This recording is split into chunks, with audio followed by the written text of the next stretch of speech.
friends and listeners. We're here for a character end of season review, and it's going to be lots and lots of fun. We've been doing all these sort of, pick your favorite scene, pick your favorite this and that every week. Totally different today. We're going character by character. We're going to ask what actually happened. And you'll be surprised when you put it all down on a list. Some of these folks have been very busy. And then some of them have been running up that hill for about half season. We all know who we're talking about there. Let me just put on our clothing. There we go. We were naked there for a second. Hi, Nettles and Tim. Hello. Hi, everyone. So nice to see you guys in the daytime. And I'm so ready to talk about the show now that we finally have the full picture. There were so many times we said, we'll see. And now we could circle back and give everyone closure. Yeah, and I think, like I was just mumbling in my little intro bit, the character-by-character approach really is interesting. Alicent in particular, when you lay out her accomplishments in a list, I was kind of stunned.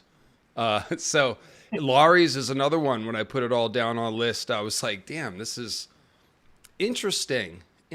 So already had some different observations that I was drawing as I was doing this. So I'm looking forward to the conversation today. Here's how it's going to go. We will do no spoilers for the first half, just to make Tim surly. I'm kidding. We'll do no spoilers talking about the season. Then we will do some season 3 preview, which we will do Fire and Blood spoilers all, because really there's, we'd have to just basically try so hard to pretend like we don't know things that it would just be dumb. So we will give a spoiler warning when we go to season 3 preview, but mostly we're going to be reviewing the season.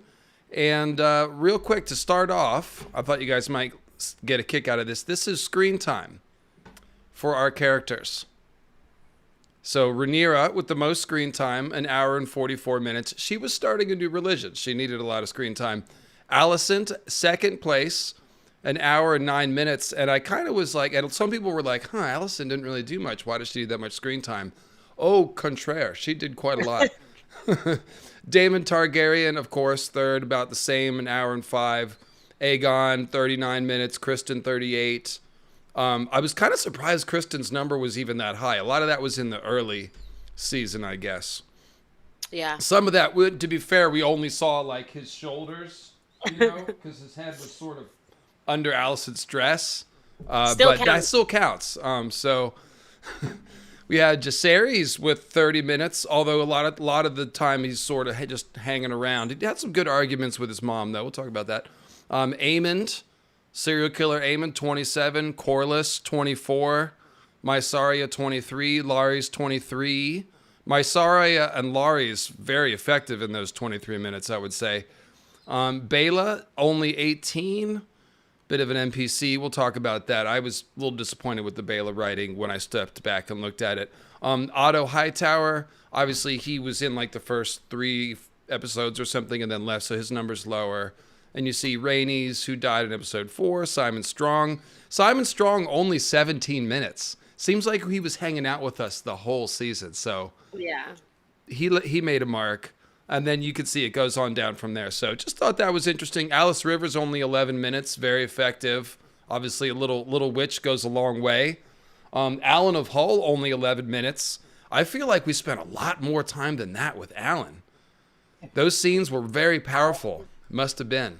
Because we really got to know the character, didn't we? Yeah. I feel like we did anyways. A lot of it was the build-up and then that final conversation.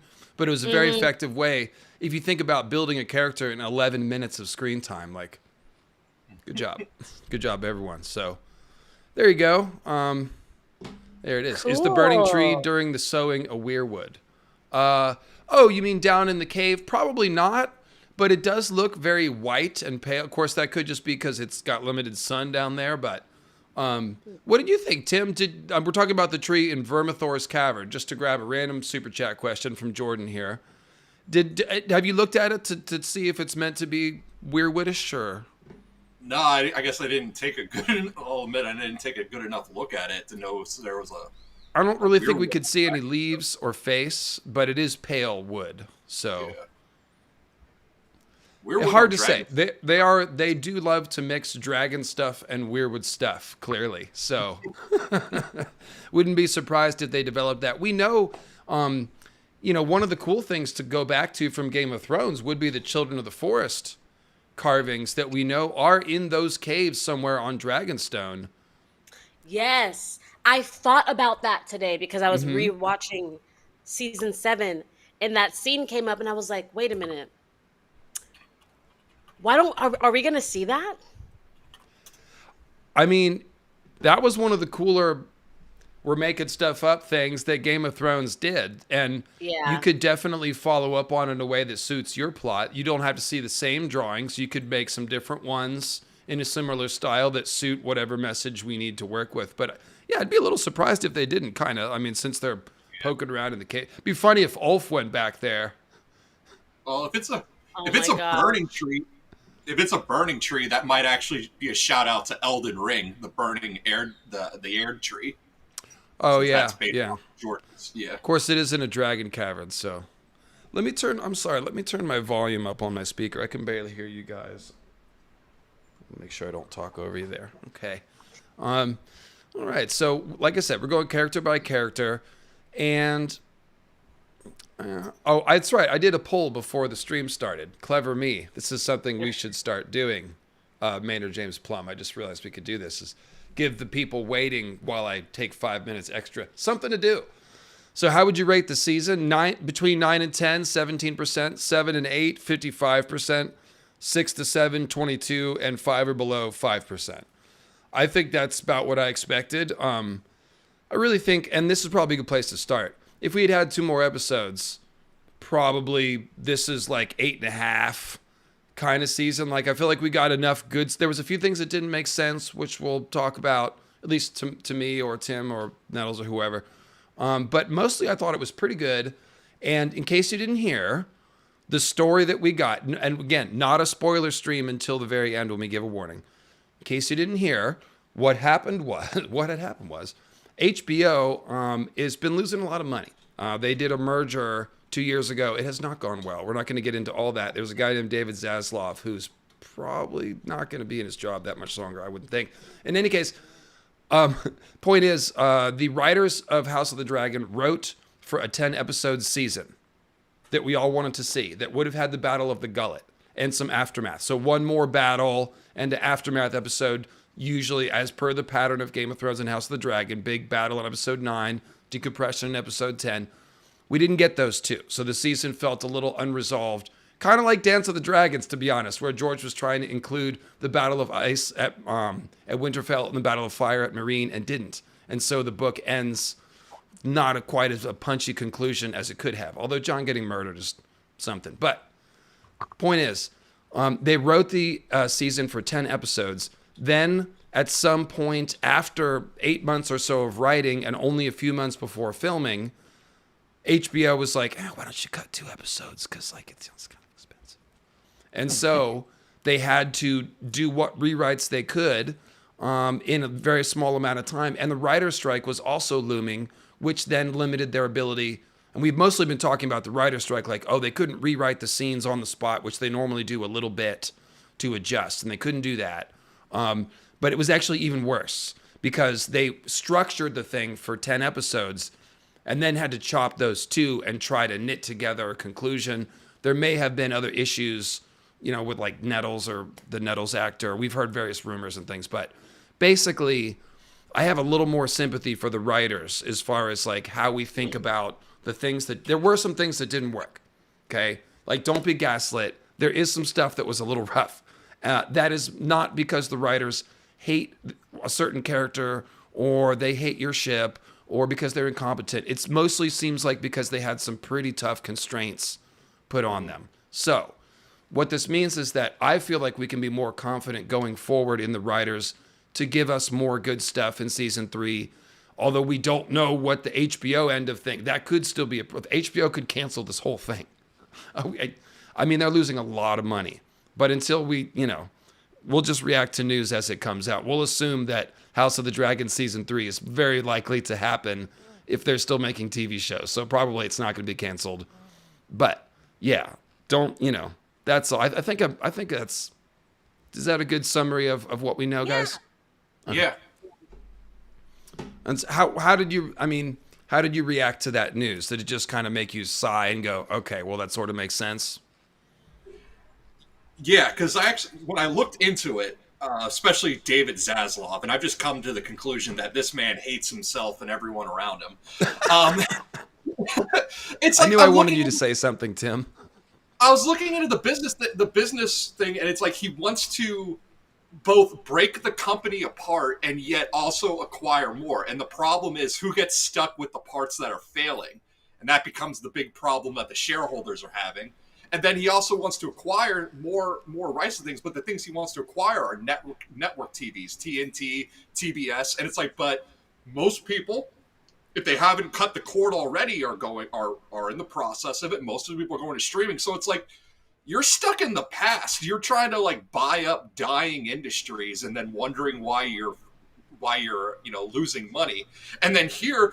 And then this is like your cash cow. This should be like the thing that you're placing a lot of hedges on, and yet it's like they prep this is their star athlete. They prep them, and then right before it was time to run the race, they took a bat and hit him in the kneecap with it, and then wondered why. Oh, how could everything turn out so wrong? Shout out Nancy Kerrigan for those of you old enough to remember.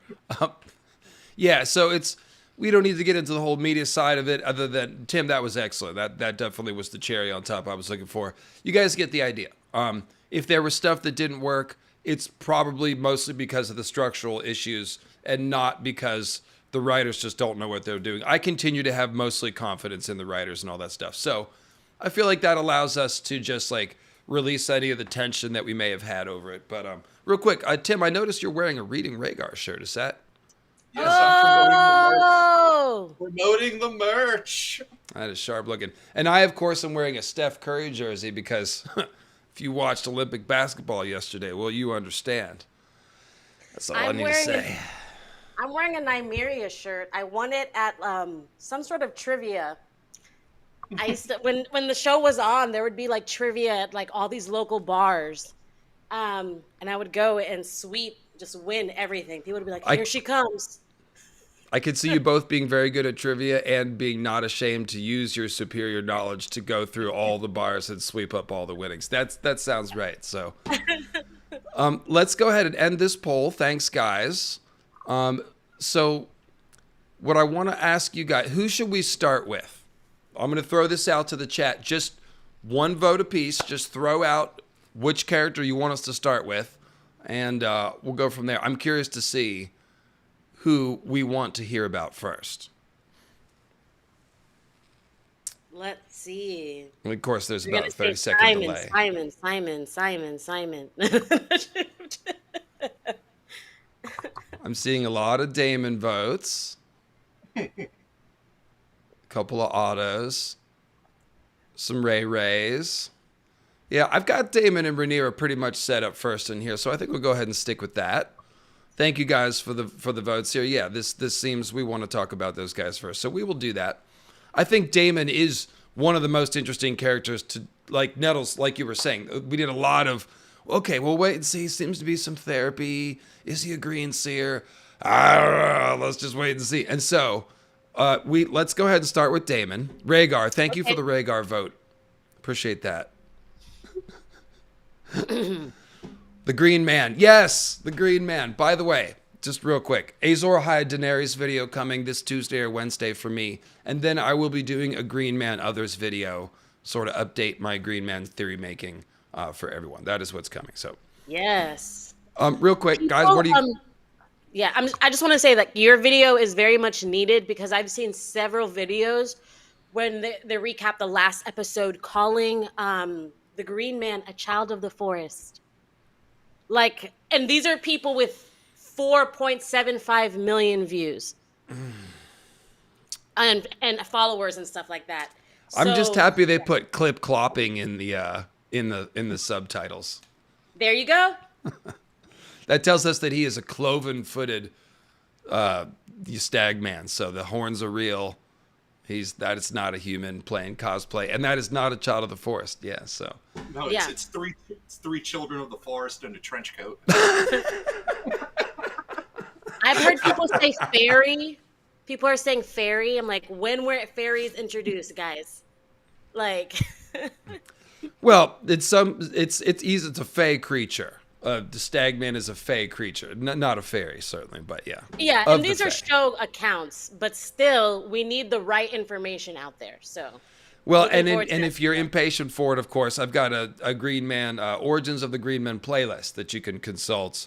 It starts off with the Lang stuff, so I'm going to make something that's a little more easy to get into straight away. But check out Weir Walkers also. The important thing is that the Green Men are what the others used to be. That's kind of the whole thing about this, and also the first man religion stuff is pretty interesting too.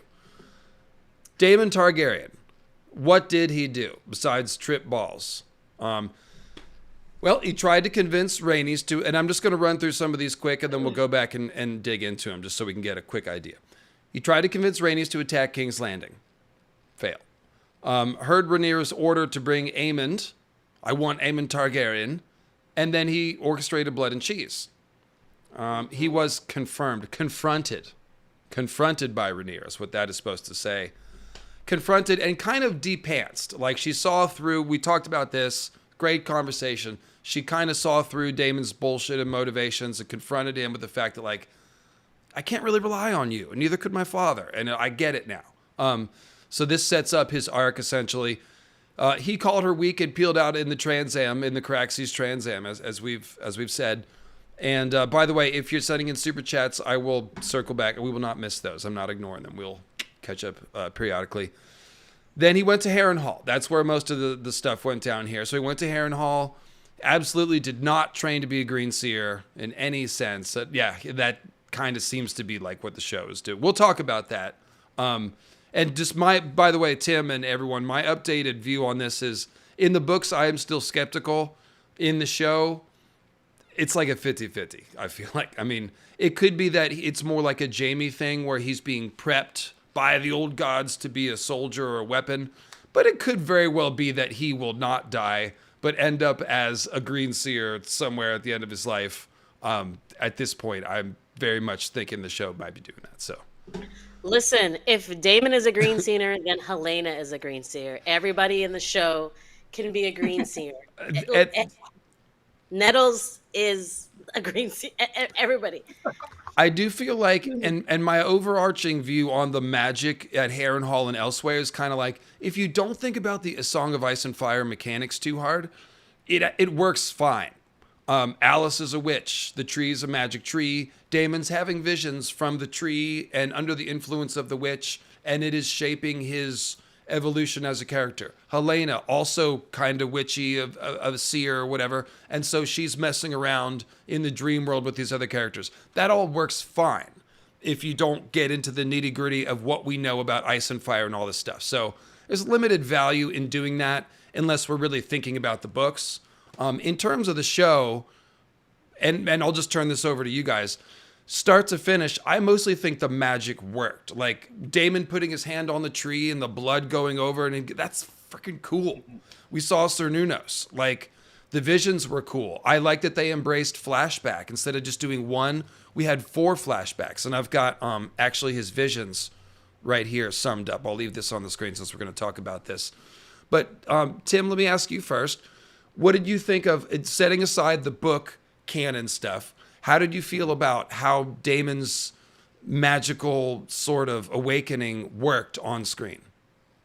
Well, obviously, I like it. I mean, I know you said set aside the book, but with the book, it makes sense to me that the book would not go into these details. It's written by maesters, and we know Sure. the maesters are trying to create a world without magic. Marwyn the Mage tells us as much. So them not detailing things like that about Damon, and not detailing and even less about Helaena, because not only does Helaena have the magic angle, but she's also a woman, so they're omitting all kinds of things. But yet, lying by omission is a thing, and that's something to be expected by the maesters. So, and we've talked about how this show has to add meat to a very bare bones story. So, giving Damon a more magical angle does work, especially because in the book it is stated though that Damon somehow was able to remain neutral.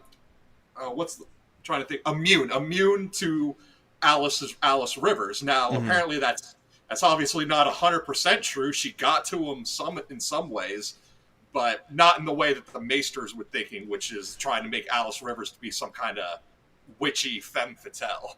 So just to interject, and lose my train of thought immediately. Oh, Jesus Christ. Femme fatale? Okay, so two things. I'm thinking about a question that somebody's asking in the chat. How did Helaena contact? So in the books, most psychics can see each other. Like Mel looks through the flames and sees Bloodraven, who uses the weirwoods, and thinks that he can see her back. So there's not really an issue with Helaena being a dragon dreamer and messing with Daemon's weirwood dream. Like once you're on the psychic highway, people and like the Valyrians could use glass candles to enter people's dreams. Euron is using Shade of the Evening to enter Aeron's dreams. The Undying are doing something with Dany. So it seems like psychics can generally contact each other. And the message is like, be careful. Don't go wandering around on the psychic highway because people can see you. And then as far as Harrenhal goes, I was going to say something and I completely forgot. Nettles, let me give it to you and I'll see if I can remember what I was going to say. No, yeah. I think I just agree with you. I agree with you when you say that, like, if we put the book aside, the magic that we've seen in the show makes sense. It makes sense from what we've seen from Game of Thrones. Like, okay, touching the tree gives you visions. We saw that with Bran. Jojen is something that we've seen with Helaena, like someone kind of being in the waking world, but being able to access the future or give you little glimpses of things. And also, so I agree that I think it makes sense. And hey, Aemond said he's on his way to Harrenhal. So I wonder if now we're going to see a new Green Seer, guys, Aemond. So I like what the show is doing. And it makes sense. I'm okay with it now. So I was just going to say that to Tim's point, that even though the show is not trying to be the book canon truth of Fire and Blood, it is still playing with the idea that like the record that we have is this overhead history view. So there is lots of room for things like this to have happened. They wouldn't have been recorded if Helaena was a psychic, if, whatever Alys did or whatever. And the things that we do hear about Alys, which we won't talk about because they're in the future, they're very mysterious. We only get the results and the witness accounts. We don't know how she's doing anything, what kind of sorceress she even is. So, yeah. Now, go ahead. Did you finish Damon? No. Oh, no. Okay. I interrupted the sequence of actions to talk about the visions. Let's continue with the visions. So what did he see? He saw visions of young Rhaenyra speaking about how Damon always leaves her with consequences, which, obviously a big theme of the season. And then Damon was confronted with his jealousy over her status, which is an echo of that argument that they had, where she keeps pressing him, be like, you're still hung up on the fact that Viserys made me the heir, not you, which was absolutely correct. So that is playing out in his dreams. He saw visions of Lena asking him about their daughters, just sort of reminding him that, like, there's other people to take care of besides yourself. And then there's a lot of Viserys. They replayed their great falling out conversation. Viserys is talking about the burden of the crown. Do you really want it? So this is all therapy stuff. And then he saw some comets and dragons and wizards and shit. We know that. So what do we think about the therapy and Damon's growth through that therapy, starting with Tim? Yeah, so I've been talking a lot about the Macbeth angle. And because when we go on my channel, I usually cover, like, if I'm not talking about Lovecraft, then I'm talking about foils and parallels and the literary influences on George's work. So when it comes to the show, that doesn't come up as often, but this season, it came up a lot. Specifically with Macbeth and Oedipus Rex. And I can appreciate, and me being a fan of the theater that I am, I don't. Somebody's mentioning Alyssa. I don't remember any Alyssa dream at all. I don't know what people are talking about. Carry on, Tim. Yeah. So anyway, so I was talking about like I can always appreciate when theater is brought in, and I can pick up on the notes of what they're pulling on here. So Damon's story following the trajectory of a mix of Macbeth and Oedipus Rex. Like really seemed that did wonders. And again, like we're talking about, like, yeah, you have Matt Smith. You need to utilize Matt Smith. The problem with this part of the story is Damon sort of in the book, Damon takes a very much a back seat and we don't see him for a while. Well, you can't have an actor like Matt Smith and just be like, okay, go away for a few episodes. It's like, no, you need to justify that man's paycheck. So in some ways, that's probably why the Harrenhal thing feels a bit drug out, especially since it did go over the course of the entire season. But as a building block for Damon, it was necessary to show him that, like, look, you can't be this all-powerful, tyrannical dragon lord. That is just not the position for you. You are meant for something better. Like, you are not the game master. You are just another piece on the table. No, I remember the scene, Paku Khan. I was joking about not being... Oh my god, poor thing. Okay.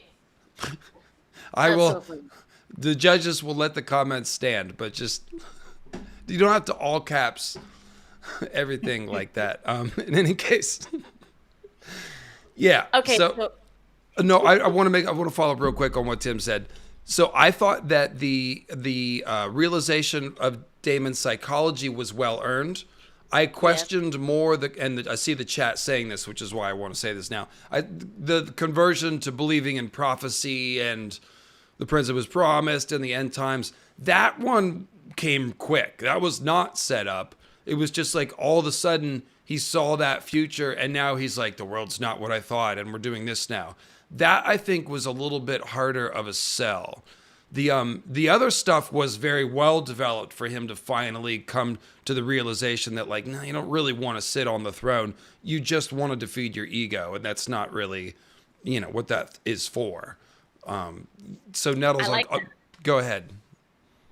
I like how you said that. That's not really what that is for. And coming to that conclusion is hard for some people. Some people never do. But for me, you have a Damon's Ladies video. And what I thought was interesting when you look at the season as a whole is the order that Damon goes through his ladies. So the first thing we see is young Rhaenyra sewing on, the Frankenstein Jaheadless. So it's like showing like this happened yesterday. This is the most recent thing, which is the Son for a Son issue. But it's showing young Rhaenyra, which is tying the past and the past and the present.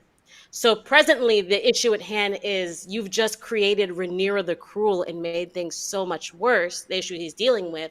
But at the same time, we're dealing with the fact that he knows deep down that he's messed up Rhaenyra since she was that age that we see her. So, like, this has been, like, a long time coming. Then, like, so kind of it's like hierarchy. So Rhaenyra is kind of like the most, in Damon's Ladies, like the most important. Then we see Lena sprinkled in. We never see his daughters. Ooh, baby. We never see his daughters. But then we see Lena. Then we see his mom. We continue to see Rhaenyra. And I think that, and then lastly, the male that we see is Viserys, which also says that that's another person who's so important to Damon. Not his daughters, but Viserys gets to be in the family therapy session. So I think that, to me, that's what the therapy session was about, like hierarchy, order of importance, and him just going through the vignettes and checking off the boxes to grow up. And not Rhea Royce either. He caved her head in with a rock, and he sleeps like a baby. Mysaria also doesn't make the cut. So what's interesting, I'm really struck by something you just said, Nettles, which is that, like, he's not thinking about his kids. Lena's there going, we have kids, remember? And he's like, yeah, but I can't see him in this dream. Like, okay. So we also saw Aemond in his one dream. You know, but Yeah. it was I forgot. okay, but it was like dressed up like him, and the message was like, oh, he wants to be like you, and you could be tutoring him to be the next Damon Targaryen of the next generation, and to keep this part of the Targaryen culture alive, which is kind of what Damon really cares about. If he puts aside the selfish ego stroking stuff, it's Targaryen culture, dragon culture, in the sacred sense that the dragon keepers speak about it. So Aemond could have been his protege. And so I think maybe the next realization they're setting up for season 3 is Daemon thinking about subsequent generations, either his kids, his failure with some of the other ones. Like maybe we'll see him spend more time trying to train the next generation, and that will be a little bit of growth for him. That seems like it could be well set up. Yeah, he realized he's a bad example. Why would he think of Aemond? Why? Because he knows. Yeah, it's like this little shadow copycat that he's got, and it's like you've been ignoring him and going to war with him instead of training him, because obviously there's a war going on. It's not all his fault, but nevertheless, he played a part. So, but it also seems like I was gonna say, it also seems like though he's only mildly aware of it because he sees himself as Aemon. Like we just said, he doesn't even think about his own daughter. So when it comes to his nieces and nephews, you kind of think like, I'm surprised he even knows their names, which is probably another reason why he saw himself with Aemon. Is he might not have even really remembered what Aemon looked like. He just knows that's the one that copies me. No, but I just, even though I give Damon props for the growth and his therapy, that was all great and entertaining, but as a war machine, as a soldier, I think he did very badly. Like you spent all season and all you have to show for yourself is Harrenhal. Rhaenys is dead. We could have used you. Didn't you want to do red and gold?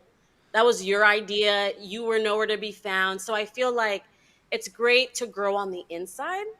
But during wartime, I needed him to put the Eat, Pray, Love trip on hold so that we could do the war things.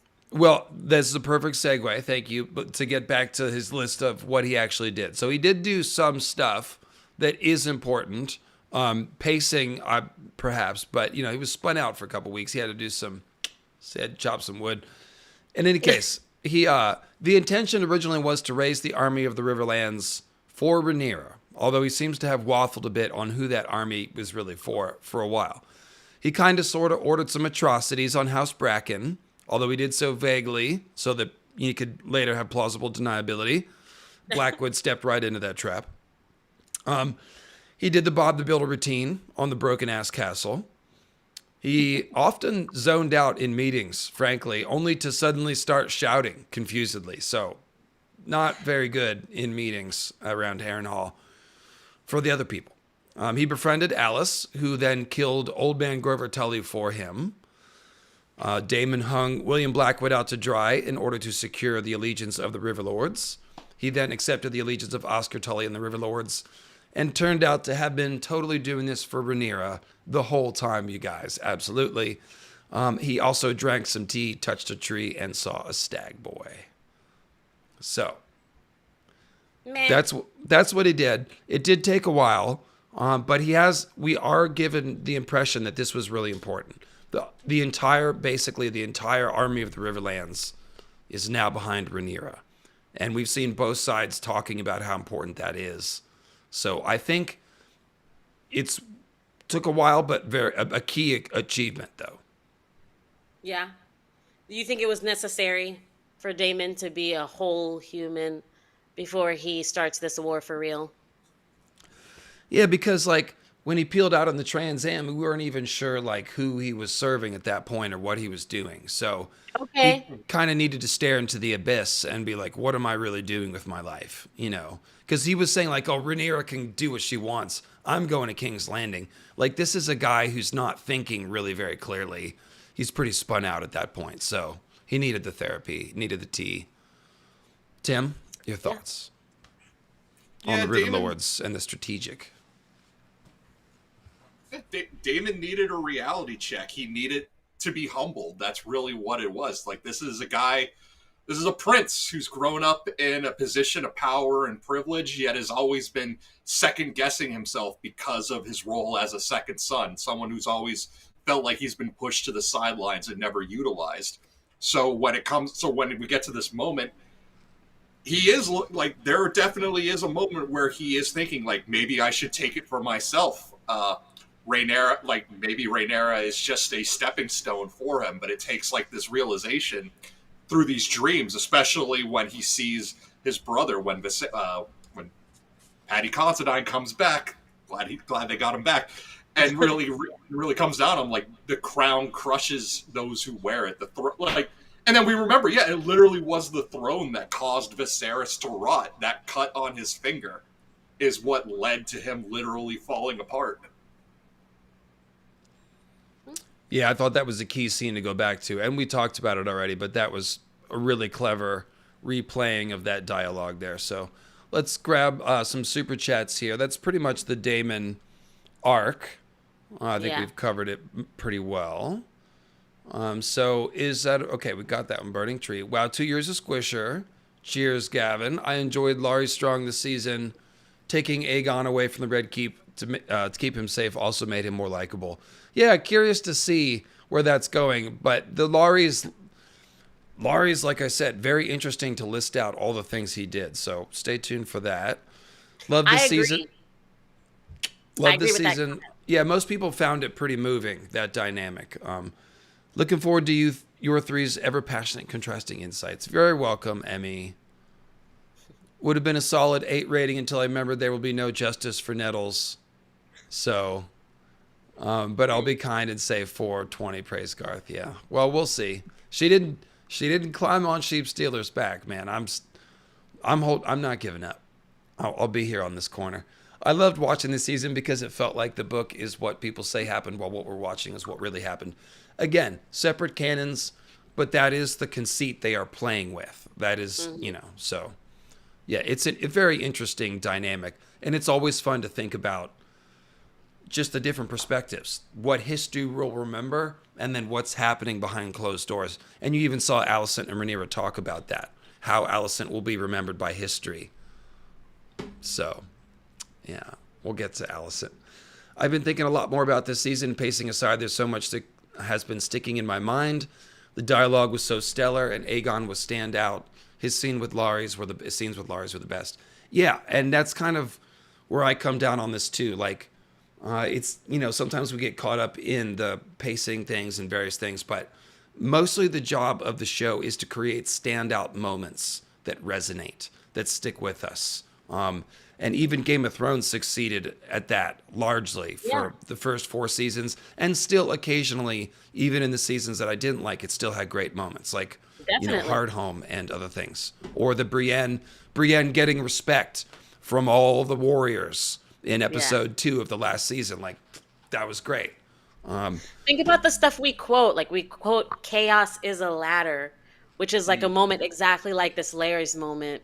The same way we quote Jacaerys. Even Robo Bran. I mean, he's a meme, but it's, this sticks with you. So, yeah, I think this season had a lot of standout moments. Otto's monologue was maybe the best thing that any of these shows have done, like theater-wise. Yeah. Anyway, Damon having a trippy encounter with Dany, maybe. Are we talking about, like, what switched him over? Yeah, I guess we could imagine that we only saw a fragment of whatever he saw. He may have seen more and longer, more detail of these visions. So he actually felt a little bit more like he knew what this was about. Although the writers have said, supposedly Damon thinks that Daenerys could be like his daughter with Rhaenyra. And I think the message here is that none of the Targaryens who might be seeing Daenerys know when she's coming. Nobody knows when the prince that was promised is coming, right? Yeah, that's like the big problem with the whole prince that was promised prophecies. You never know when it's going to come. Like Aegon the Conqueror, we're told, has this dream, and it takes 300 years before it finally comes to fruition. That's why we get that great line again from Marwyn the Mage about prophecy biting your off. And it's like, yeah, because when you follow it too steadily, you don't know when it's going to happen. So what the problem ends up being everyone trying to force things together to make the outcome they want instead of it coming naturally. And that's why, like, I feel like the problem that I think George talks about with his writing is putting, like, that prophecy, yeah, is important, but if you put too much stake into it, then you're going to have problems. And I think that was, like, Rhaegar's biggest mistake, was allowing the prophecy to overshadow what was really important. Yeah, I think we've often heard like prophecy is a burden. This sort of magical site is a burden. It's part of the. Obviously, these are pretend powers, but most of the people. What do you mean these are pretend powers? But like most of the people that have written about psychics, people that have foreknowledge in fiction, it's usually something of a burden. It's like as soon as you start thinking about knowing the future, and then do my actions have meaning? And like it's a bit of a mind F. So I think that's definitely how George writes it. Incredible burden of anybody that has prophecy. We see multiple Targaryens being driven mad in different ways. Like even Rhaegar, he's not driven mad, but his actions certainly are hard to explain.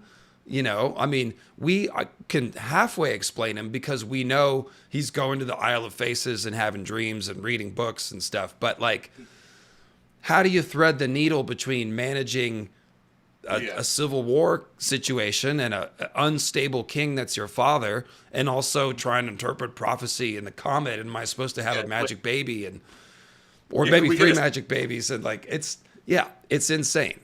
And so that's what George likes to write about. Not just with prophecy, actually, with all power, political power, magical power. It's always the pressure cooker that it puts people in that he finds interesting to write about. Yeah, because it's like, can we get a timestamp on this? Like, what, like, even the Ghost of Highheart, like, it'll be born, the prince that was promised will be born from the line of Aerys and Rhea. And it's like, yeah, but when? One generation down the line? 2, 3, 4? Like, give me a date so I know what to look for. No. No, it doesn't when is work Wind of like Windsor? that. When's the Winter coming out? When is the Prince of Promise going to be born? Soon. Yeah. Soon. No. Sometimes. No. Yeah. So Simon Strong didn't do as much. Wait, before we go on to Simon, I just had something everything. to say. Stop. No, just kidding. So I wrote down all the episode titles, and I think they relate to our three main characters, Damon, Alicent, and Rhaenyra. But for Damon, I think A Son for a Son, I thought it was interesting, and how it applied to him was that a son for a son is a very interesting phrase for a second son, because it implies that we're killing off heirs or just killing off eligible men in the lines of succession that would make it better for a second son. So I thought like that turn of phrase not only applied to Damon in that he said it, but in that it's a very opportune, violent Cain and Abel type of phrase. And we see that theme with Damon and Aemond. So, and then Rhaenyra the Cruel, he causes Rhaenyra the Cruel to happen. And then Regent was another one that I think applied to Damon, because we saw him kind of exercising the role of Regent at Harrenhal. And we've seen that as like also a theme of him, like, keep saying king consort, but also we saw him ruling a little bit, his decision making, and kind of similar. We saw it with Aemond in that episode, because Regent is supposed to be about Aemond, and we see that both of them are actually horrible rulers. Even Aegon was a better ruler than Aemond, and we see that Damon makes a complete mess of the Riverlands. Like, he really, if you look at it objectively, like, this isn't Damon our friend, he makes a mess. Like, that's really bad. So I thought that those 3 episode titles were like not only about other people, but about. I was just saying, yeah, that's exactly what Oscar says. You've rather made a mess here, haven't you? Yes. We could argue about who's the worst king. They're just different kinds of bad. It's kind of like Aenys and Maegor all over again. It's like, well, one's weak and pathetic, and one is psychotic and cruel. Both were bad kings. Like Aemond is more competent, but quickly drives everyone away. with the whole serial killer routine that he does. So Everyone, yeah, even Thailand. we'll get to that. We'll get to that. So Simon Yeah. Strong, and thank you for that last button up there, Nettles. Thank you. Simon Strong, obviously, main thing he did was have the drip and create memes. Oh dear. He called Larys a scumbag flat out when we met him. Quickly disowned him, threw him under the bus, so that made us like him. He shushed Damon, which was funny. He sent Alys to Riverrun. Don't forget, he's the one that sent Alys to Riverrun. Somebody was saying Alys didn't really go there because it takes 9 days. They're not worried about how many days it takes to get there. She really went there because he said that he sent Alys there. So that really happened. Alys was really there. It's just that it seemed like they were doing something cooler than they were. She was always Yeah. physically there. It's just not a thing. So she did. I mean, we're led to believe that's what happened. She went to River Run. The guy died, and she predicted that it would happen. So, and then Simon Strong also sent the heads up treason letter to Rhaenyra when he saw, dirty work afoot from Broom. Was it Alfred Broom? Mm-hmm. And then kind of along with that is Alys, and she didn't do much. She was Damon's therapist, so she kind of haunted the castle, tended the owls and goats, made weirwood tea or whatever that was. She did the dream therapy. She unalived which one? It's Grover that died. Oscar's alive. Yeah. Grover's dead. And Elmo and Kermit have been cut, and I blame Disney. Okay. And of course, she showed Damon Pan's Labyrinth, his own death, and the straight and narrow path. So, thoughts on Simon and Alys? Either one you can go for. I loved every second that Simon Strong was on camera. That man is a treasure. And I think it's just because the actor behind him just makes him so damn likable. But yeah, like Sir Simon, if you see something, say something strong. As soon as he catches just the littlest whiff of treason, immediately sending out a letter.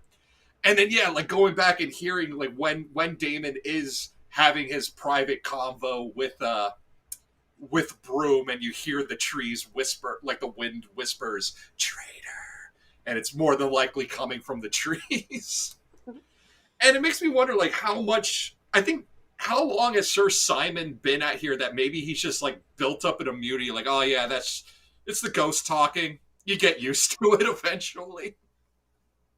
Yeah. I feel like you would have to have a strong will to live day to day in Harrenhal.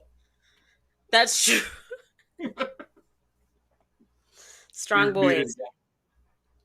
And just to go, but since you mentioned the whispering, I do think that what they're doing is they're grabbing little bits from the book and stealing them. So, for example, Alys seems to make a tea from the weirwood leaves. She uses boiling water, appeared to be a hunk of bloody leaves that she's schlocking into the cup. This is essentially looks like the Shade of the Evening process, which is made from the leaves of the shade trees. Whispering. We see that Theon begins to hear whispers from Bran because he has been broken down to a state where he's like a little more susceptible to psychic suggestion. And he's been hanging around the Godswood for a while and becomes under its influence. Also, Bran is sort of, Theon has this incredible guilt that is this emotional connection to Bran. And so we've also seen Jaime with the head on the weirwood stump. He has a dream very similar to Jaime's dream, where it's like a lot of interpersonal therapy mixed with a little bit of foreshadowing, where he's got the burning sword with Brienne and stuff. So probably him and Brienne will end up fighting the army of the dead at the end, we can assume. So I like that they, again, although it gets a little wonky if we try to split hairs about what's happening, I do like that generally they are pulling from these events from the book. The weirwoods can whisper. They might give you some dreams if you sleep on them, or if you got a weirwood bed. So it feels like Westeros. That's kind of what I want to say. Yeah. I think Simon and Alys did their jobs, and they did it well. Like from an actor's perspective, they strike me as a type of actors that when the director explains the scene to them, they get it the first time. When the director explains the character, they get it. Like Simon is amazing. It just reminds us that there's normal people in Westeros. It's not just buttoned up noblemen. There's people like Simon, there's people like Davos. There's people like, Great point. So, and then Alice, same thing. Like the director said, witchy. She said, got you. Like she really embodied that. Like I cannot hate on these two because they did their job and they did it well. That's a great point. Simon represents like a class of noble lord who's not really trying to win the throne. They're just managing lordly stuff. Just wearing nice clothes and making sure people are fed and trying to make sure stuff doesn't blow up. He's skilled at speaking in euphemisms. You can see Damon is having all these fits of rage, and Simon is just kind of like doing the patting on the head thing. Like, yes, you're a hot-headed Targaryen prince. I'm just going to ride this out and manage you. There, tisk, tisk. So, yeah, very cool presence. And he, his gravitas and experience defines the constellation of experience so that Damon's level of gravitas can be placed. It's like he's more experienced than some people, but there's people like Simon who see Damon's foolishness and is like, you're still a kid, kind of. So, good context. And shout out to Here with 1,000 Voices in the chat with your many excellent comments. The second, a sun for a son. Yes, I too was thinking of the Mesoamerican cycle of sun replacement mythology. That is absolutely what I was thinking of, but for another day. So anything else about Alys or Simon? I guess we mostly just did Simon. We talked about Alys with Damon. What did you think about the performance? And I think we'll probably have a lot to say with Alys on the season 3 predictions. But yeah, final thoughts on Alys. Obviously a good performance from Gail Rankin, right? Mm-hmm. Yeah. I know in the beginning people said they didn't like her accent. And that's because when we only got the one line from her. But then when she starts speaking more and you realize it's a Scottish accent. And again, Macbeth, Scottish play. That makes perfect sense when you're essentially representing one of the weird sisters here, or the wayward sister. Made sense for her to have that kind of accent. And yeah, just like her interactions with Damon, especially too when Damon's about to run away again, and then she comes out, and then Damon has to sit down and just be like, I need help. I have to admit it, I need help. And then that's when she's like, okay, just like with Simon with the there, okay, it's like, I'm gonna go do what needs to be done. You poor, pathetic little prince. You know what, Dave, since you asked, okay, I was done with Alys, but now we'll come back. I like the performance of the actress because, like I said, it seems that she just did exactly what the director told her to do. What I don't like is I don't like Alys. I don't think the writers did a good job of writing Alys as full-fledged. For example, let's use Melisandre, because I never want to just hate on something. I want to give an example of a way that it's been done right before. I'm not asking for dreams and CGI and crazy things that we've never seen. I'm asking a standard that you've set, HBO. But so we look at Melisandre, even Melisandre, who's like a witch. We see her moments where she doubts herself. We see her even telling what's Stannis' wife's name? Selyse. Selyse. Even telling Selyse, I use potions, I use powders to make it more. We see Melisandre on her day off, is what I'm trying to say. Can we see Alys on her day off? We had 8 episodes where you guys could have showed us an episode of just her by herself, not talking to Damon, and show us, does she have brothers and sisters? Show us what her real room looks like. So they didn't do a good job of making her a full-fledged character. They just made her you're gonna die here. I want to. And we could have seen her arguing with Sir Nunos about how best to mess with Damon. We saw her crying, and that was it. When we saw her crying, that was the first moment that I thought, I'm interested in seeing what this girl has to, why are you crying? What did you see? Okay. So I think I totally agree with you, and I think this is going to be a season 3 thing. So in this season, she is an adjunct to Damon's plot. She is serving Damon's plot. She's interesting, but it's all circulating around Damon. In the books, it is a big mystery what she's up to, and we're not going to get into the spoiler stuff yet. We will in the predictions. But Alice does a lot of things post-war, which are very perplexing, and we don't know the end of her story. And so we are all waiting for Fire and Blood Part 2, which is called Blood and Fire, which will come out after the Winds of Winter, to find out what the end of her story is. So the point is, in the books, it's still a very big question of what is her motivation. Is she serving a more magical long game of the Great Other or the Old Gods, or is she gathering personal power for herself with a more personal agenda? Both are possible. And so what I'm guessing, and it's a great point that you made, is that in the next season, when we see her interact with other people, we will begin to start to have more of an idea about what her preferences are, what her agenda is, other than just serving the old gods. Right now, she's an old gods, not NPC, but like an agent, right? Like an emissary, facilitator. She hasn't done much. She did stick up for the small folk. She chided Damon about the small folk. So she's a little bit team small folk.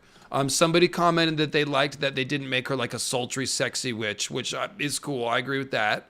Women obviously can be more than sex objects, and also witches can be more than sex objects. Am I woke? I don't know. In any case, it's a good point. So I think season 3 will hopefully bring us more of that. If it doesn't, we will be disappointed, because you're right. As of right now, she is only an adjunct to Damon. And I think that's a good 1-2 punch, is to introduce her that way. And then next season, it's like, oh, we're starting to find out what her motivations are. So, yeah. Yeah. I think you're right. HBO will fix it because they watch these streams and they change their writing. I promise you they do. Well, I have seen them plant seeds in season 1 and follow up on them in season 2. And I've definitely had a couple of moments where I was like, oh, okay, that's pretty skillfully done. So I think they're pretty competent as far as setting things up for future seasons in current seasons. Please never say that phrase again. Did I say something, or somebody in the chat? Oh, yeah. Where's Northern Tommy? I wanted to give you a shout out, homie. So Northern Tommy, Maynard Plum, who pays more attention to the chat than I do, that's what I hired him for, is to pay attention to stuff, has brought me to you to my attention as being an outstanding mod who needs more thanks and appreciation. Consistently the one dropping links and stuff. So just moment of appreciation for Northern Tommy, everyone. I probably need to make a couple more mods. So apologies if you've been overworked, Tommy, but appreciate you. That's the main thing. So, yeah. I get very lost in what I'm doing sometimes and just sort of dip in and out of the chat and don't think about that sort of stuff. But Maynard noticed and said you deserved a shout out. So thank you for all your hard work. And yeah, there we go. There we go. That's what I was looking for. Thanks, guys. So how much does mod pay? Yeah, see, that's the thing. It's not really a paying gig. It's something that people do out of the goodness of their hearts. So again, thank you very much. 420 people watching. No, there's 1,100 people watching. Damn. Actually, that's huge. Wow, thank you. Click like if you're watching, and make sure you're subscribed. You're probably subscribed to my channel. Make sure you're subscribed to Grey Waste Tim and Girl Nettles' channel, because they do good stuff too. All right. Let's talk about Rhaenyra, who, like I said, started a religion this year. I'm so proud of her. You know, it took a while. Let's be clear. It took a while to get things going with Rhaenyra, but okay, so it's kind of funny. Let me just read my summary. So she grieved Luke's death at Storm's End. She demanded Aemond's head. Could have been more detailed in what she wanted.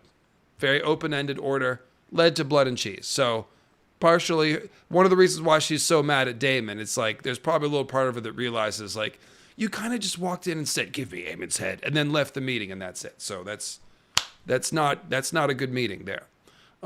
Then Unfortunate new PR rollout, Rhaenyra the Cruel, unplanned, rebranding. So she confronted Damon, realizes she can't trust him. We talked about that. There was a bit of dithering, sort of spread throughout these first few bullet points. She then took on Mysaria as Master of Whisperers, which seems to have been a pretty good move so far. Mysaria has helped her pull off a couple things. She snuck into King's Landing to try to negotiate with Alicent, which we'll talk about. Learned that Viserys didn't disinherit her, in case she had any doubts. So cleared that up. It's good to get that cleared up. Let's see. More dithering. That's right. Sent Rhaenys to Rook's Rest. More dithering. Sent food to King's Landing. That was a good ploy. That kind of worked. That sort of undid some of the Rhaenyra the Cruel stuff. Then we started feeding people to the dragon. First was Sir Stefan. There was a bit of making out with Mysaria in between. She suggested the dragon seeds, told Rhaenyra where to find them, under the sheets and this and that. Well, Rhaenyra was looking for more dragon seeds. Mysaria said, don't look in the books. Look in the taverns. And so we did. In the pleasure houses. So we put out the call for the dragon seeds. She interviewed Sir Adam of Hull on the beach. That checked out. She started a new religion, which was pretty cool. A little scary, but cool. I mean, it works for the character. That she enabled Hugh and Ulf to ride dragons. She's preparing to attack King's Landing. She went to Harrenhal to reaffirm Daemon's loyalty. And she turned Alicent down romantically. Yet to be seen if anything comes of their negotiation, because essentially Alicent is offering to open the gates for her when she comes and give up Aegon. We know that Aegon's already left, so that's probably not going to happen. Seems like at least half of the point for Alicent was the romantic side of it. She got turned down, so it is what it is. So that was Rhaenyra in a nutshell. Who wants to go first? We could start anywhere. I mean, I'll just say that for Rhaenyra, I feel like this season was a wet dream, for her, just because starting with everything, it's like someone putting on the cloak or something, or the armor before they go into battle. Like, she gets every single thing reaffirmed, starting with episode 1. It's like, oh my gosh, Damon likes me so much. He orchestrated Blood and Cheese. And the next episode, oh my gosh, Eric and Eric love me so much. They're like fighting over me, guys. And I'm making a joke of it, but it does mean a lot, because think about it in real world terms. We're twins, identical twins, who are so close that they keep the same hairstyle and beard style for their entire lives. That's how close they are. That they're willing to kill each other over you, Rhaenyra. Like, that means a lot. So she gets that reaffirmed.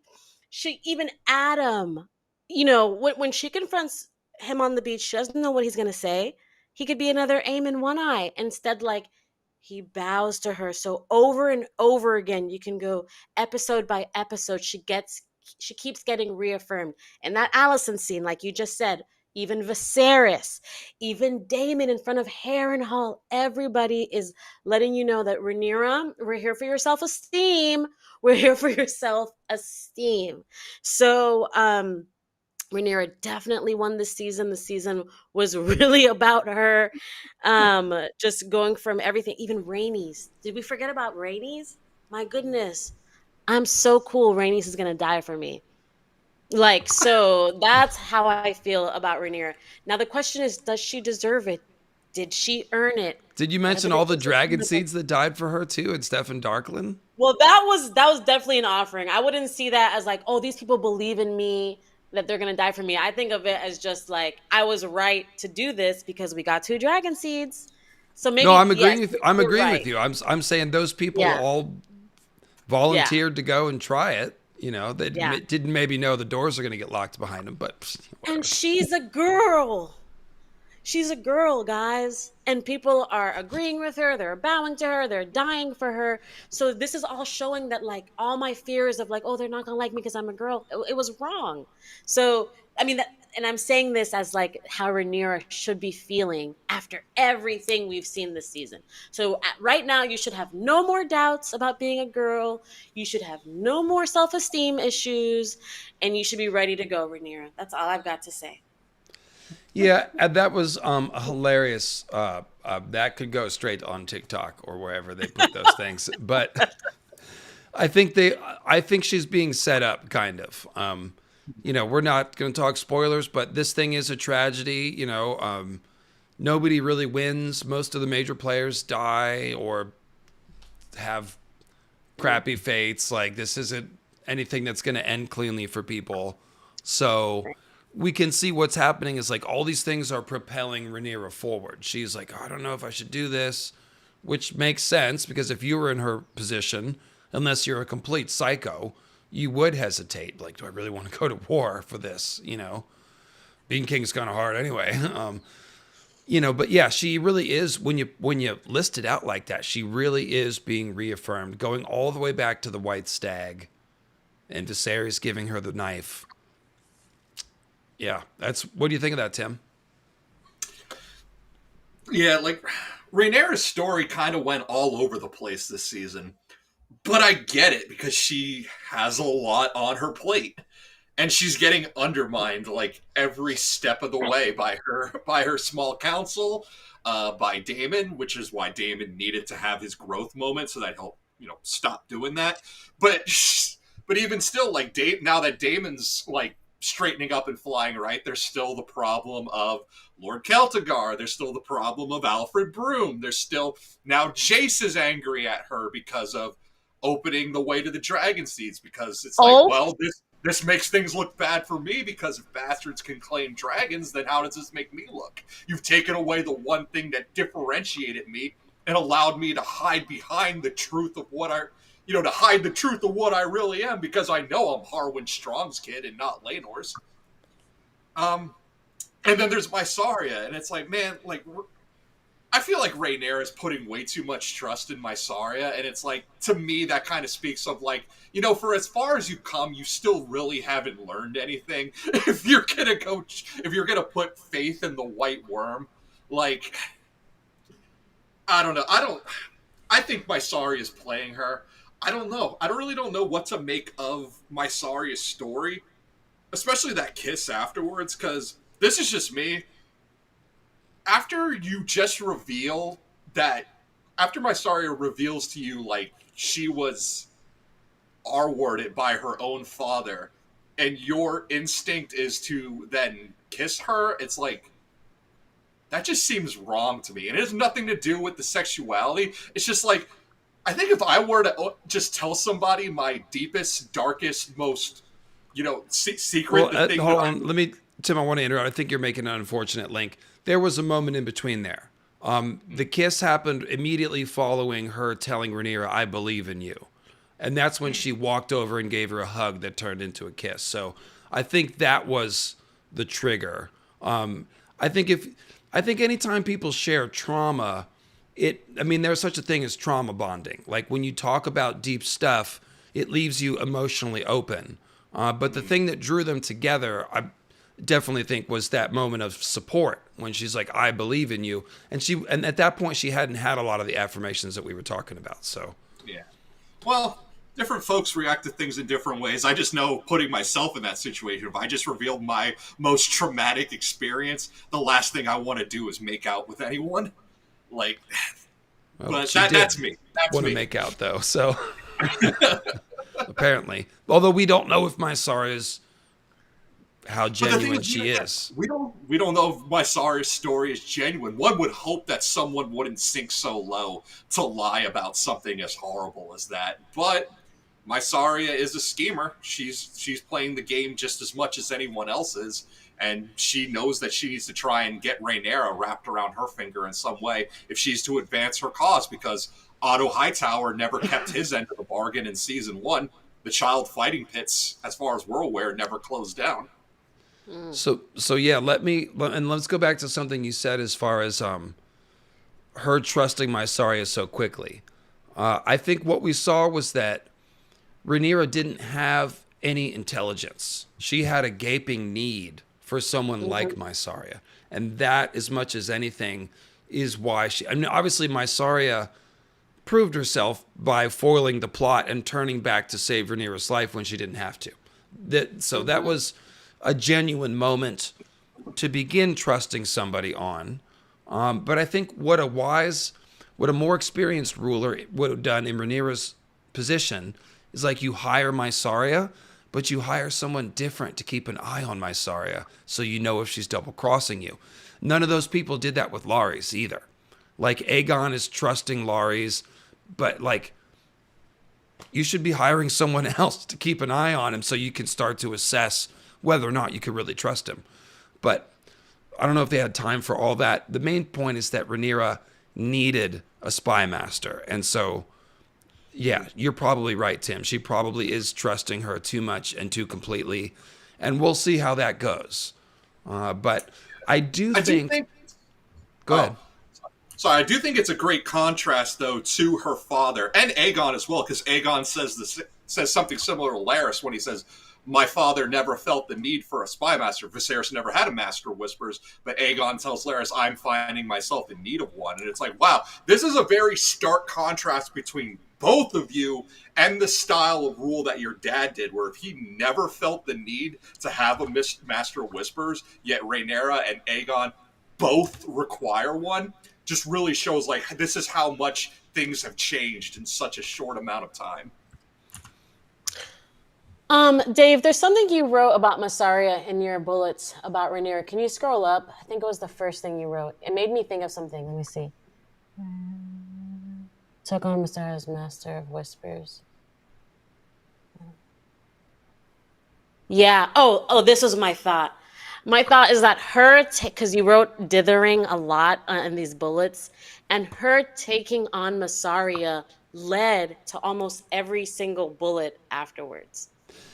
Because after taking on Mysaria, she looks to her for confidence or ideas for everything else. So if you take Mysaria out of the season, what does Rhaenyra have? It's true. I just kind of wrote dithering in there to be funny, but like I didn't rewatch the entire season. Some of these may be a little bit out of order. Mysaria was the catalyst for most of her actions. So like Mysaria thought of the sending food idea. Mysaria told her where to find the dragon seeds and then helped put together the plan to recruit them. So yeah, Mysaria definitely has, and also then just generally put confidence in Rhaenyra as well. So a huge turning point in Rhaenyra's plot arc this year was Mysaria. And I didn't actually, no, I did make a list for Mysaria. Let me just scroll ahead to that. I thought I did. Do you know what Mysaria is? If you combine Alicent with Damon, I think you get Mysaria. Like if you're looking for a partner, like if you are Rhaenyra and you had Alicent and Alicent didn't quite do it for you, like there's some qualities that you were attracted to. Okay. You needed more edge. You needed more edge. So now you have someone who slept with Damon, who knows what Damon likes, who might like the same things Damon likes. I sort of see where you're going with that. Them, because Damon with morals. Isn't Mysaria Damon with morals? And no dragon like Alicent. Okay, so you mentioned earlier I made the Damon's Ladies video. The Rhaenyra's partners video would be a pretty good one. Damon, Harwin Strong, Mysaria, and Laenor, maybe? Laenor. Wasn't there threesomes? Laenor, Laena. Okay, fine. They're all good looking people. In any case, all right. So, Harwin, and Kristen Cole. Kristen Cole. That was the other one. Harwin, Kristen, Damon. Yeah. And then Mysaria. Yeah, kind of. Mysaria. Epic people. That's a good Rhaenyra's list. hot. You know, she's the queen. She's a princess. Yeah. Everyone wants peace. What can you say? So Mysaria, her arc, since we're talking about her, she fled King's Landing after the firebombing of her house. She formed the Damon's Ladies support group with Rhaenyra, right? That was the beginning of their connection. Yeah. Then she caught the Cargill plot and saved Rhaenyra's life. She got promoted, did some kissing, hatched plans, as we talked about, to send the food and recruit the dragon seeds, and told Rhaenyra where to find the dragon seeds. So not much screen time. Mysaria, 23 minutes. That's not bad for a smaller character. She did a lot more than Corlys Velaryon in a similar amount of time. Let's put it that way. Definitely. So, let's see if we got a couple supers that I may have missed. Yes. Thanks, Will, by the way. Just to thank you. Looking forward to Night of the Seven Kingdoms. Yes, I think we all are. There was some casting news that got released about that last week. I saw something that said the Walker in episode 8 had a Hightower sigil on his chest. No. I thought his nose looked similar to Alfred Broom. No. These are false rumors. No. Dang. I will just bat those down. Why did Orwyle listen to Larry's instruction, R.E. Aegon? I think Orwyle kind of has to do whatever who's around tells him to do. Like, if Aemond tells him to give him more milk of the poppy, then he kind of does. I'm not sure what the question is, Stacy. What was Larry's instructions? Oh, just telling him to... Oh, hurry up. Yeah. Hurry up. Don't give him poppy. Didn't he take the poppy from him? Yeah, maybe? I mean, it's just one of those sort of dominance things. You know, the Maesters aren't the type of people to like be like, no, you can't do that. Like they're passive people. They're doctors. You know, like Larry's kills people. I don't know. He was just able to get him to stop in that situation. So that's about as much of an answer as I think there is. What, like, Orwell's in a rough spot because he's trying to be like as neutral a party as he can and do what he thinks is best is right by the king, but he's caught between Aemond and Larys, and he knows it's like Aemond wants me to give him milk of the poppy, and if I don't do it, he's going to kill me. But Larys doesn't want me giving him milk of the poppy. He wants me to get him walking as quick as he can, and Larys will kill me. So it's like, what do you do in that situation? It's like it's lose-lose really for Orwyle at the moment. Since we brought him up, I just skipped ahead. So Orwyle, he voted for Alicent. He was the lone vote for Alicent for regent. Sorry. You know, Dang. yeah, we all lived through it. Generally counseled whomever came to him, and he maintained his dignity. That's about it. He was just kind of there. So Yeah. Done. I think he's even responsible for keeping Viserys alive, because isn't he the new maester Sure. that comes and then Viserys' health improves? Because Viserys was about to die, and then a new maester comes that Rhaenyra brings in. Yeah. It occurs to me that, like, Damon is that troublesome VP pick. Like, I was going to vote for Rhaenyra, but Damon's education policy. I don't know, man. I'm not sure about that. Anyway, more like it's war policy. All right. Let's see. Annabelle the Goldsmith. Oh, hey, Annabelle. Just wanted to say 3 of you are amazing. Huzzah for Sir Cernunnos, and for Damon's Weirwood trips. The autocorrect's doing funny things with huzzah, but that's okay. Girl Nettles, regarding Alice, hear what Sean says. Gotta love the witchy woman. Feel like she might kill me, which is kind of a turn on, but can't. Why am I reading Sean's comments? But can't risk marrying her. It's because I did a kill, marry, shag in the chat. I see. You guys are having a whole subtext under my feet. I see. No, Over my the head, whole chat. behind my back, wherever. It's somewhere that I can't see is the point. I'll just let you carry on. Very good. Multiple forms of entertainment here on the screen. You can, take from it what you will. You're good. But I would love to hear yours and Tim's answer for the kill, marry, shag. Okay, so it's without swearing. What are the 3 options again? It's Alice. No. Rhaenyra. Kill, marry, shag. That's not. Kill, marry, shag. Okay, so yeah. Kill, marry, shag. It's Alice, Rhaenyra, and what was the third one, guys? I already forgot. It's Alice, Rhaenyra, and Mysaria, the White Worm.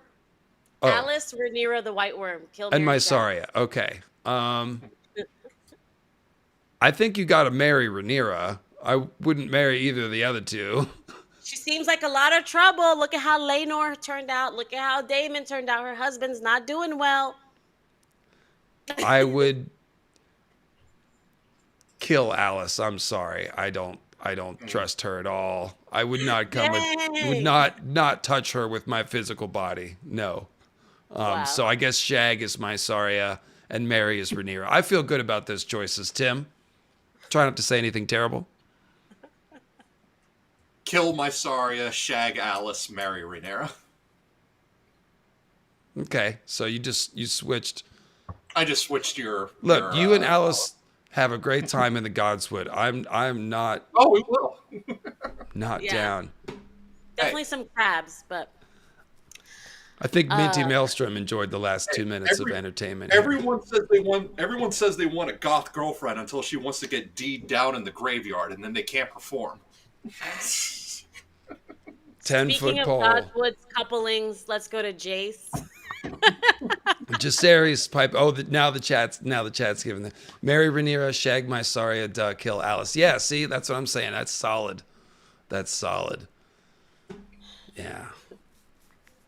But hey, we respect all opinions here, so leave your comments below. Sorry, a little chaos break. So. And yes, Tim is a bit of a Chad. Okay. I So like girls. fair enough. It's that reading Rhaegar shirt talking. All right, so Jacaerys, generally looking fabulous, is first thing he did. Look at that hair. He went to Winterfell and the Wall for a montage. Gonna need a montage. Then he was back. He heard vague talk of death in the north, but Cregan's kind of vague and didn't elaborate. So we saw he went to Luke's funeral. He preemptively went to the twins because he needed to do something. Got a bit testy with his mom on several occasions. Kind of just got testier as it went. Suggested the Stefan Darkland plan. He got very jealous when Mysaria was in closer confidence with Rhaenyra than him. He resisted the Dragonseed plan because of the class issues that we discussed at length. Finally called out Rhaenyra for her obtuseness about his paternity, which was legit, like we talked about. He became Ulf the White's babysitter, apparently, Manor's coach or something. And this has led me to ponder how Rhaenyra should have managed Jace, because I think there is an answer there. Either one of you guys want to go in on that or any of this? Or should I just... For me, I mean, for the easy thing is discuss what Jace's role should be. For me, Jace, okay, I'll give him a couple scenes of him mulling about, oh man, my mom doesn't trust me. She's treating me like a kid. But then do something about it. Like, I don't like people who complain and then don't do anything about it. You could be strategizing. And he does. We see him go with the phrase. We see him actively by her side. In every scene, he's trying to ingratiate himself. And she's the one being resistant because she just lost a son. So we get that. But, I mean, I feel like there's some points where Jace could defy his mom. Show that I'm not a kid. I'm not your son. I'm a man. But pick, like they say, choose your battles. Pick the right moment and defy her. Maybe he should have flown to Harrenhal before Rhaenyra did to handle Damon. I don't know if that's the right choice, but just throwing something out there. Because a lot of times with seniority, the way to prove yourself to the boss is sometimes to defy them. Show them that I can make decisions that didn't come from you and it could work out better. And then you do that again and again, and then they trust you to lead on your own. But it seems that he's just kind of just sitting and complaining, playing the role that she's put him in, the sullen son. So, Tim, what was your thoughts? I have like a diatribe ready, so I want to hold that and get your thoughts first. Yeah, there was that time where I quoted the lines from Way Down the Line, like nothing changes because it's all the same. And I feel like when it comes to Jace, Rhaenyra is making some of the same mistakes that Viserys made with her, which is not bringing him in closer and having him be there for it all. And I get that Rhaenyra doesn't want him on the front line, so to speak. You need the heir and a spare, and she already lost one of her spares. But Jace has shown that when given the opportunity, he does great work. He got Cregan Stark on his side. He secured the phrase. So it's like, look, this is a guy who he can get the work done. Like, you should be confiding in him more. You should be putting him out there more as an emissary, as someone to talk with people, meet with people, because the man secures alliances. Yeah. So, yeah, I think I completely understand Jace's frustration with the situation that Rhaenyra has put him in. Like the Dragonseed situation. Again, he is very self-aware that he is a bastard. He knows that he has to put on a front. And when she is doing things that make that harder for him, it undermines everything that they're working towards. And yet, it also goes to show, like, I think one of the things that George talked, like, when George is writing, his commentary is on how is being a trueborn really all that important. That's why he always tends to make the second son tend to be like, oh, that's the one that should have been king. But he does the same too with his bastard characters. Like, we know that Jon can get things done when given the opportunity, and Jace is like a prototypical Jon for the age that we're in right now. And it's like, yeah, you got to give him more important things to do, because he will prosper. He will rise to the occasion and make things happen. Okay, we're gonna do this. So thank you.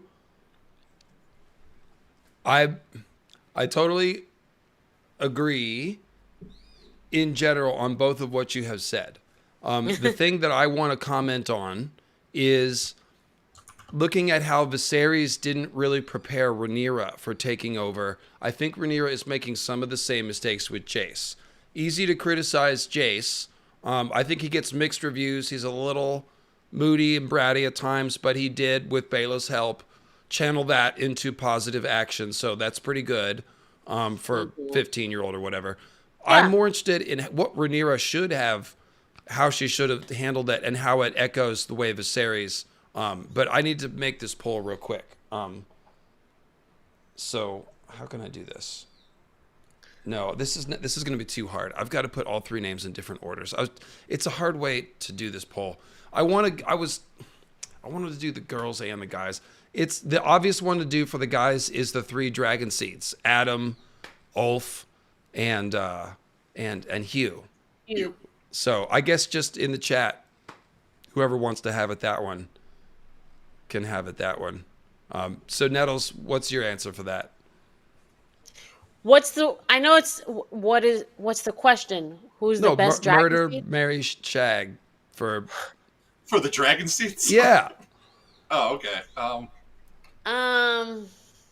Sean, to get it started, Sean says shag Hugh, kill Ulf, and marry Adam. That seems like good common sense. That was exactly what I was going to say.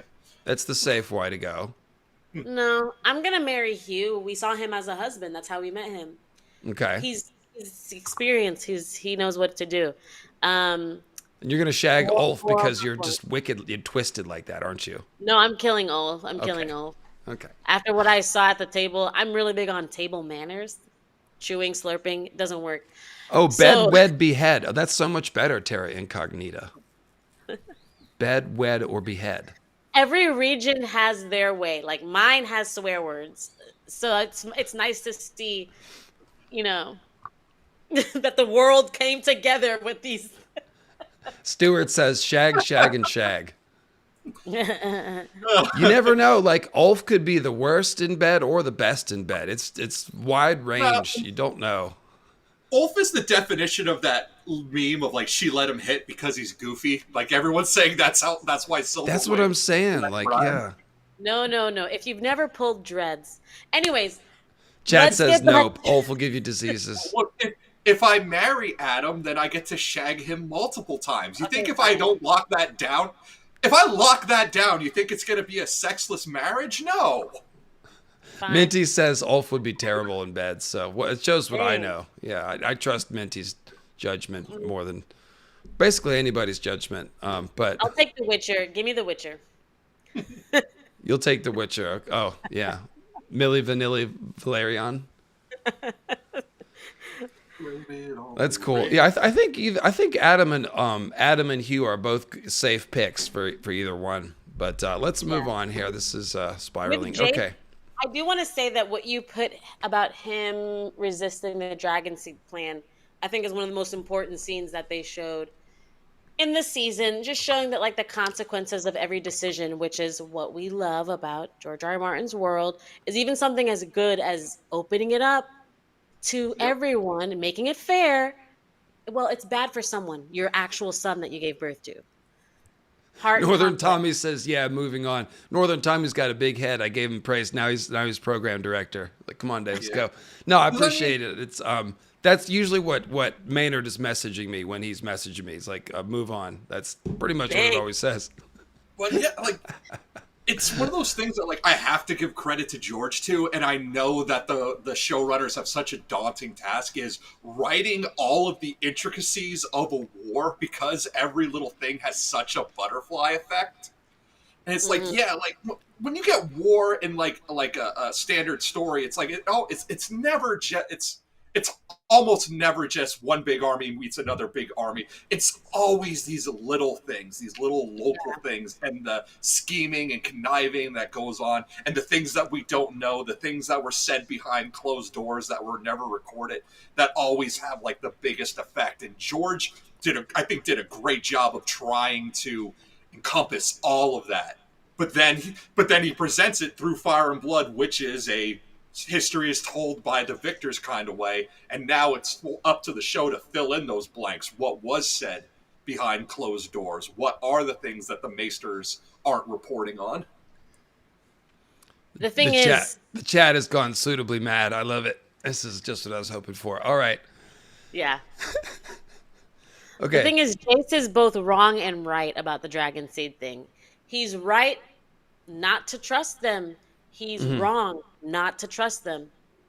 And that's how we are with life. It's right to go to college. It's wrong to go to college. Like there's so many decisions that we make that it's both wrong and right.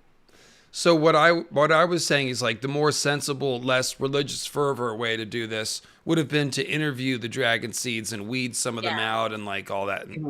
But The screening process. the screening process, yeah. But the point was that this moment has been coming. To both of you kind of touched on this. You know, Jace's own internal conflict. What makes the Targaryen kings? How are people supposed to follow me as king when people know my parentage is kind of questionable? So we've been waiting for this because they didn't really it got lost in the time skip. The Harwin and Rhaenyra's relationship and what a scandal it was.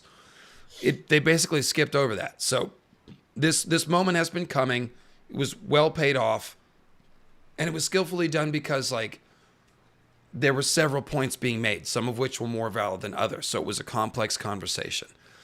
My main thing is that just as we observed that Viserys did not set up Rhaenyra to take the throne, really. He had her as cupbearer in the small council meeting, which is not a position of respect. And then she was in the meetings later, but I don't know, she wasn't really made hand of the king or given some authoritative position that got people used to listening to her commands. She never really did that. And then she left King's Landing for the last few years of Viserys' reign. So of course there wasn't a smooth transfer of power. And there's a lot of, I don't want to get too lost into criticisms of Viserys. Yeah.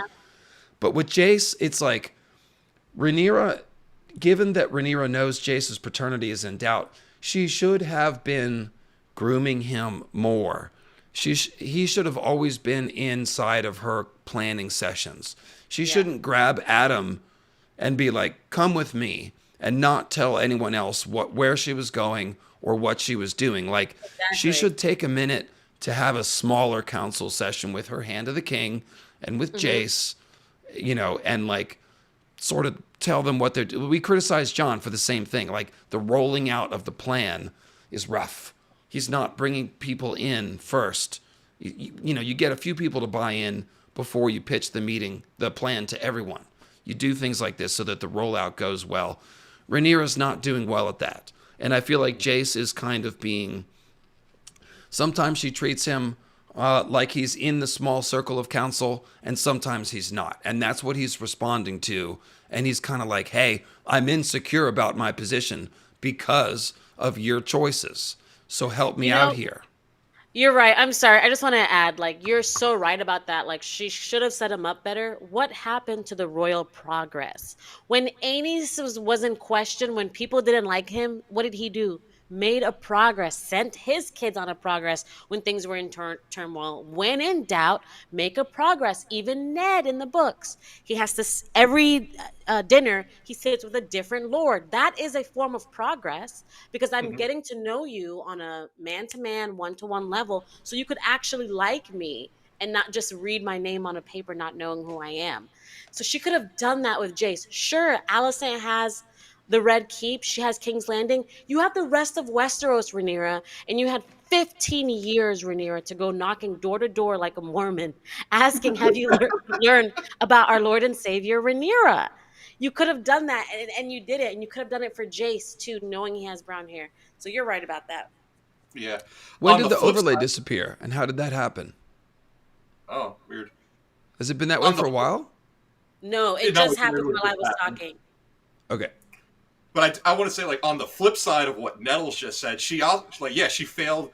There's a failure on the progressive aspect of that, like doing a royal progress. But then there's also a failure on the more conniving aspect of that. And the example I want to use is when Tyrion does what he does with Pycelle, Littlefinger, and Varys, with when he's making the marriage proposals for Marcella. And he's like, well, he tells Pycelle, I'm gonna marry Marcella to this guy, but don't tell the queen. And he tells Littlefinger, I'm gonna marry Marcella to this guy, but don't tell the queen. And it's like, that's how you root out who are the ones that you can semi-trust, because none of those guys are to be trusted, but who is the one who is going to go snitch you out right away. And he finds that it's Pycelle.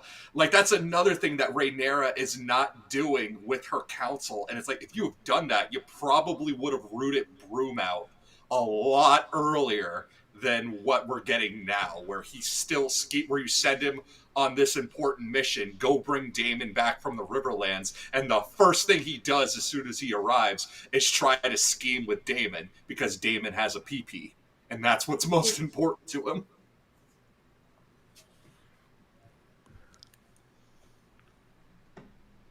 Nettles.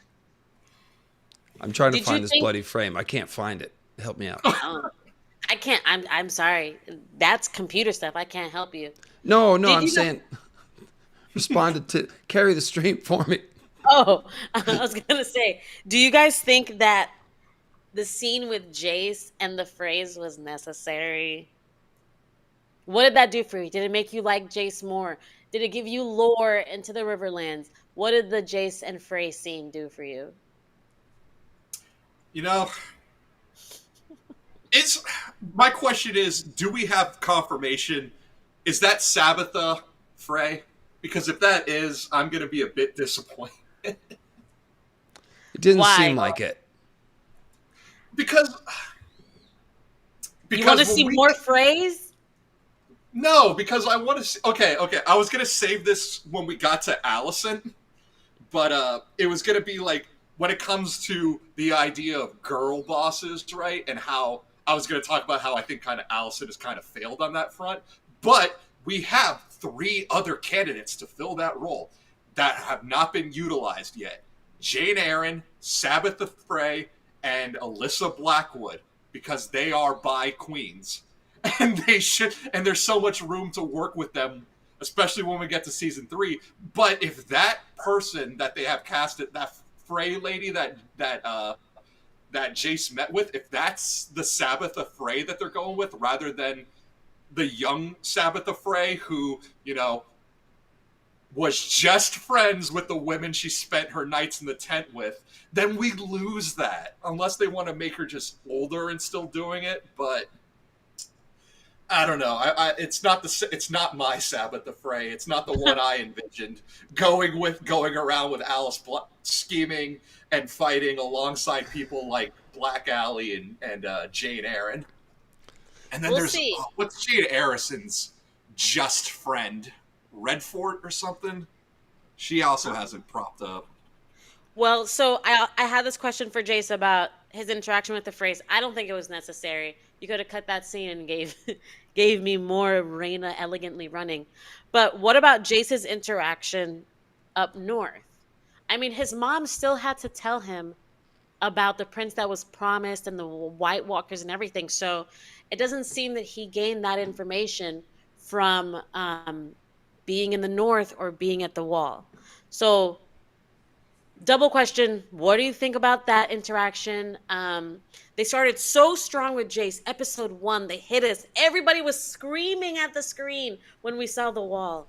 Jace, Jace, Jace. Sarah Snow. We screamed a lot of things.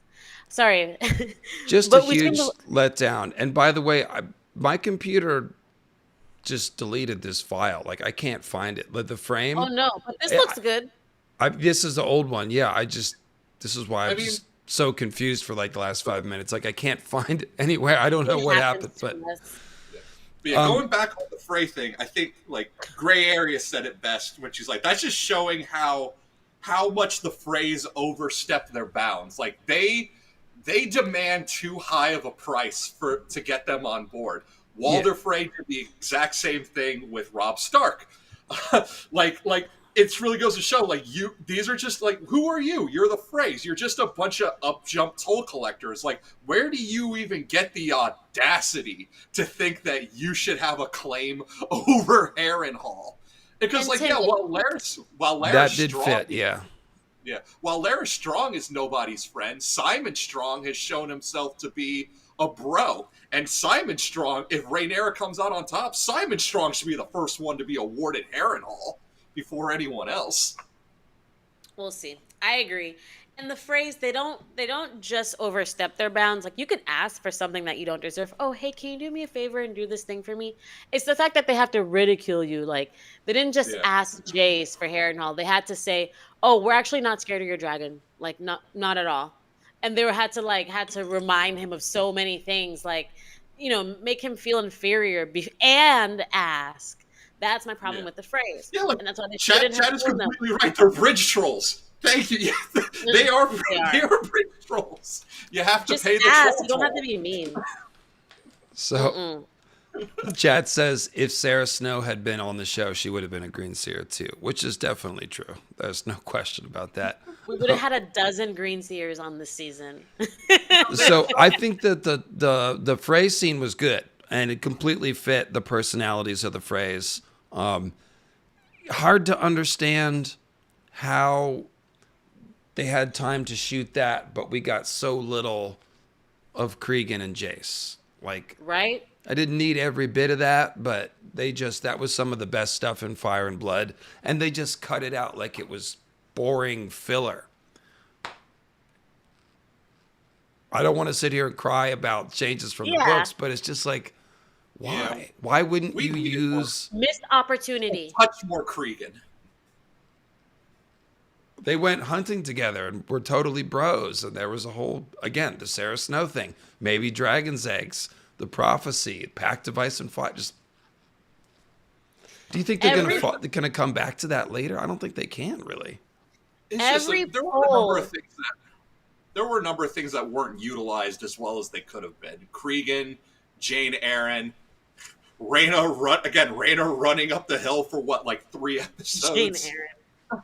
My thing is, Um, I mean, I'm not a fan of fan service really, but every poll, every single person voted the Starks over every house. Game of Thrones for years and years and years. That's why the Jon Snow show was the first kind of to be greenlit. We want Starks, and they teased it, and they're like, no, you guys aren't interested.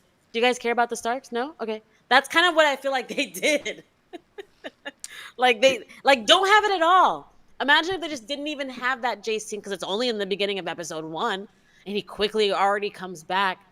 So it's like, Yeah. if you want to show it, then just don't show it. Brokeback Winterfell, you will always be real to me. Perfect. The Starks keep winning the polls. Am I so out of touch? No, it's the audience who is wrong. Like that's the feeling you get sometimes. Well, yeah. People with can like who they like. It's fine. But And with Cregan, it's like, I feel like, as you pointed out with Alice, the first scene with her was like, what is her accent? And then like eventually it was like, okay, we get it. If we had had 3 more scenes with Cregan, we probably would have gotten used to his Cregan. But like we just had the one scene, so it was a little kind of like overly dramatic the way it was written. The text that he was given to read was all like epic sort of narration. It wasn't even dialogue so much. So yeah, it seemed like an address, like something he said over and over. Four score and 7 years ago, the Stark men went to the wall. It's like, huh? The I'm right Starkey'sburg here. address. Yeah, yeah, that was perplexing. I think we've said it, but yeah, just confusing why Yeah. they didn't do anything with that. I mean, Absolutely. All it's right. one of Well, those things I guess we just have to chalk up to what would have happened if we got those 2 episodes. If HBO had not shot themselves in the foot and let them go through with a full 10. But yeah, I like Jace. I just hope I like Jace as a person. I my wish for him in next season is that Rhaenyra gives him the reassurance that she didn't give him this season. She does not make that, like you said. Why are you having secret councils without him? Why are you leaving him out? You don't reassure him. And then when he asks you about parentage, she needs to tell that boy something. And she's had a long time to prepare a speech about who his real dad is and what that does for his identity. so someone's asking, well, what could they have done with that? Okay, so to follow up on what Nettles just said and Jace's conversation where he's talking about basically how will people perceive me, if we had seen him go to Winterfell, we could have seen some of Cregan's lords snickering and whispering and seen him be insecure about that and be like, oh, okay, yeah, this is going to be an issue for him. And then maybe Jace proves himself to these same lords by going hunting or, going like I said, they do polar bear swimming or like whatever they do, snarks and Dragon? grumpkins hunting. But then this could have been like showing Jace like, oh, well, you can overcome this by earning people's respect. So they could have developed his character that way. Yeah. Obviously, they could have developed the prophecy of ice and fire stuff. That is the main implication of calling the Pact of Ice and Fire, is that it seems like Jason Cregan talked about that in the books. It's implied. And they're making a big thing of the prophecy. So it's like, why didn't Rhaenyra tell him about it before he went? Or why didn't they bring this up when they're talking about the White Walkers? Just would have connected all the plots a little bit more. So there's a few things. Jace could have met a direwolf. Also true. Yeah. So let's talk about Baela, who also did a lot of looking fabulous, like her betrothed, Jace. They both look great. Like I said, Baela kind of was just an adjunct to other people's plots, though, mostly. She basically was a Rhaenyra cheerleader. She gave Corlys some counseling. She gave Jace a lot of counseling. And that's mostly what she does. She had the one thing where she spied Kristen's initial advance on Moondancer. Well, she did not wield Dark Sister. Maybe that was in a cut episode, I have to assume, because Bethany and Antonia talked about that before the season. So perhaps we'll see that next year. And she generally just took everything really seriously. She paid attention in the meetings, unlike her dad, who's drifting off and then yelling at people and stuff, like we said. Baela pays attention to meetings, but didn't really learn a lot about her other than she's just kind of stalwart and ready to do the job. And I guess that's fine.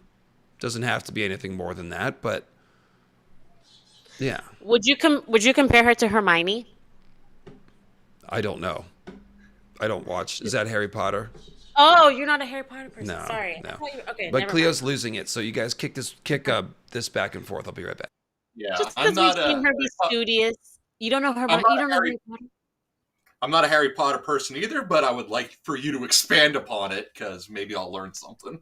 Hermione is someone you might say is a Mary Sue just because she's there to point the boys in the right direction. Hey, that's morally wrong. Don't do that, guys. So she's that person. She's studious, and we see Baela, a lot of scenes with her in the library. Um and yeah, she just always does the right thing, but lacks some depth. I don't Mm-hmm. know. We'll see. Baela, I don't even feel like commenting on her other than just saying my little Hermione stint. Because it's like, for me, like commenting on a character like Roz from Game of Thrones. She's not even special enough to be like a Shay character that at least has like a betrayal and a complexity. Because no, she's just Roz. Just here, I do the right thing, I look good, and then people use me for their ends. That type of thing. So for me, my hope for Bela is some complexity. Are you 100% in love with Jace? Or do you have a little side thing, girl? Like, Or how bad do you want to be queen? Maybe it is, let's not be gross and nasty and make it about SCX. How bad do you want to be queen? Because even Marjorie, before Marjorie was anywhere near the throne, we saw her. I want to be the queen. I'm willing. I'm willing to do threesomes. I'm willing to wear this dress. I'm willing to do all this stuff. I'm gonna go hunting with Joffrey. So like, but we're not seeing that from Rhaena. So does she want to be queen badly? Does she not really want it? So I need to see Yeah, more great, seasons, more great seasons. point. I'm looking forward. You're right. This could be a season 3 thing, but like this is someone who is going to be the future queen of Westeros. And when I did my Jason Baela video, I talked about some of the exciting things that we could see from them. We didn't see most of it. That was one of the things I mentioned. Like she is someone who should be thinking about herself as a future queen of Westeros, and that should inform her behavior and her decision making. And you like in that conversation with Corlys, which was interesting, she could have brought that up. You know, she's like Corlys is asking her about drift marks. Like, I'm going to be the queen of Westeros. Like, Yeah, like that's so too small. right, and then not only did nobody act like she's the future queen of Westeros, they didn't go into how she feels about that. She could have, you know, I like your angle on it. Like, why don't we see a little of that Targaryen sort of indulgence and reveling in, you know, the finer things, a little three-way, a little drink of wine, like her Damon's daughter. right, they're totally chaste. They never even kiss or touch each other, Jace or Baela. So like she doesn't seem to have much of a pulse. There's nothing to really bring her alive to us yet. Yeah. But maybe Yeah. they'll get to that. She does have interesting things in her future arc, but Yeah. I would like to have seen a little bit of exploration of that angle on her, I would say. Yeah. But I love Again, the Kristen scene. Even though if I'm going to talk crap, let me say a good thing. The Kristen scene, the field chase showed something. It showed she has angst. That shows that she'll go against Rhaenyra, and you know, I just wanted to put that out there. Go ahead, Yeah. Tim. I was gonna say, like Chad is saying, she's kind of static at the moment. She's been relegated to the sidelines. I wouldn't know if I would go out the far the Hermione thing, like when she caught sight of Kristen Cole and Gwen Hightower, like she wanted to pursue. I think she made that obvious, but she's like, "Ugh, no, I gotta cut this off and do the right thing and go back." But I think if left to her own devices, she would have probably gone more the Damon route and just been like, "I have the opportunity and I need to take it." But I can see why, like, yeah, they made her. She had to back off and go back, but it still won out that she's able to like get that information back to them. Like, hey, Kristen Cole and Gwen Hightower are off in the woods thinking they're being sneaky right now, and you need to know about this. Yeah, I would have liked to have seen that followed up on a little bit because it did show us a little bit of that Damon's daughter kind of thing. And Lena's daughter. Both of her parents were fierce. So Yeah. But all this commentary makes me excited because usually they'll show you the character one way before they flip it. Like they can't flip it if they don't show you the character one way or create a thirst in you to want to see more. Like everything critically that I'm saying about Baela comes from a thirst. Like that the writers and the show runners have done a good job of creating a thirst for us to want to see more. Mm-hmm. yeah, so I'm just trying to think if I have any. Yeah, no, I agree. I think that about says it. And we'll see. That, like I said, there is stuff coming in her arc. So Yeah. I think Baela mostly kind of she held steady. We did, and the chat is right though. There was a good dynamic between Jace and Baela. It's not like the chemistry was. They felt like a couple. They felt like the way they talked to each other was intimate. You could tell that like when she talked to Jace, Jace listened. Jace was comfortable talking about his troubles with her, and it was honestly pretty moving when she's like, "It doesn't matter, like about your parents. Like I know who you are." That was a very I don't remember what she said, but that was kind of the feel of it. She definitely reaffirmed like his value as a person. It doesn't really matter about the titles and the trappings and stuff. So there were some good moments. I don't want to say that there wasn't. You But didn't she say kind of that. held What- steady as far as what she did. She didn't have, it wasn't like growth, or we didn't so much get to know her. Apart from that, she does seem to be, like I said, an intuitive character that did help Jace find his way to a good solution. So that's about, I think, what we can say. I would call it untapped potential, because again, like the way that Jace is able to make things happen, and with how aware of everything that Rhaena is, but not being brought, it's like you got the makings for another Jacaerys and good Queen Alyssa here, and you're doing nothing with it. And it's like these kids, I know they're kids, but it's like they'll do great things when given the opportunity, and it really doesn't seem to be given to them. And Dave was just talking about how Rhaenyra wasn't prepared. Oh, and that whoa. Don't do that. Don't do that. Oh, sorry. That was hella distorted. Sorry. Oh, I'm so sorry. But yeah, you're saying how Rhaenyra wasn't prepared, and now Jace isn't prepared. In the same way, Baela's not being prepared. Isn't she supposed to be the next queen? Shouldn't that at least be like a wedding? Let's start consummating and making some heirs, or at least rules. This is what the queen does. No, the same thing I said about Jace applies. Like, Rhaenyra should be bringing both of them into her close councils and pulling them off to the side and explaining her decision making, because she could die at any point. And like her and she needs to explain this to Jace. Like, look, if I die, you're in charge. So we can never be in the same place if we're both going to be at risk. If I'm going to war, you have to be here. If you're going to war, then I need to be here. Because if we're both in the same place, we risk our whole side. You know, that's putting all the chips on the table if we do that. There should have been a little bit of that conversation.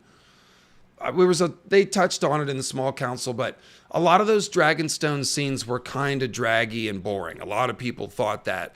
So this is why all of us are sort of thinking about things they could have talked about, some more stuff they could have done with Baela and Jace to make them more compelling. There was stuff there that was good, but could have been developed more, I think is what we're saying. Yeah. Yeah. Dragging at dragons. Yeah, it's dragging. It's dragging a bit. All right, let's talk about Rhaenys. Rest in peace, first of all. Glorious death. Incredible. Falling into a dragon explosion. She blew up the castle. Anyways, so what did she do this year? She rode many patrols with Melies. She told Damon he's not the king, and no, we're not going to go attack King's Landing. She showed up Catelyn Stark super bad with her acceptance of Corlys's bastards. This is a joke. This meme has been going around. I feel like it's an unfair comparison. Very different situation. I posted it. I'm sure you did. It's fine. It doesn't need to be taken too seriously. I think it's a little unfair because Ned brought, obviously, Jon home and treated him like a kid, whereas Corlys did the opposite. So if Corlys brings Alan home and raises him with Laenor, maybe she acts more like Catelyn. We'll never know. But obviously, it's nice to see the different view, I guess, of bastards or something. Yeah, comparison with Catelyn aside, the writers wrote this scene for a reason, and they wanted us to they wanted to show Rhaenys in a certain light. Yes, and one of the things was kind of like, oh yeah, Targaryens are worldly. They're not like, oh my gosh, she slept with somebody else. Like, that's not really their vibe. It's never been. What's interesting is that that's more acknowledgement of Alan than Corlys has apparently ever given. Dang. So, we'll get to Corlys. I've got a couple things to say. Then she went to Rook's Rest. Okay, no, she showed up Cat Stark. Okay, she counseled Rhaenyra to avoid war as long as possible, which led to the covert visit with Alicent to try to patch it up and not go to war, which is too late, obviously. She volunteered to go to Rook's Rest. She fought valiantly. She died a dragon rider's death, and then Corlys named a ship after her. So, which, by the way, I feel like the Queen Who Never Was an awkward title for Rhaenys when she was alive. So if you're going to Yeah. name the ship after her, it should have been named Princess Rhaenys, not the Queen Who Never Was. Just my opinion. Yeah. Your take, Nettles. Same thing. Okay. The Red Queen. The Red Queen. Mayleys. Just Rhaenys. The Queen Who Never Was about is your like, she pet didn't name? even Didn't- like that title. She didn't. Well, he named the ship the Queen Who Ever Was, which is even more lame because she never even heard that phrase. You just made that up now. So it's like, Yeah. yeah. Yeah. I thought it kind of fits Corlys. Like him, it's slightly obtuse. And it makes Yeah, sense for the character, actually. Yeah. That But I joke's- groaned at Corlys, like, dude, why did you just call it Princess Rhaenys? Anyway. Why don't Maybe you they did just that on make purpose. Rhaena, it's like, why don't you just make Rhaena the heir if you wanna honor Rhaenys, make Rhaena the heir of Driftmark. Well, that's Not a clearly a ship. plot line that they've got going. Who should be the heir Yeah. to Driftmark? So we'll see how that shakes out. They've definitely talked about it quite a bit. So what did Rhaenys show us? Obviously, incredible valor. You know, we talk about how George shows us the dark side of war and the Feast for Crows. There is a glory to war also. And he shows that as well. In particular, we talked about Rhaenys' choice to circle back to the battlefield after the initial confrontation with Vhagar and why she couldn't leave the field. It's because the men were down there fighting, and if she leaves, Vhagar will roast them. And then everyone will be like, Team Black doesn't rep for their side. The Dragon Riders flee, you know. And so what she does is incredibly heroic and brave and reflective of understanding goals outside of yourself. Yes, I'm going to die, but it's important that people continue to think about Team Black. Or, yeah, I might die, rather. I very likely might die. But she cares about her reputation, her honor, the honor of her team and her family, and Rhaenyra's ability to win this war. About these soldiers, perhaps, maybe. I don't know. But Yeah. so that is the brave and valiant and admirable side of these soldiers who go out and lay their lives on the line to keep other people safe. So I think that's one of the main things, the main notes that she hits. Tim, your thoughts? Yeah, like you said, it's easy to make the comparison between Rhaenys and Catelyn, but it's like, yeah, Rhaenys didn't have to deal with Adam and Alan being there the way that Catelyn had to deal with Jon being there and not knowing the truth about Jon's true parentage. Every time she has to look at Jon, it's like just a reminder to her of your duty-bound husband was with another woman, as far as you know. But at the same time, like when it comes to Corlys, I said this last week and I stand by it. Corlys really dropped the ball because I said, like, I brought up Roose Bolton. I said even Roose Bolton at the very least made sure that Ramsay was fed. And it's like, Corlys, you're the richest man in Westeros. You telling me you couldn't sneak these kids some picnic baskets or something to make sure that they were at least just, if you weren't going to bring them into the fold, at least just making sure that they're taken care of? Especially if their mom died, it seems to be the route that the show is taking. I don't think we're going to see Mildred on camera. But yeah, like... Can I just pipe in, Tim, real quick, to your point? I think it's a fascinating choice that they have made for Corlys and his sons and how that's all going to, like... It's pretty interesting. I'm finding it very interesting. Go ahead. Yeah, but I realized I talked more about Corlys and we're supposed to be talking about Rhaenys. That's okay. It's part of the whole thing. Yeah. But yeah, circle back to Rhaenys. So circling back to Rhaenys, yeah. Got her moment with Dave. Can I just comment, like, one of the things I love with actors is when they act without saying words. And it's right after the blood and cheese incident when they're having that small council meeting and everyone's learning about the death of little Jacaerys. And Rhaenys lays her eyes on Damon, and then Damon gives her that look, and she just knows, like, oh my god, it was you. And then later, Rhaenyra, when everyone's dismissed, and Rhaenyra has to have that same moment of, like, who would do such a thing? Oh my god, it was you. But Rhaenys is the fact that Rhaenys is the one who caught on first about what really went down, and not a single word of dialogue was needed to establish I know what you did. Yeah.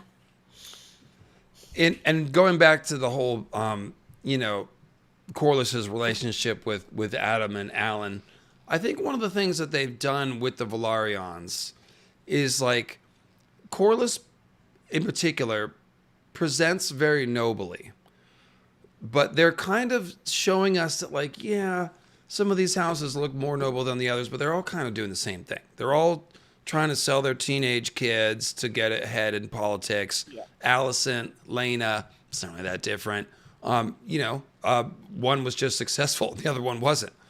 So similar thing here. Like, Aegon, I mean, what Aegon does with his bastards is worse. I mean, he leaves them in flea bottom and knows that they're being raised in fighting pits. That's worse. But he similarly has bastards, and we know from all the dragon seeds that other Targaryens must have done this too. They sleep around, and then they don't follow up to see what their kids are doing. So it's not that Corlys is any worse than any of those people. He's just like all of those people. He just has this veneer of nobility that... And if they're going to show you that, they're going to show you the cracks in it. So I think that's what we're seeing. And of course, he is noble. He has achieved many things. Him and Rhaenys do have a mostly good relationship. There are some moments when she kind of looks at him askance and is like, yeah, you've got some illusions or whatever. But, there are good things to be said for Corlys. But he is certainly... They're exposing, like, his pride and his reputation and the way he thinks about all that stuff. So, yeah. He didn't care about his sons that didn't have his name. He took more care over people who weren't his kids and grandkids because they did have his name. That's kind of the thing, right? Yeah. That's his point. History doesn't remember blood, it remembers names. But since Adam and Alan have the blood but not the name, they're seen as less than. That's it. And I think that's the issue with Corlys, why this is so jarring. Like, I think you're 100% right, Dave, and, like, hey, this is what we've seen examples of. This is what fathers did at the time. There probably isn't even a term for deadbeat because deadbeat was the norm and standard. But Corlys has spent all of last season being nice to Joffrey and to all these strong people.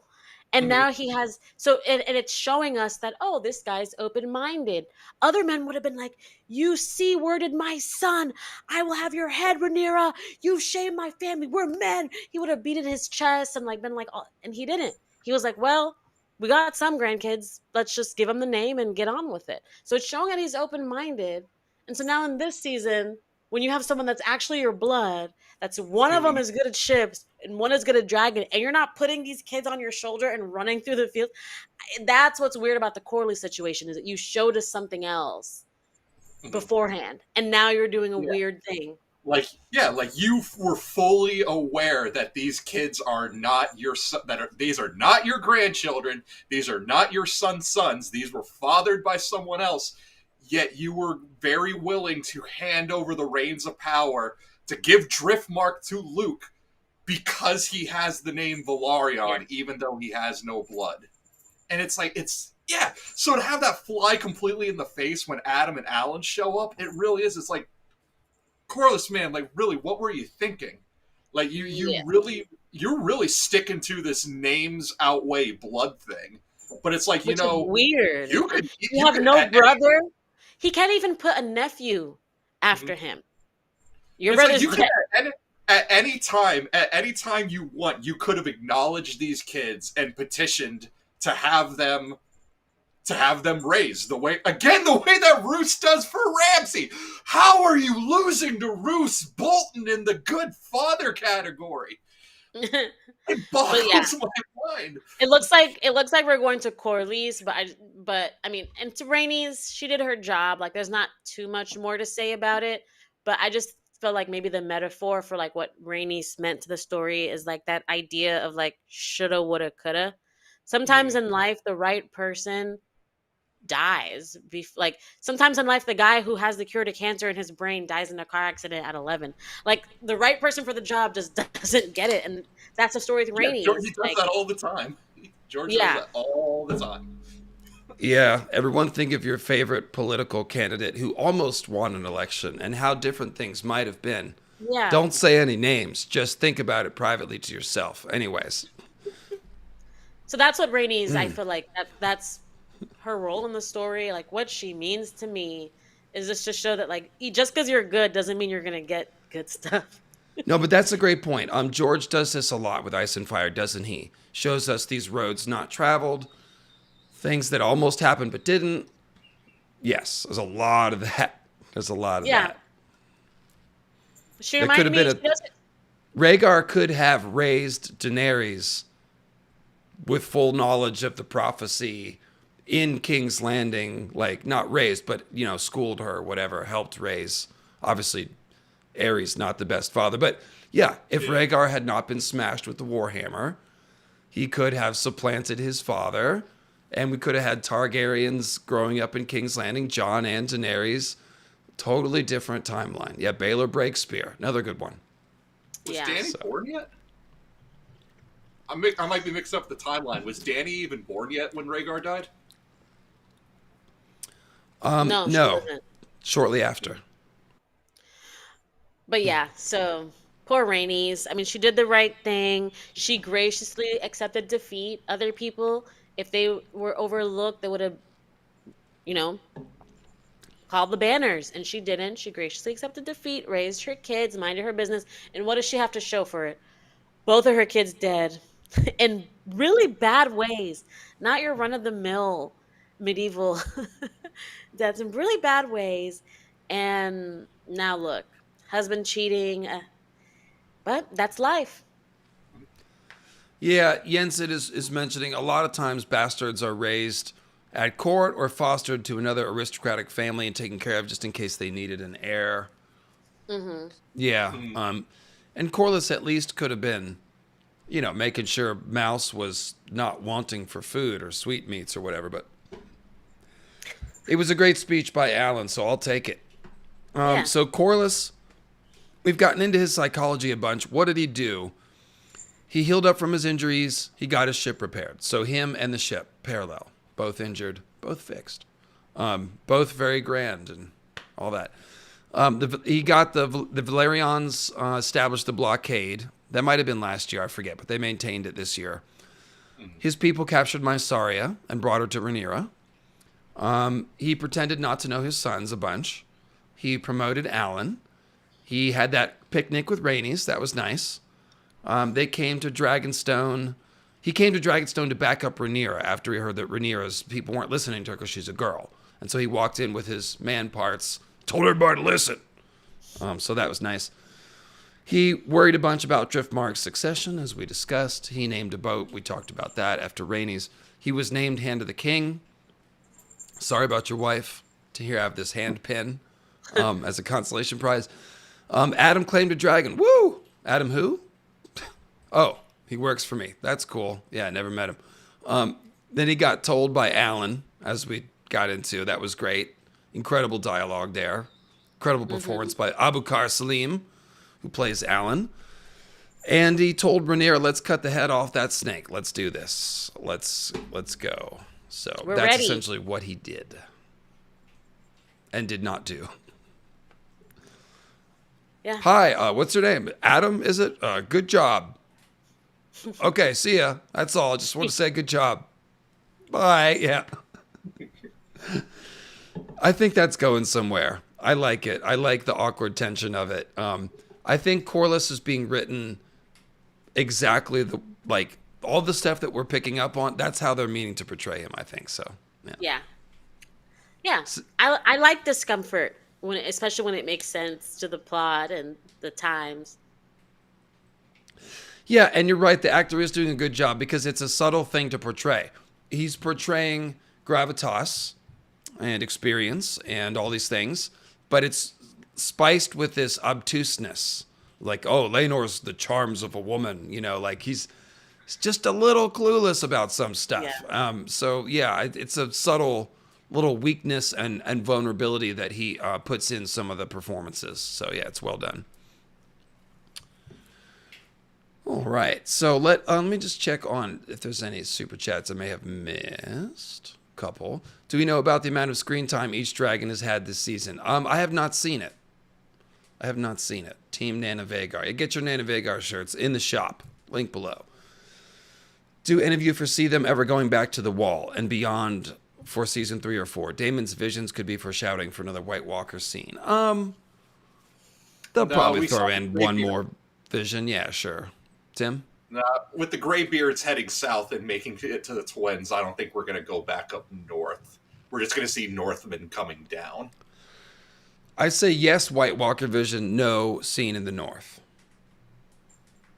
That's what I would say.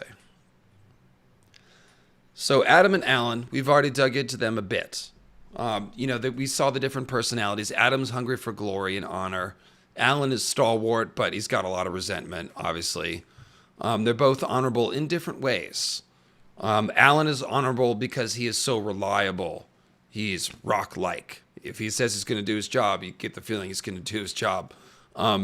Adam is honorable in the sense that, like, he was nobody and he got a sudden promotion. He doesn't do the Ulf thing where it's like, aha, everyone better cater to me now. First thing he does is kneel. I know much of service.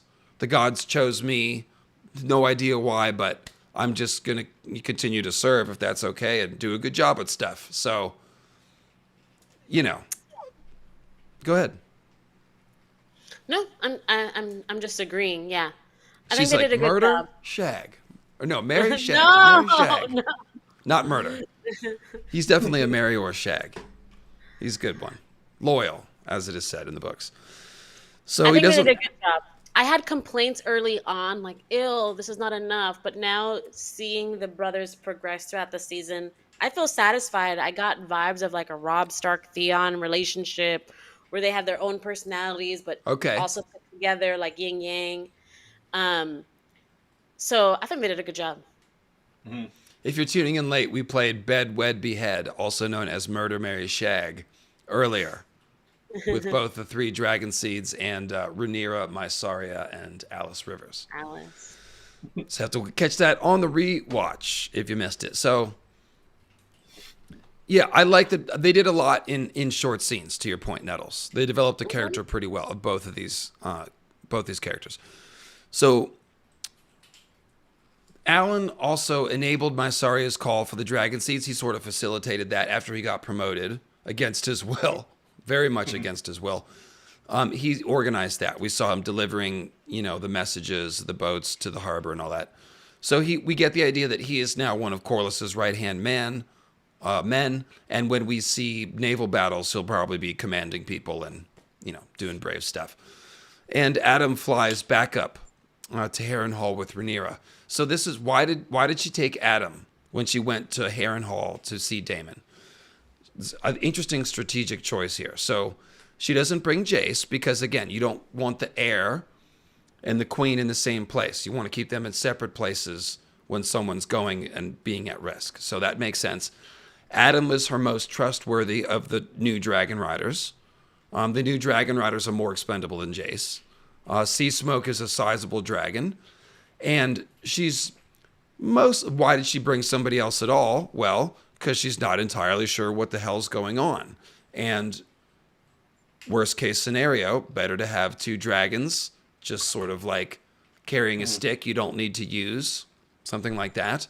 So yeah, Adam flew back up with Rhaenyra to Harrenhal, and that's pretty much what they did. If only Adam could have met Damon. They were right there. That would have been cool. There's a new person on our dragon, Damon. Do you care? No, you're just going to bow to Rhaenyra? Okay. I think they just saved that for the last 2 episodes / next season. what Damon's. I'm very curious to see what Damon's thoughts on the new dragon seeds and all that. Then don't bring Adam to Harrenhal. If the whole point of Rhaenyra going to Harrenhal is to be reaffirmed that Damon believes in They her. just avoided it. They never showed Adam on the ground. He was just flying overhead. So right, yeah. But oh well. At least it gave Adam to do something to do, and it made us feel like, oh, she trusts Adam now. So that's good.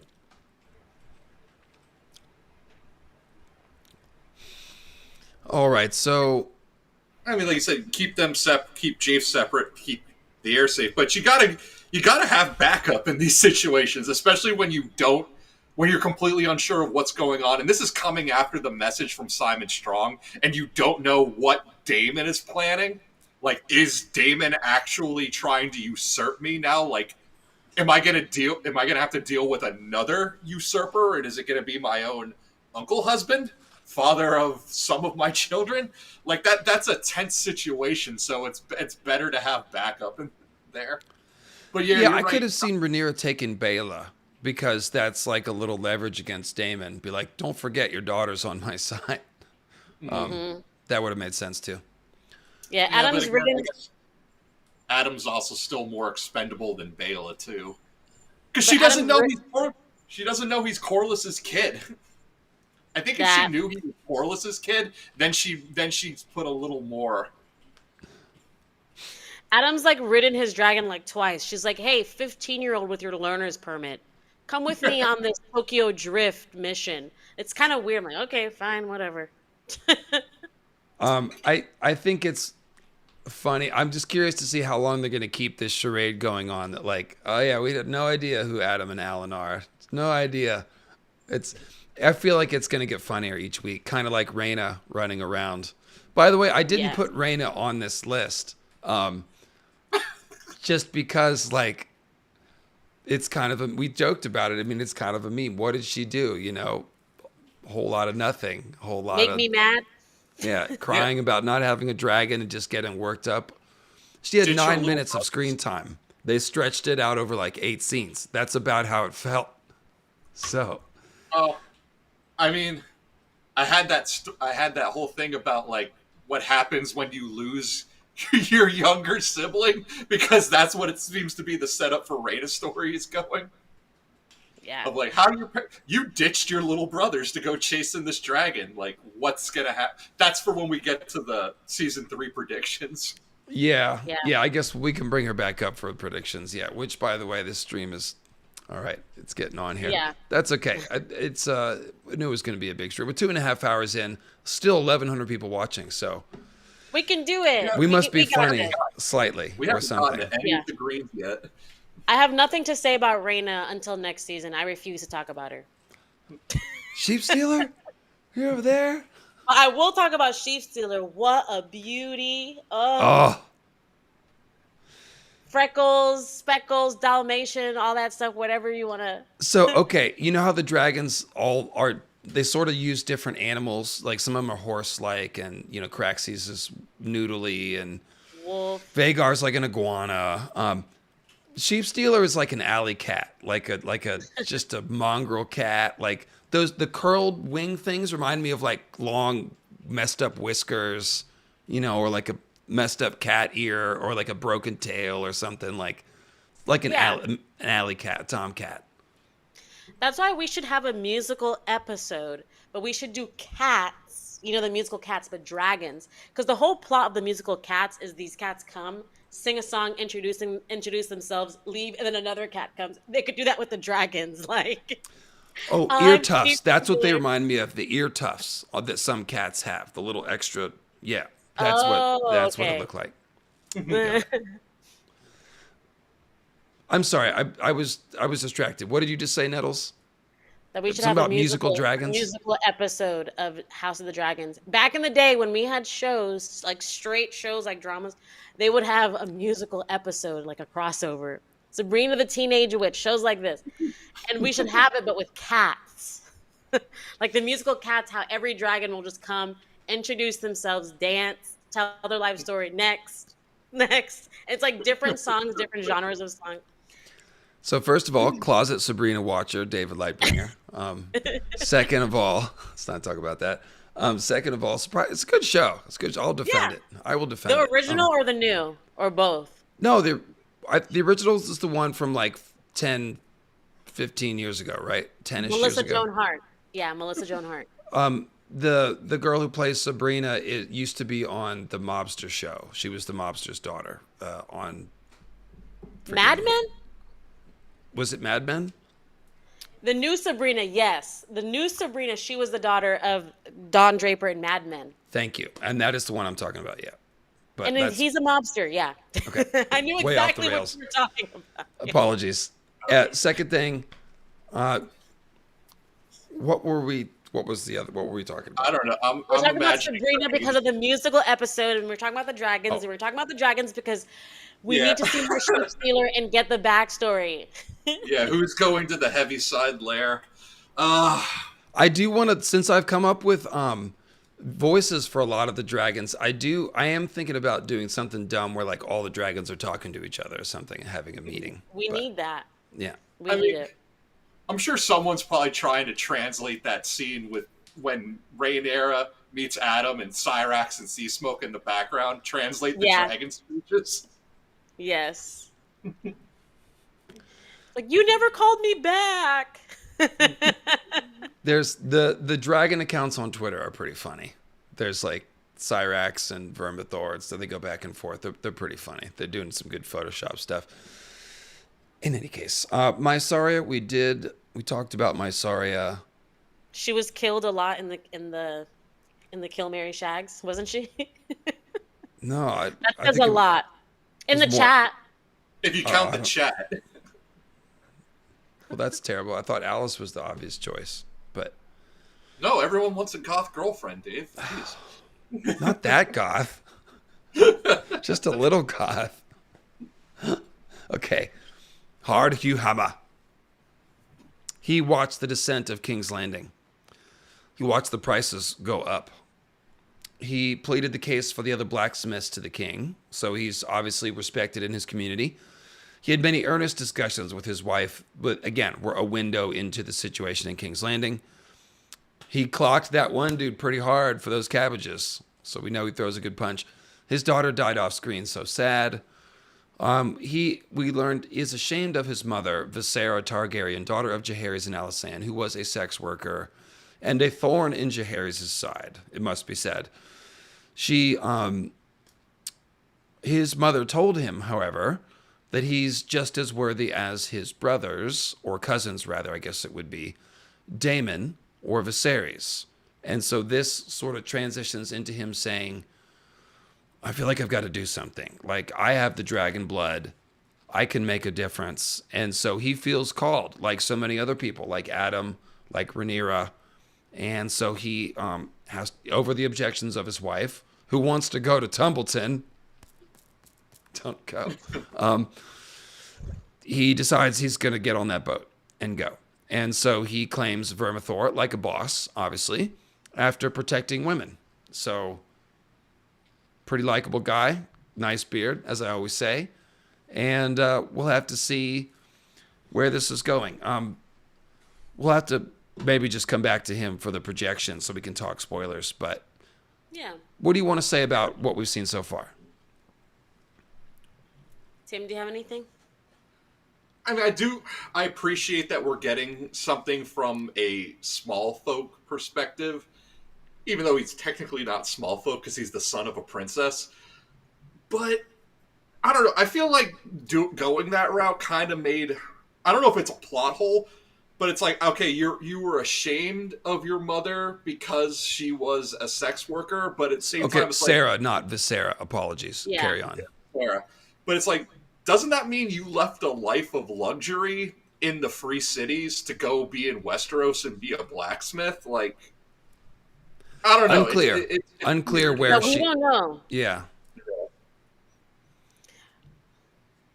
Like, I got the But- impression she probably had him in King's Landing and then went to Essos because he's a little older, but Yeah. I like the point that you put that he's ashamed of his mother, but that she also reassured him, told him that he's worthy. Because as children, we all sometimes our parents' words are the first words that start that monologue for who we are. So if your mother's saying you're worthy, you're just as good as him. Well, we'll see. That's why he becomes a blacksmith. He's not like Ulf drinking. He actually made something of his life. He became a Yeah, he's the tradesman. union rep. He went to trade school. Like he And kind worked of his like way. Alan, he doesn't rely on his connections. He wants to prove himself on his own merits. He Learn to got married. weld. He had his kid. He did it. Like you could see that inner monologue of even though you're all waters, you're just as worthy. And whether he believed it or not, it led to all these good decisions and this good morality that we're seeing here. So it's not just him claiming the dragon. It's every moment that led up to him becoming the type of person who could claim the dragon. And that's what a mother's love can do. Yeah, it's interesting, and that's why he's got shame about it, and not just disregard for it. Like he feels bad about it because he thinks about it. He's like, actually, no, she told me I was worthy, and yeah, and so I pointed out that two of the Targaryen-haired women, dragon seeds, were from a brothel, and so we don't know if that was the one he protected, but he would have known that some of them came from that place, and so he probably was thinking about his mom as well as his, the other women he wants to protect, his wife and daughter, when he risked his life to save the woman in Vermithor's pit. So I Yeah. definitely thought that was well set up and followed up, and it's an interesting perspective on sex workers and lowborn people and flea bottom and all that stuff to see like someone who's tried to put distance between that and him as a way of, I'm not, I've risen up a little bit. But then he's like, wow, that's a little bit of a false dichotomy, and so we see him start to reconcile this. So very interesting what they're doing with the character. None of this is in the books. So Yeah. Yeah. bravo as far as like, if we're grading the show as far as how they're adding stuff and fleshing stuff out, I mean, this is really good. Yeah. It reminds me of Jon Snow when he talks about he doesn't want to have sex because he doesn't know who his mom was, and he thinks that she might have been an sex worker. So, and I don't know. I see a lot of Hugh and John parallels as far as like do the right thing, bro, like that type of personality. But their identity is shaped in like I have to do the right thing because I have to prove that having the last name Waters or the last name Snow doesn't mean that I'm a bad guy. And to further your point, the show's doing a good job of exploring what it means to be a bastard. Like, it's not just Rhaenyra's kids. Like, we're getting so many different angles on blood and class and perceived, race constructs with the Valyrian-ness and all that stuff. So, really, I think they're doing a good job giving us a Yeah. lot of angles on this. So, us Team Smallfolk people, I think, have had a lot to chew on. You can't hate on him. No, definitely not. And as people have said, Sarah's son claiming Vermithor is kind of redemption for Sarah, who was very much looked down upon by Jacaerys. So, good stuff. Well done. Good choice by the writers as far as Hugh's paternity there, his parentage. Not paternity, parentage. So, that's Hugh. Then we have Ulf, who we talked about a little bit. Came up short on the bed, wed, behead game. Was very often Yeah. beheaded. He drinks and lies about things amiably, but yeah, doesn't know things so much as makes them up. He steals food. He's a grifter. He speaks of loyalty to Rhaenyra, but then of course he's the first one to be like, "Hail Aegon" when he shows up. So that seems like not that he was supposed to fight Aegon and launch a revolution in the tavern, but it just shows you he's liable to switch sides at a moment's notice. He's got no loyalty, and we've seen he's got no respect for anything. His feet are up on the painted table. That thing is 300 years old, buddy. Come on, 200, whatever it is. He was talked into trying to claim a dragon by his drinking buddies, sort of shamed into it. So that was funny. Was that attempted murder? Would you, if you were a judge, would you count that as attempted murder for kids? No, to, because like, he's been "Come off the BSing so cliff, long Mom." about it. He's just being called on his BS, man. So what you mean to say you've been drinking on all these people? He's like, no, shh. She's like, oh, okay, good. Well, you're going to claim the dragon then, huh? That was good. So then he wandered into Silverwing's cavern and claimed her sort of accidentally. It's well done. he doesn't have the worth of Hugh, so he can't claim the dragon that way. So that was cool. And then, of course, the joyride over King's Landing for the lads. And Tim, your thoughts on Ulf the White, Ulf the Sot? Yeah, Ulf is like he's a lesson in how quickly the audience can turn on a character and just how quickly someone can wear out their welcome. Because in the matter of one episode, he went from being that sort of that goofy guy that people sort of like, yeah, we knew he was a rapscallion. He was like a guy straight out of Cheers. He's Wimpy from Popeye. You just replace hamburgers with beer and he's pulling the same scam. But in the course of one episode, when we get to the last one and it becomes more of these little birds, it's like, wow, what a real POS, really. Like, and it just goes to show, like, you can wear out your welcome so quickly. And the way he gets, like, just very familiar with Jace. And it really, again, it's another one of those things of, like, I want to know Damon's reaction to these guys, because if he goes hearing Ulf's story, like, oh yeah, we have the same dad, what's gonna be the reaction to that one? Because he claims that Baelon the Brave was his father. And I'm curious to see if they follow up on that, Ulf's particular claim of paternity. That will be curious to see. I don't have much to say about Ulf. I'm disappointed because I liked him so much, and now I really don't like him. He reminds me of the friend that you invite into your friend group because they're funny, and then they stop being funny. There's the joke that goes too far, or you get kicked out of the club, or they just, and that's what he is. And like the only thing to do is kick him out of the friend group. How about the guy on the couch from Half Baked who like gets super entitled and like, it's like, wait, you're just a guy sleeping on the couch, and he's like telling him to order food and what to do and stuff. Yeah. They never have money, Dave. I have PTSD from these sort of friends because I love everybody and I'm like, give them a chance. But after you're paying for like their 10th drink and you're like, dang, like. So look, whoever's on Nettles' couch right now, you've worn out your welcome. Move on, move along. No, I used to have a friend on the couch perpetually when I was in my 20s. I used to be the friend on the couch. It's full circle. Yeah. COVID gave me a friend on the couch moment, and it got old real fast. Yeah, it takes one to know one. So I was also a friend on the couch at one point. Yes, you're correct. It does go around. All right. Well then. But I do have a question. What do you? None of those houses are clean, by the way. The houses that have the friend on the couch, they're not clean. None of them. Go ahead. I tried, Dave. I tried. And we kind of did talk about this in the episode, but when you think about Ulf's story, what does his story say about dragon lore? Like him claiming Silverwing, like did it change your mind? Did you learn anything new about who or what? Like what? I don't know. I think the main thing that they worked with there was the smells. They distinctly showed the vapors coming up when he cracked open the casing around the eggs. And they've talked about the dragon stink enough times to where we know he would have smelled like Vermithor and Vermithor's cavern when he came in there, which may have helped him. I mentioned that the dragon keepers would always smell like dragon stink as well. And this may be part of what encourages the dragons to tolerate their presence and not eat them. And so I think they really worked it because you see the dragon's nostrils flaring as it's getting close to the people. So, and they're talking about, can smell the blood. So I like the magical sense of smell. I'm digging that. That's what I took from that scene. I think it's a show like the gods are fickle.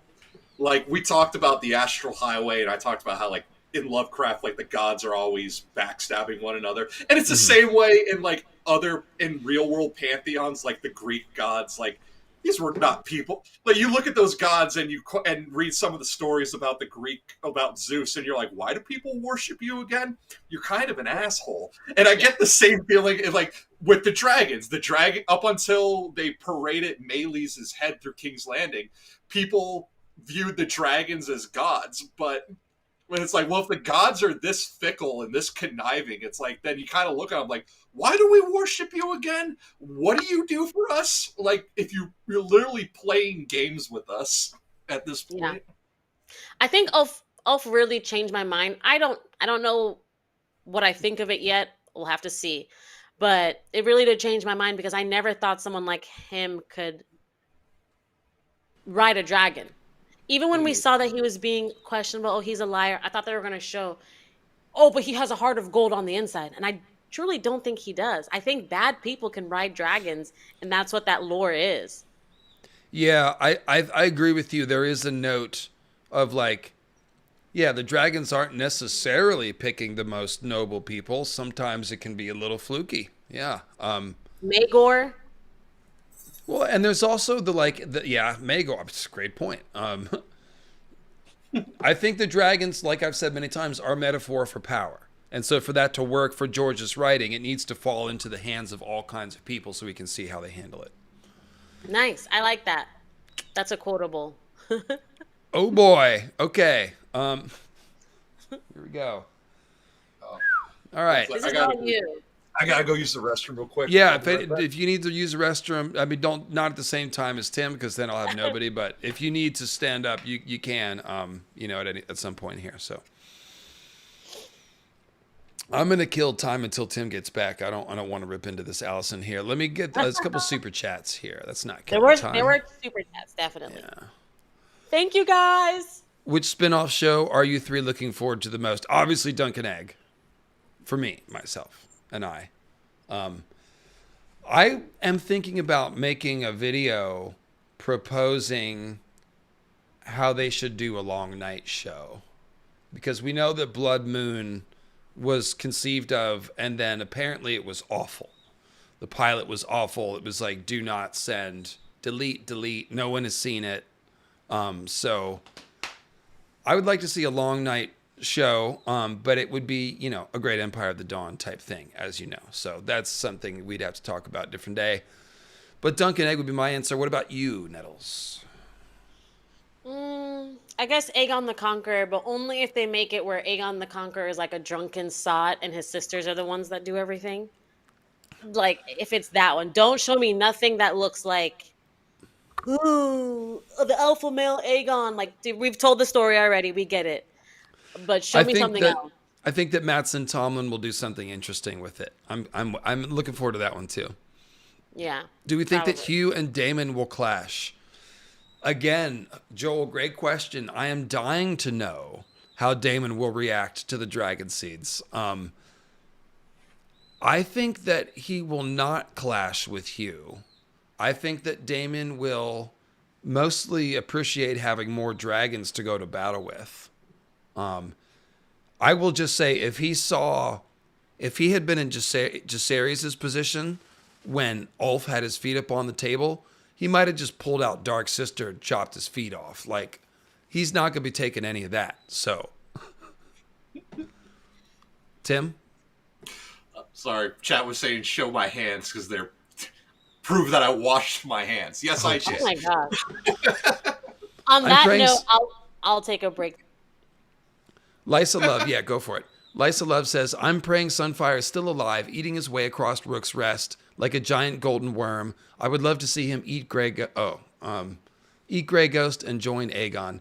So, I think that Sunfire can't be dead. I think they are setting that up to be a twist for the people who don't have any reason to think that Sunfire will still be alive. In the books, Sunfire still has stuff to do. So if they kill Sunfire, then that stuff will happen a different way. He's heavily injured, but he's not dead. I'm happy. I'm not dead. Not quite dead. Yeah, in the books, that's how it is. The Monty Python, I'm not quite dead. So I think that we haven't seen the last of Sunfire. This is my prediction. I can't stay much longer. I'll post it here. I think Hugh will turn because his wife will go to Tumbleton and get captured by the Greens. Well, definitely Everett Cooper. They are setting up something with their connection to Tumbleton. There is going to be a battle at Tumbleton. We'll talk about it in a second. But yeah, they're setting up something. There's a lot of different little permutations of how that could go. But clearly this will be something that affects him, whatever happens there. Dragons can have personality disorders like people do. They definitely have different personalities, so I suppose. Yeah. Craxy's is self-conscious about his neck. Is this us still questioning Silverwing's choice in riders because of Ulf? Probably. That's valid. were you thinking, girl? What were you thinking? So Alicent, and we've still got 1,100 people. Thanks, guys. We got more people watching now. We must be doing a good job. Alicent, she was a busy woman. I didn't think she did that much until I wrote it out. So listen to this. She carried on an affair with Sir Criston Cole, Lord Commander of the Kingsguard.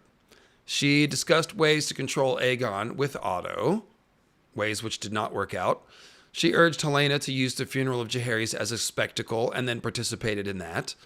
She turned down Rhaenyra's attempts to negotiate in the Sept, but didn't call the guards, which, if you're going to turn her down, you might as well end the frigging war. Even if she knifes you, you could end the war, basically. So, questionable decision. Anyway, failed to control Aegon, like I said. Failed to have any sway in the small council. She just got talked over.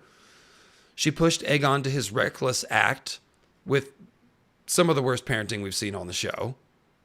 That whole scene where it's like, what do you want me to do, Mom? And she's, nothing. Because you're useless. Basically, it's rough. Then she got passed over for a promotion that she probably deserved. She would have been the best regent. No? You disagree? You love Alicent. I just look at this list. I'm not being nice to her, but I'm just saying. Her. No, throughout this whole, I know you. You love Alicent. And she deserved the promotion. Whatever. She was okay. I'll give you a little bit. I'll give you better than Aegon or Aemond. So that's my grounds that I'm standing on. Okay. I just criticized her dreadful parenting. I said it was the worst on the show. I know. Yeah, I like her. Of course I like her. I admit it. Okay, anyway. She clung to Aegon's recovery only as a way to hold on to power.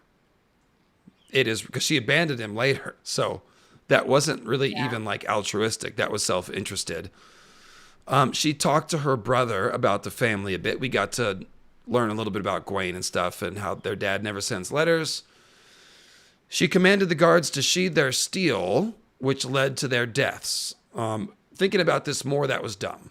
They needed to keep their swords out in that situation, absolutely. So that was kind of just something that happened. She went existentialist freestyle swimming, apparently contemplated suicide. That didn't come across on screen, but they told us about it after the episode. So great. That must have happened. She went to Dragonstone and completely abandoned her cause and gave up her son to try to save Helaena and herself and maybe get Rhaenyra to run away with her. So that's what she did. More chaotic than Larys in retrospect. Your thoughts, either one of you? Yeah, the last one is the one that kills me the most. Her giving up Aegon, especially knowing that he's defenseless. He's like a puppy right now. He needs everyone's help. Like, I would have been like, no, I'll give you Aemond instead. He's the real threat. He's the one that, if left alive, won't stop until he kills you. He's the one with the biggest dragon. Go after Aemond.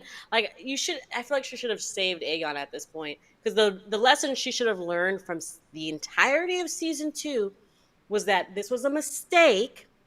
But further, that like, when Aegon took the thing that I noticed when I rewatched was like Aegon's first day on the job and how we loved it. We finally laughed. We saw that he had a good heart. He's like, I'll give you the sheep back. He's like, oh, I'll pay you, Hugh.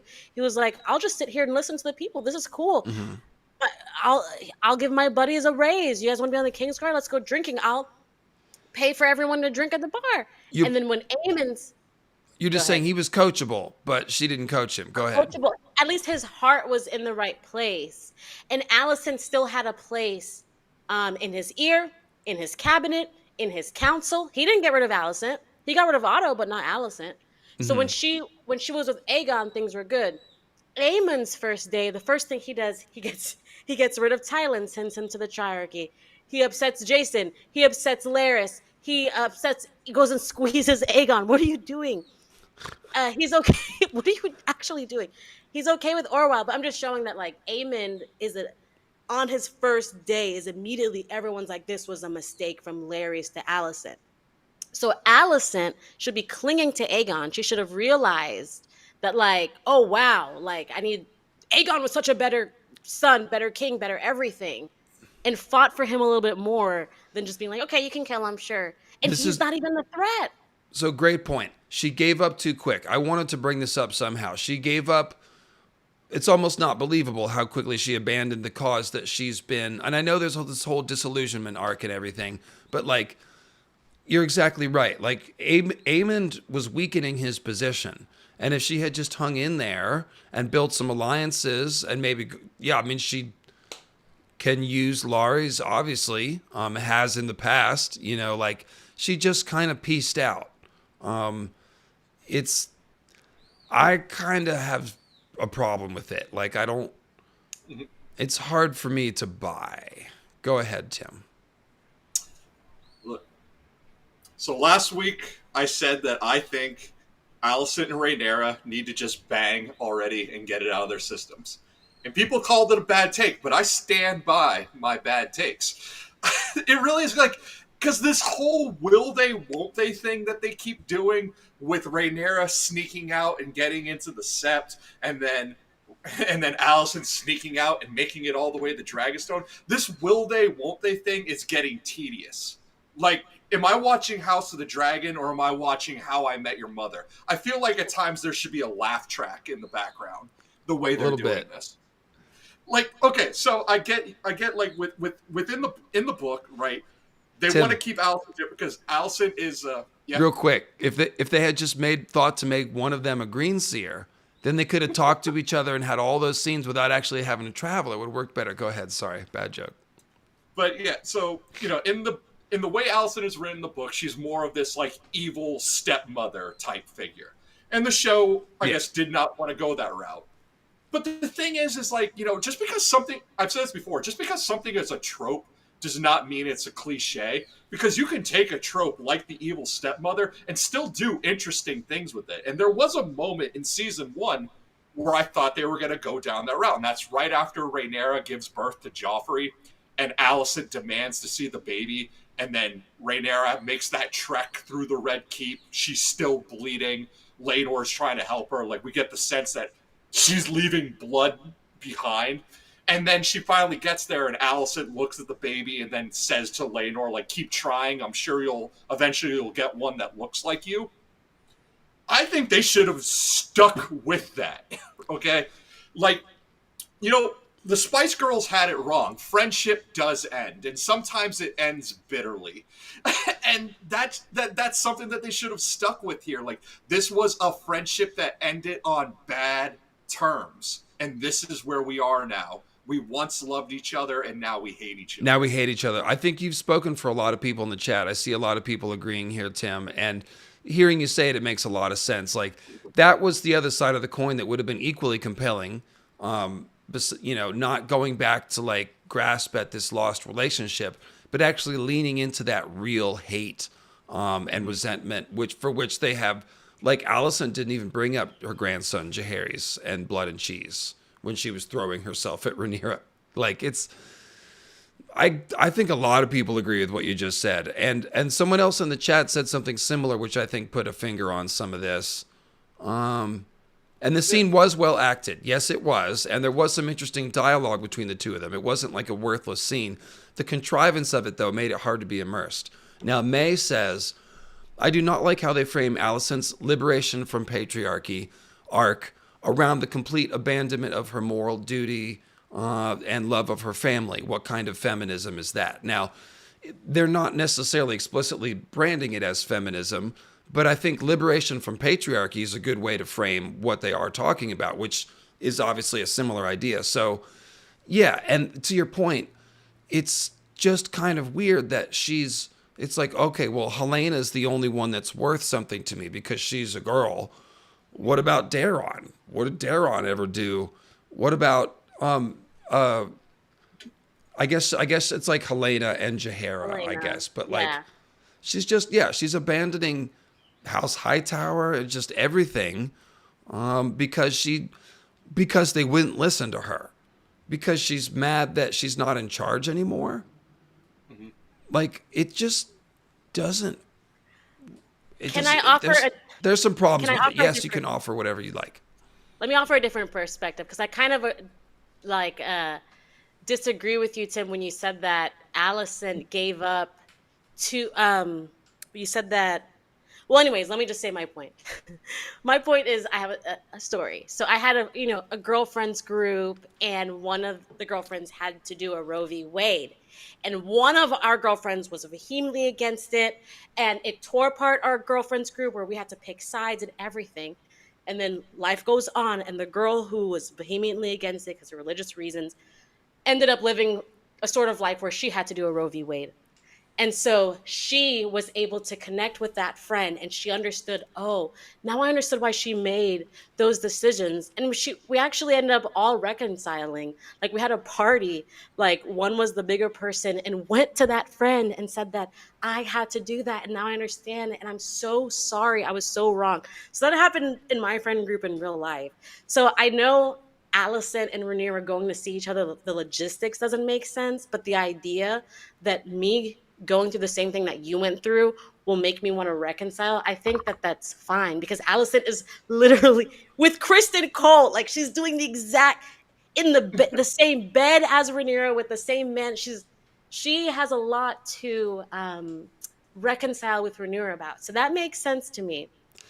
I agree with you, and I think that Tim and other people saying that they would have preferred the hate arc, the hating each other arc, sort of stick with that.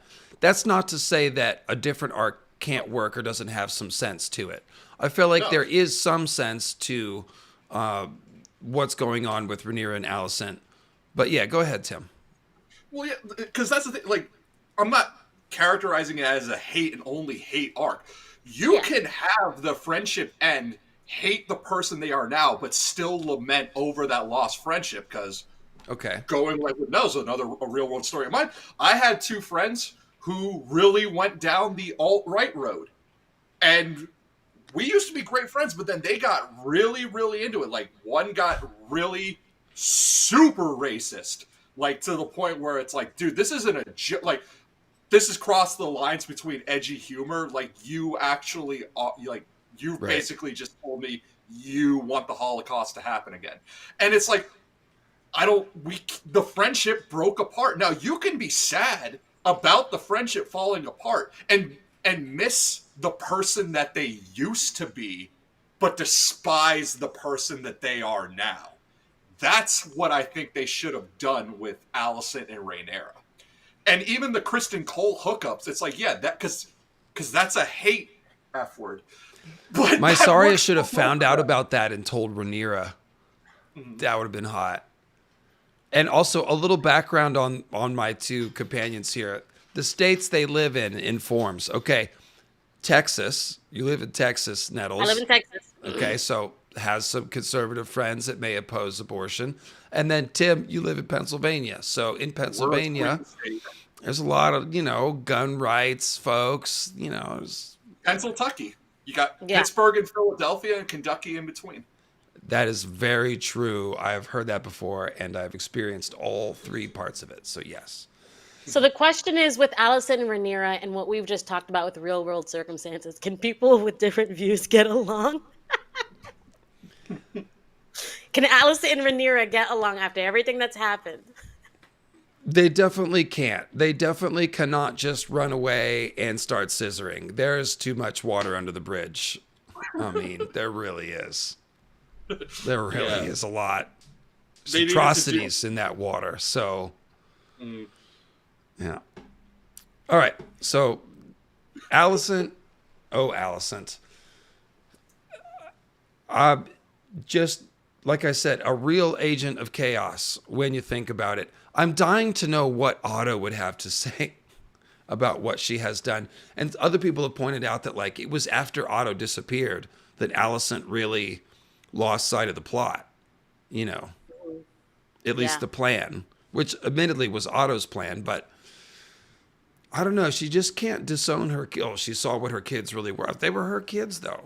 You break it, you bought it. Like, it's the same reason why most Americans, they talk about elections that they lose. That's I'm going to move to Canada. I'm going to move to Europe. My, such and such is president. I can't bear it, whatever. Nobody ever does that because A, it's hard. And B, like, this is our country. Like, if I was born here, like, I have a stake in this. I need to stay here and fight for it if I don't like the way it's going. And it's the same with Alicent. Like, it's definitely, whether or not, like, setting aside the debate about whether it's you buy it or not, like, accepting that she's done that, she's a pretty horrible person at this point. Like, she's really betrayed her children and her cause.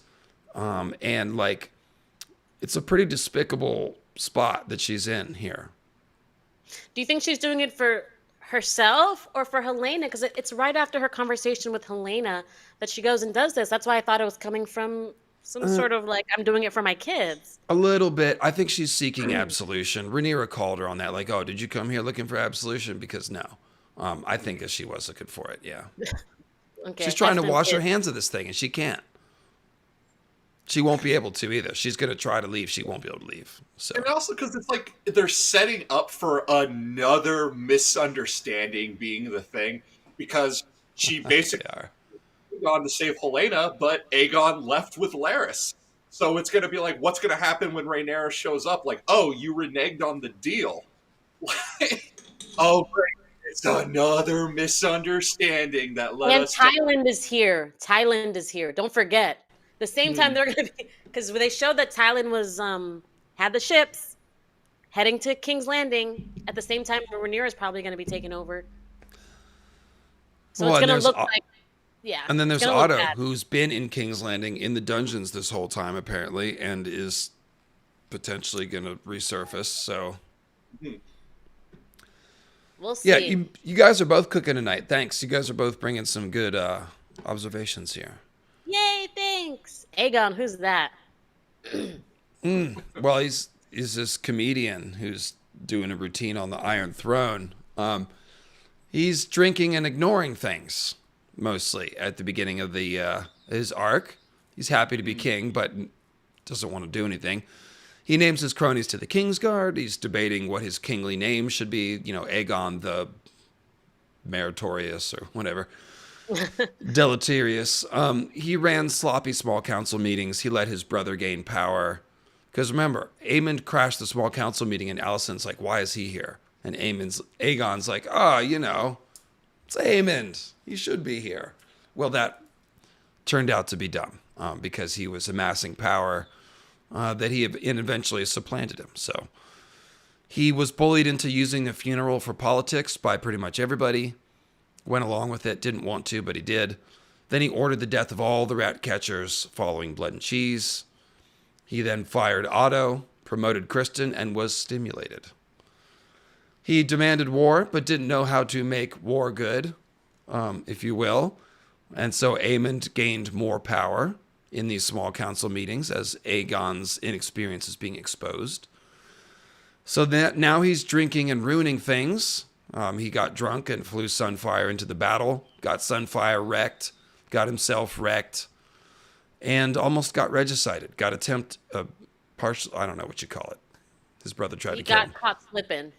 Yeah. So then he turned to drinking milk of the poppy and reenacting misery with his brother Aemond. That was nice.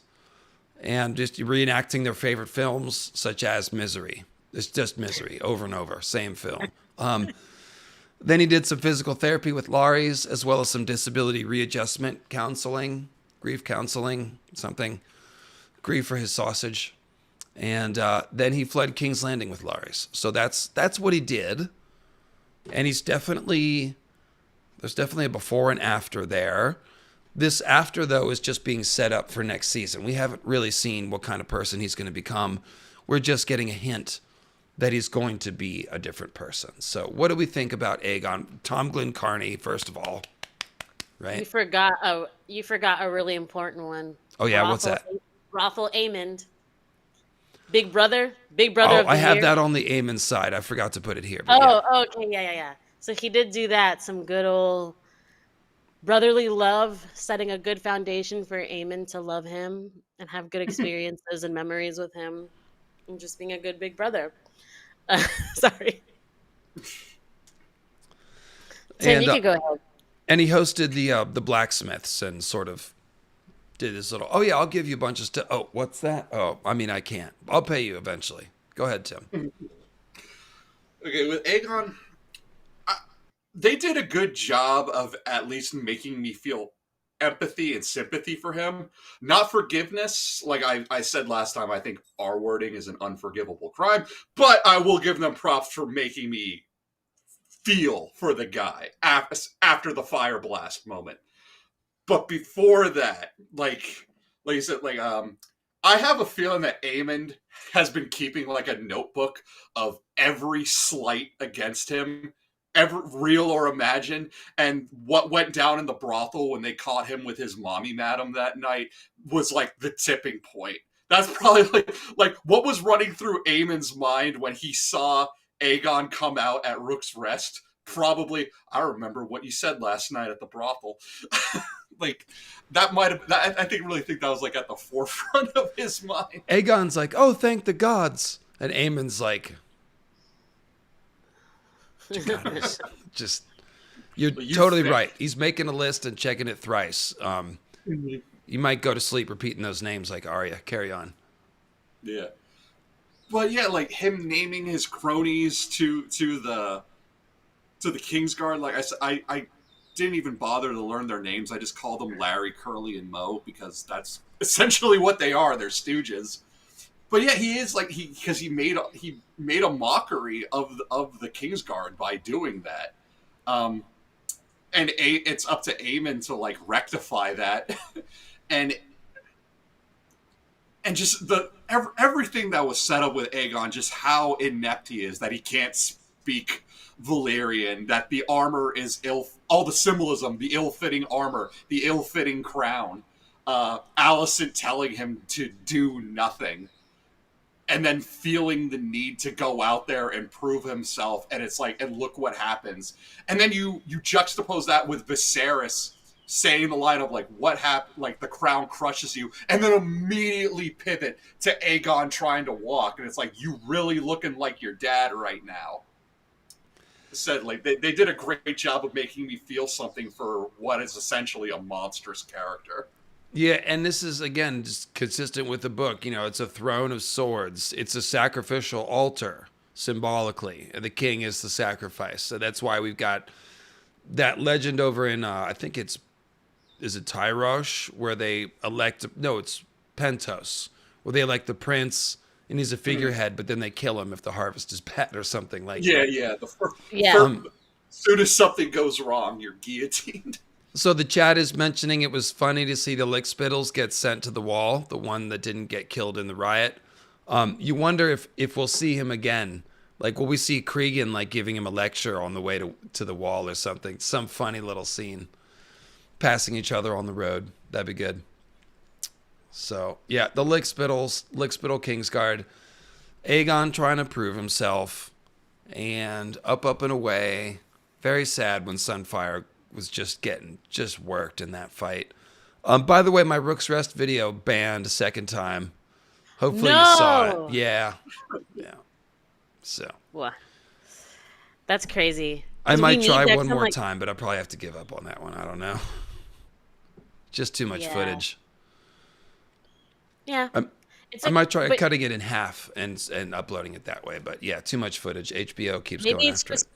You have to do it private and just do Patreon only, right? Wouldn't that work? That's the other choice, yeah. Yeah. Aegon.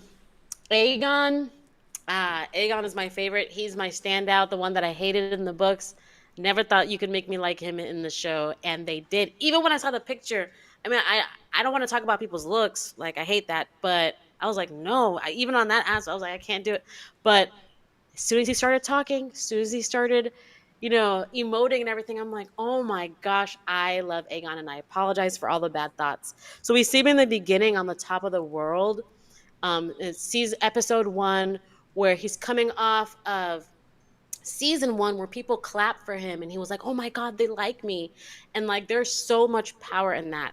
It's almost like the same power that comes from having a dragon. I'm a performer, and like, hearing the audience clap, and like, it feels like waves of energy that like charge me up. And I saw the exact same thing happen to Aegon. It changed him exactly like how claiming a dragon would change him too. So he's high off of that first episode, king, here's my son and stuff. And then we see him in this last episode where he has nothing, no son, no favor, no legs. Um, Even if he has a dragon, probably won't be able to ride it. No sausage. So if we're talking about an arc, like Aegon's arc is Mhm. probably the most glaring. So he saved this season for me. It was such an interesting thing to watch. Gave me all the feels, human heart and conflict, and then gave me all the humor. Mhm. And then But it's someone like, said, Cheryl Baxter said that scene where Sunfire booped him showed that like Sunfire was probably the only one who truly loved him his whole life. the Sunfire head boop is so darling. Even though Aegon is also totally drunk in the moment too when Sunfire gives him the head boop. But yeah, like Aegon's story, it's such a series of highs and lows, the constant rise and fall. And it is like it again, like talking about how it can make me feel sympathy for him, but then I think there's probably is a commentary on there on how like we might be more forgiving to people because they're pretty or popular or they're charming or funny, and then you have to remind yourself, nope, wait, never mind, nope, you're a rapist, you're a monster. I gotta constantly I can't give it that you made me laugh in this one moment. I have to constantly remind myself of what you really are, and you find yourself like Aegon's like a character that you find yourself slipping in that aspect because he does something funny or says something and you just want to like him. But then it's always in the back of your mind, like, I got to remember what you did to that serving girl and the weight that she has to carry now.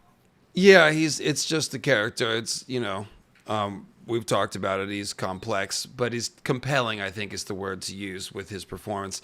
Like, interesting that someone's talking about, there was that deadpan remark after he explained what happened to his sausage. Larys is going on and talking about how Aemond wants to kill him. And he's like, I can't even pee without, it runs down my leg or whatever. It was this sort of disassociative thing that he was like, we can see there's still a little bit of the humor that the old Aegon had, but now it's going to be like dark humor. So Yeah. he's not completely unfunny, but it'll be interesting to see it next season.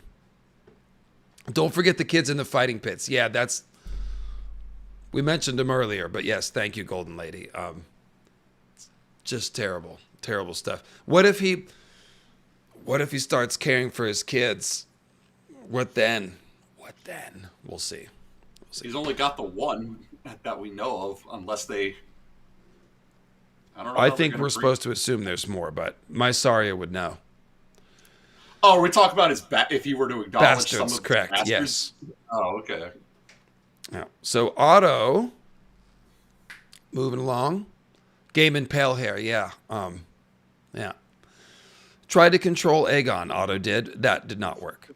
He tried to warn Alicent about the path of violence, which now is more poignant in retrospect because Alicent chickened out, essentially. She's like, oh, not this way. We're like, what do you mean not this way? Yeah, all your kids are going to have to ride dragons if you want to win the war. Oh, not sweet Helaena. I was like, okay, cool. Well, one less dragon, then you're probably going to lose. Like, Aemond handled that poorly, but he's obviously got a point. Like, we need to use all of our dragons. They have more dragons than us.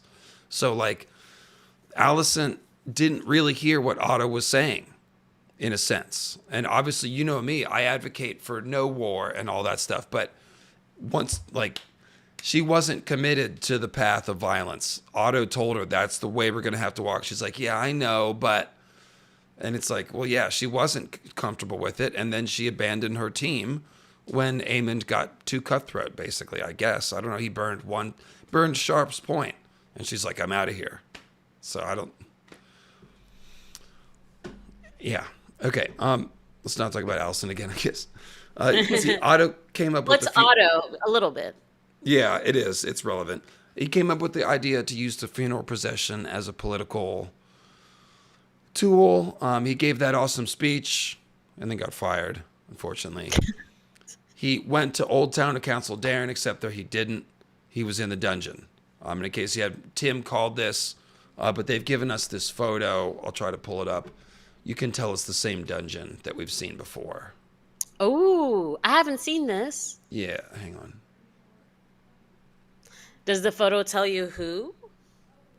Is it a clue of who has him? Well, one would a assume clue Larys if he's in the dungeon. Oh, I didn't download it. it's a clue that he's in the black cells because where the spot that he's in looks almost exactly like what Blood was in after they captured him. Because, Correct. Look, I don't hate the idea that House Beesbury is holding him in the honey hole. That'd be cool too, but I don't think that's the route that he's holding him in the honey hole. That'd be cool too, but I don't... Sorry. It's a little... We got stuck in the honey hole. We were all stuck in the honey hole for a second. So it's this thing behind him. You see these rails, the way it hits this wood banister behind him. That's the same as where Blood was in the cells. Okay. So he never left Kingsland. He's been there the whole... Gone! He's still here! And so that's where he's been. He was called back by Aemond, but he was already back. So we'll have to see what happens to him. If he just stays there or if Larys did something. And that's Otto. He didn't have much screen time. We hope to see him again. He had the high point with the speech, and that's about it. Thoughts, you guys? I just want to say that we did Aegon, we did Alicent already, but if Aegon did not dismiss Otto as his hand and put Kristen, I don't think Rook's Rest would have happened. No way Otto's letting him drunk drive a dragon. No way Otto's letting him be pushed and I mean, Alicent, we made fun of her, and I can't believe I'm going to defend Alicent, but we saw that Alicent was sick the entire episode, so when Aegon came to ask her for advice, it was just bad timing. I think she would have given him a better answer if she didn't just... I should add this. Well, we should add this to the list of things that Larys is examples of Larys being bad at his job. He should have caught on to Aegon putting on his armor and going down to the dragon pit to climb on his dragon. His spies should have told him that was happening so that he could show up and stop it. But he didn't. But even then, before that, the Aemond power imbalance, Otto could have been a person at the council that when Aemond said something that he 100%. Could have countered. So Aegon, it was a mistake to get rid of Otto, and this is all your fault.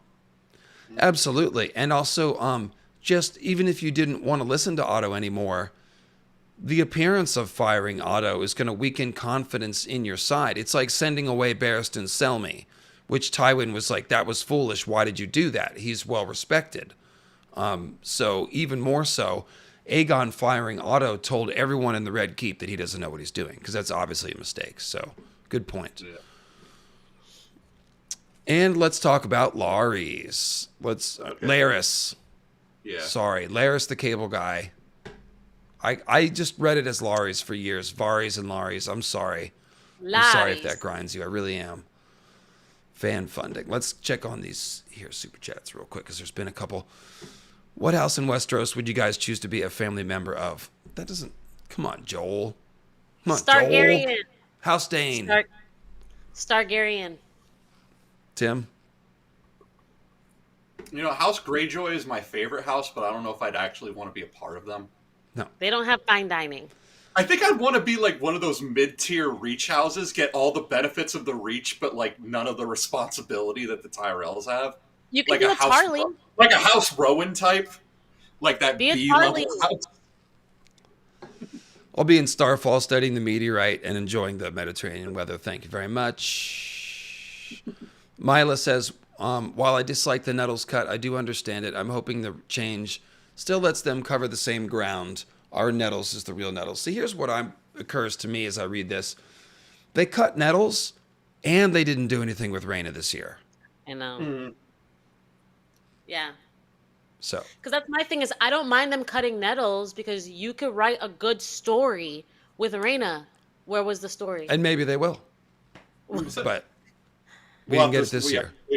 We have to save that to the season 3 predictions if we can talk about what they might do with Rhaena if they're going to truly the season 3 predictions. Yeah. looking like a different stream at this point. We're 3.5 hours in, but we'll see. June Axe says, thank you. You did great this season. Thank you, June. Very generous. Appreciate you. Thank you. Are some issues due to attempted correction of Game of Thrones anti-femme treatment of Dany? Oh, you're talking about the TV show. Yeah. A little bit.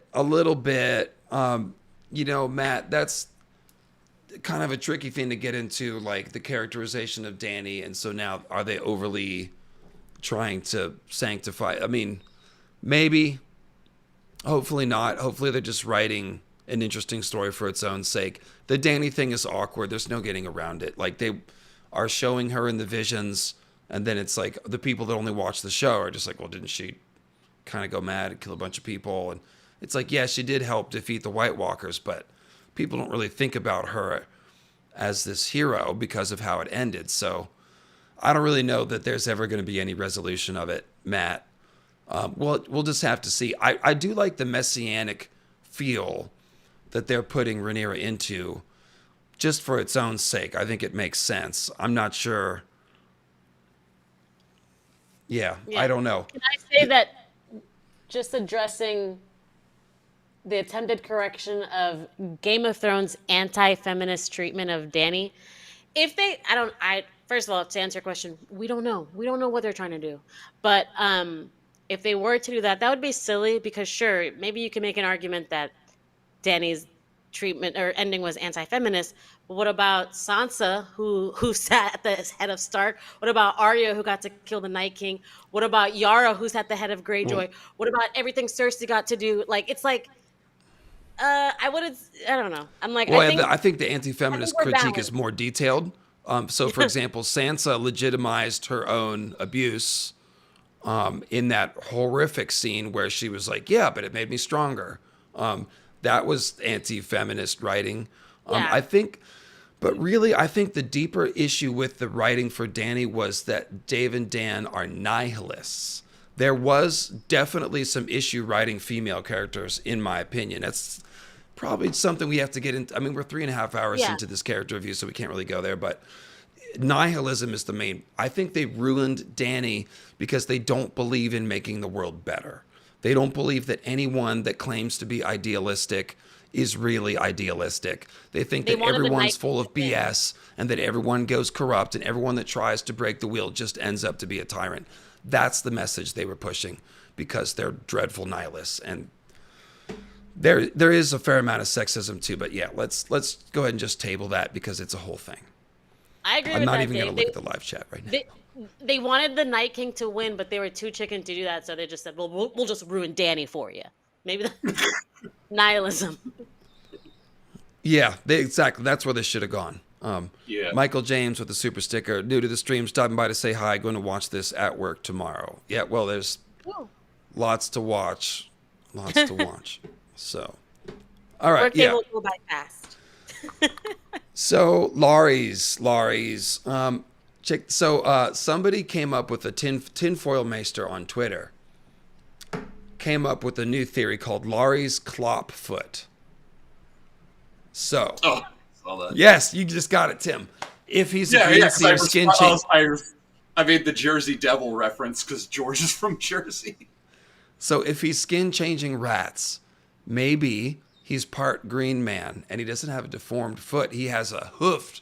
He has a green man hoof, so he's got a clop foot. That would look like a club foot. Yes, it would. Tinfoil Maester is awesome. He's pretty funny. Check out their channel. Does someone else want to read this? My voice I need to get something to drink. Larys. You want to go, Tim? Yeah. Apparently smuggled the wealth of House Strong out of Harrenhal, insinuated himself into Aegon's council, planted the auto firing idea, was really, really bad at his job. I'll hold that one in regard. Brought the plot to Aegon after the murder, was really, really bad. Jesus. Okay, look. Is he Keep bad? going. You can circle back to the bullets. Keep going. Yeah, I'll have to circle back to this one. Because there might be more you need to comment on. Therapy with Aegon, doubtable motives, was really, really... Jeez, Dave, you got it out for him, don't you? Told Iron Rod not to say anything about sea smoke. Smuggled Aegon out of King's Landing. Scroll down, please. Well, so obviously when I say bad at his job, the other excuse is that some of this is being done on purpose as part of a conspiracy, obviously. But this is an invitation to debate these questions. I'm just saying that ostensibly, for a master of whisperers, he kind of doesn't see anything that's happening in King's Landing. And we've seen that like people like Littlefinger and Varys, they know when someone is entering the city. Like Littlefinger nabs Catelyn at the gate. She doesn't get anywhere near the Red Keep. Like Varys knows the comings and goings of everybody. And Larys is supposed to be the master whisperer. So he either doesn't know about any of this stuff or he's allowing it to go on. No, Carrie. That was going to be my thing. Is I don't think it's that he doesn't know. I think he's allowing it to happen. Sowing the seeds of chaos is a ladder. And you sow some chaos and you do a little trolling. But the problem with that is chaos is not controllable. Sometimes it comes back to bite you in the ass. And after the Aegon fire blast and Aemond taking control, that came back to bite Larys. It's like, okay, this was an unknown. I didn't foresee this one. I'm not going to be able to control this one. Now I got to rectify this. What was the other bullet? What was the other bullet that you... scroll Well, down. he allowed blood and cheese. He allowed Rhaenyra to sneak in and out of King's Landing. And worst of all, he caught no wind of all the dragon seed whispering and setting up of boats in the harp. None of that. Didn't hear anything about it. So, and I think the fact that he had Otto in the dungeon is revealing. So, like this, he is working against Team Green pretty explicitly here. Right? Isn't he? Like, if he's doing this on purpose, he allowed the blood and cheese murder. He allowed the dragon seed plot to happen. He didn't nab Rhaenyra. The Rhaenyra one, maybe that's conceivable that they snuck her in and he didn't hear about it. But he could be doing a daily report. Like, remember Varys used to come into the court and he'd saying, okay, today Daenerys is pregnant. Today Daenerys went from the Dothraki Sea to this. Why doesn't he have someone living in Dragonstone that sends him a raven every day? Like, he's just bad at his job at every level. You're not doing it in-house. You're not doing out-house. You're not... What are you doing? I agree. So is he undermining Team Green intentionally is the question. This looks like more than chaos as a ladder. Like he's Mayhaps. Really, yeah. Well, yeah, I feel like the thing about Larys' character is we never truly knew what side he was on. He was always a mystery wrapped in an enigma, wrapped in a chocolate lollipop. Like there really wasn't any way to know where he was going to go. You think he's going to zig and and he zags. Like that always seemed to be. I think that's what the heart of his character was always keep him guessing. And but eventually, but every now and then you have a slip up. So what would the poll options be for people calling for a poll? Is he Team Green or Team Black? Is he a faceless man? Does he have I'm not sure how to express it. There was. I don't know if anyone caught this. I don't know if it's Team Green, true or Team not, Black, or Team Chaos. Sorry, Team Green, Team Black, Team Chaos. I heard people saying that in episode 8, when he's in the wagon with Aegon, that his eyes are rolling in the back of his head, and they're saying that's Green Warg, Larys Warg confirmed. No. I don't know if that's true or not, because the actor... I didn't see that. Matthew Needham, is that his name? Yeah. He was he did an interview where someone asked him, what's the strangest theory you've heard among the fans? And his answer was the whole Larys Rat King thing. So, not so sure about the Warg stuff. I'll have to go back and watch that scene. We'll see. I don't believe it because why wouldn't he have warged? He's had opportunities. Like when we first see him in season 1, what he does at Harrenhal, why doesn't he use his warging then? We see that he uses money. He uses science. He uses his mind to do that. I don't think he needs to warg. I don't think that's what his story is about. The Clawfoot. Why can't you be satisfied with Damon being a green seer, Tim? Why does Larys have to warg now too? I'm not saying he has to be a warg. I'm saying people are saying that in the scene of him in the carriage that his eyes are rolling in the back of his head, and I need to go rewatch that because I don't know if they're lying and telling tales out of school or if that really happens. They're lying. All you get is Damon. That's it. I didn't see that. I'll have to go back and look, but yeah, I doubt it. I doubt they would slip that in. In such a small little glimpse like that. Yeah. But the poll thinks that he is definitely allowing these things to happen. I think he's definitely allowing some of them to happen. Question is how many, I guess, but yeah. To be continued on Larry's. But he has Aegon. Do you remember when Yes, he does have did? Aegon. He does. Remember when Alicent and Otto were trying to get Aegon at the end of season 1? Now he did what they both kind of couldn't do, which is to have Aegon. You know, we're back at the same place. Who has Aegon? That's true. Yeah, I didn't think about that. Okay, so last we've come to, we got Aemond and Kristen left. And I think we're going to have to get back together and do a prediction stream. I mean, a spoilers stream? How about just spoilers? All spoilers and predictions. Yeah, I mean, we're 3.5 hours in. I don't know. 3.5? I thought we were 2. Okay. I think we can do an easy 2 hours on predictions and spoilers. Don't you think? Yeah. Yeah. Yeah. So I don't know if it'll be next left? week, but let's put a pin in it to do it soon. Yeah. Okay. A lot of people were saying they were sad that it's over. Here's another one. DJ Khaled, another one. Are both of you guys free next Sunday? Do you know, Tim? Yeah, I can be free next Sunday. We might as well do it next Sunday. What do we have left? Aemond and who else? Oh, Helaena as well. I think I did forget to do Helaena. We could definitely do an Aemond and Helaena too for closing up their characters. Yeah, well, Helaena didn't do a lot. She mostly, that's kind of the last episode.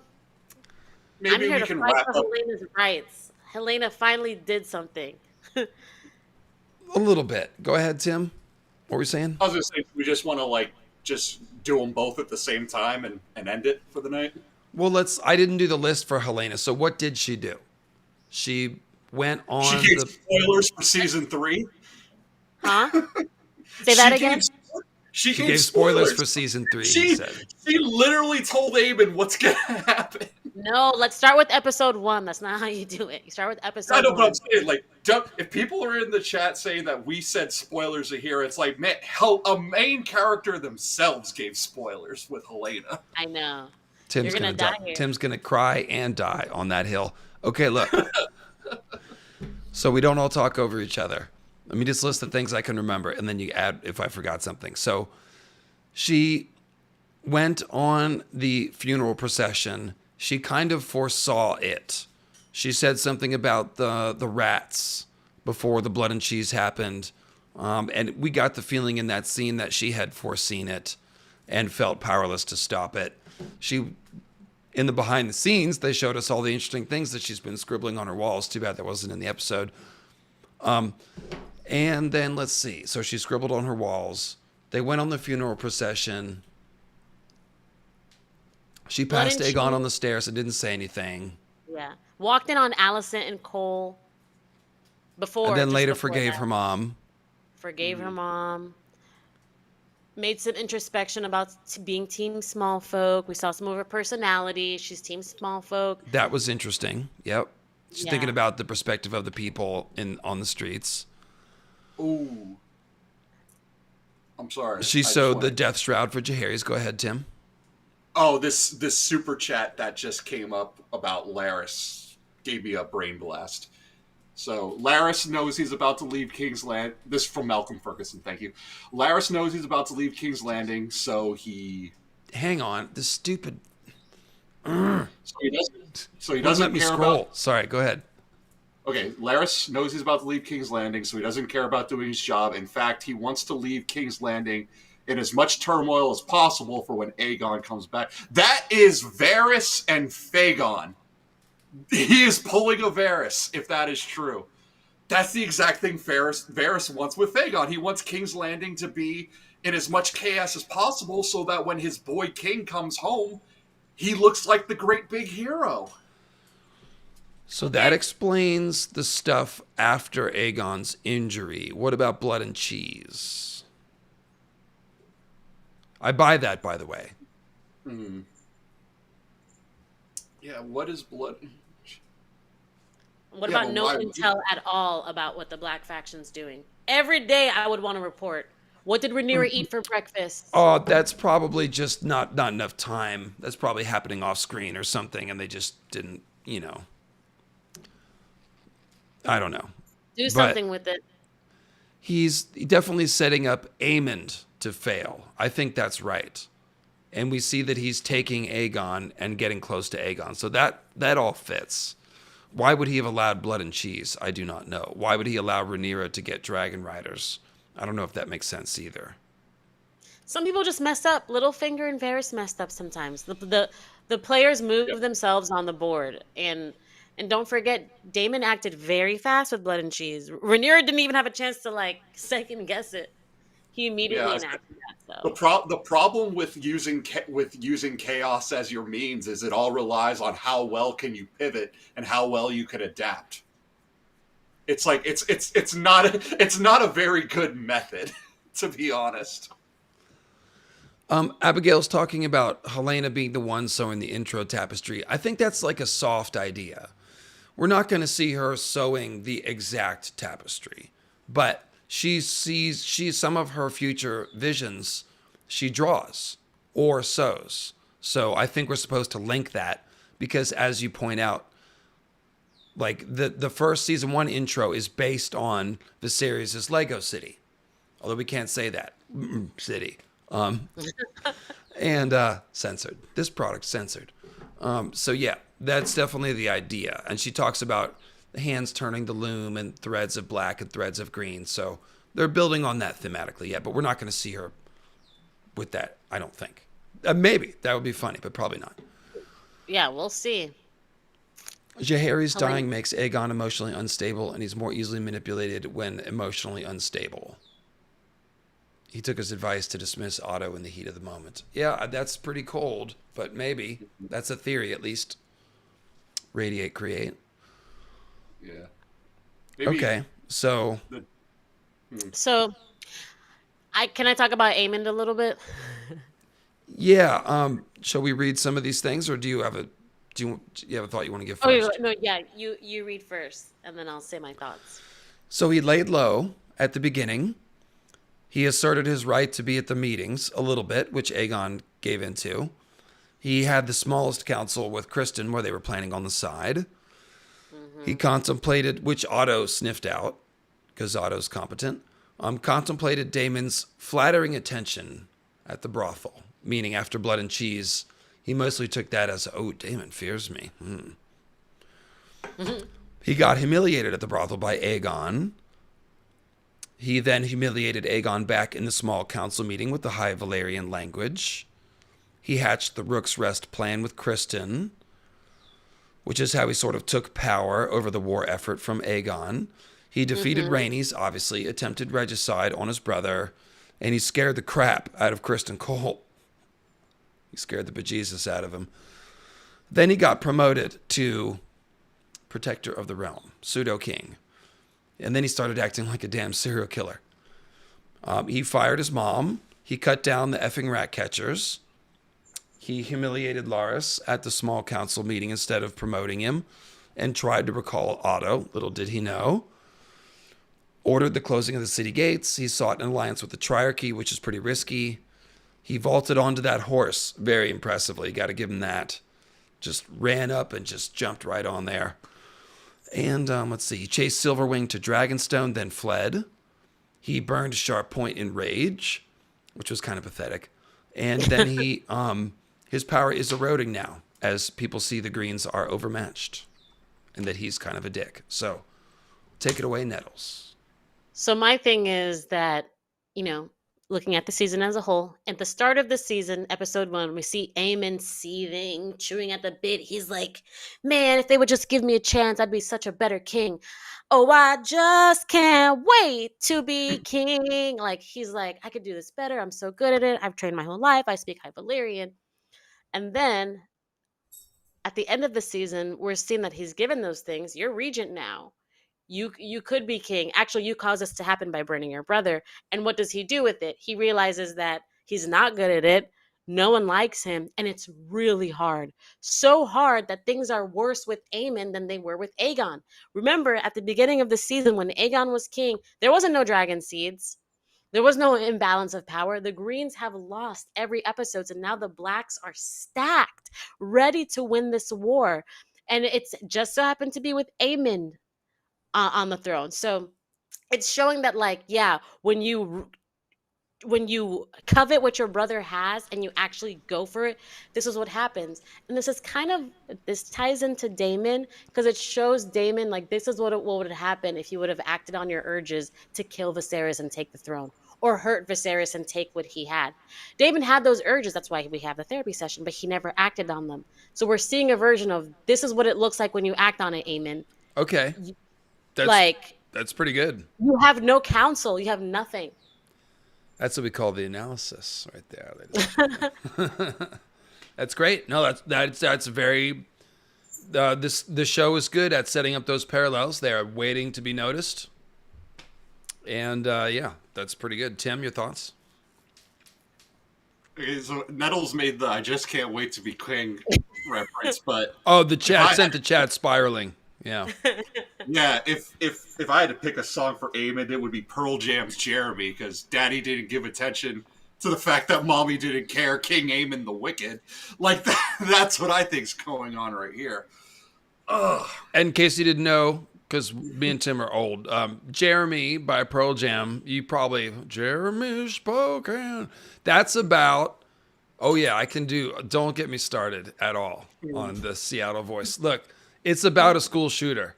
And so we clash today. Yeah, spoken. Okay, we're cutting it off right there. That's it. So there definitely are Columbine vibes to Aemond. So yes, you're spot on, Tim. My brain is gone. It's a good time for your brain to be gone, because we're almost done. So the lead hook on that song is a 12-string bass guitar. Did you know that, Tim? Oh, dun, dun, dun, dun, dun, dun. And a 12-string bass guitar has the 4 regular strings plus 2 octave strings, so it has that harpsichord kind of sound. Yeah, because he definitely has those vibes, like right down to the way he dresses. It's like, you look like you're going to tell your friend not to come to school tomorrow. Like, that is the vibe that Aemond gives, like every step of the way. This guy is I'm grunge tired too. That's even. I said, like, very nice. Hey, no, Aemond is 9 Inch Nails attired. Like that's Trent Reznor, his outfit. But I said he is the guy with a notebook writing down every single slight ever made against him, and just waiting for the moment that is like, oh, just you wait till the day comes, and then there it is, Rook's Rest. Here it is. Here's my chance. That idiot, and I have plausible deniability. Fire blast, Jacaerys. I can only half hear what you're saying. Pearl Jam Jeremy is at least 50% volume in my brain right now. I'm trying to turn it down. It's very hard. Okay. All right. That was the first compact disc, if you will, that I ever purchased with my own dollars, was Pearl Jam 10. Memories. Wow. Memories, yes. Oh, Aemond has a head like a hole because he's missing an eye. Bow down before. Okay, I'm not as good at doing Trent Reznor vocals, so I'll leave that going. Leave that alone. Okay, so Aemond, he'll be interesting to talk about in the season predictions stream that's coming next week, apparently, because where's the time gone?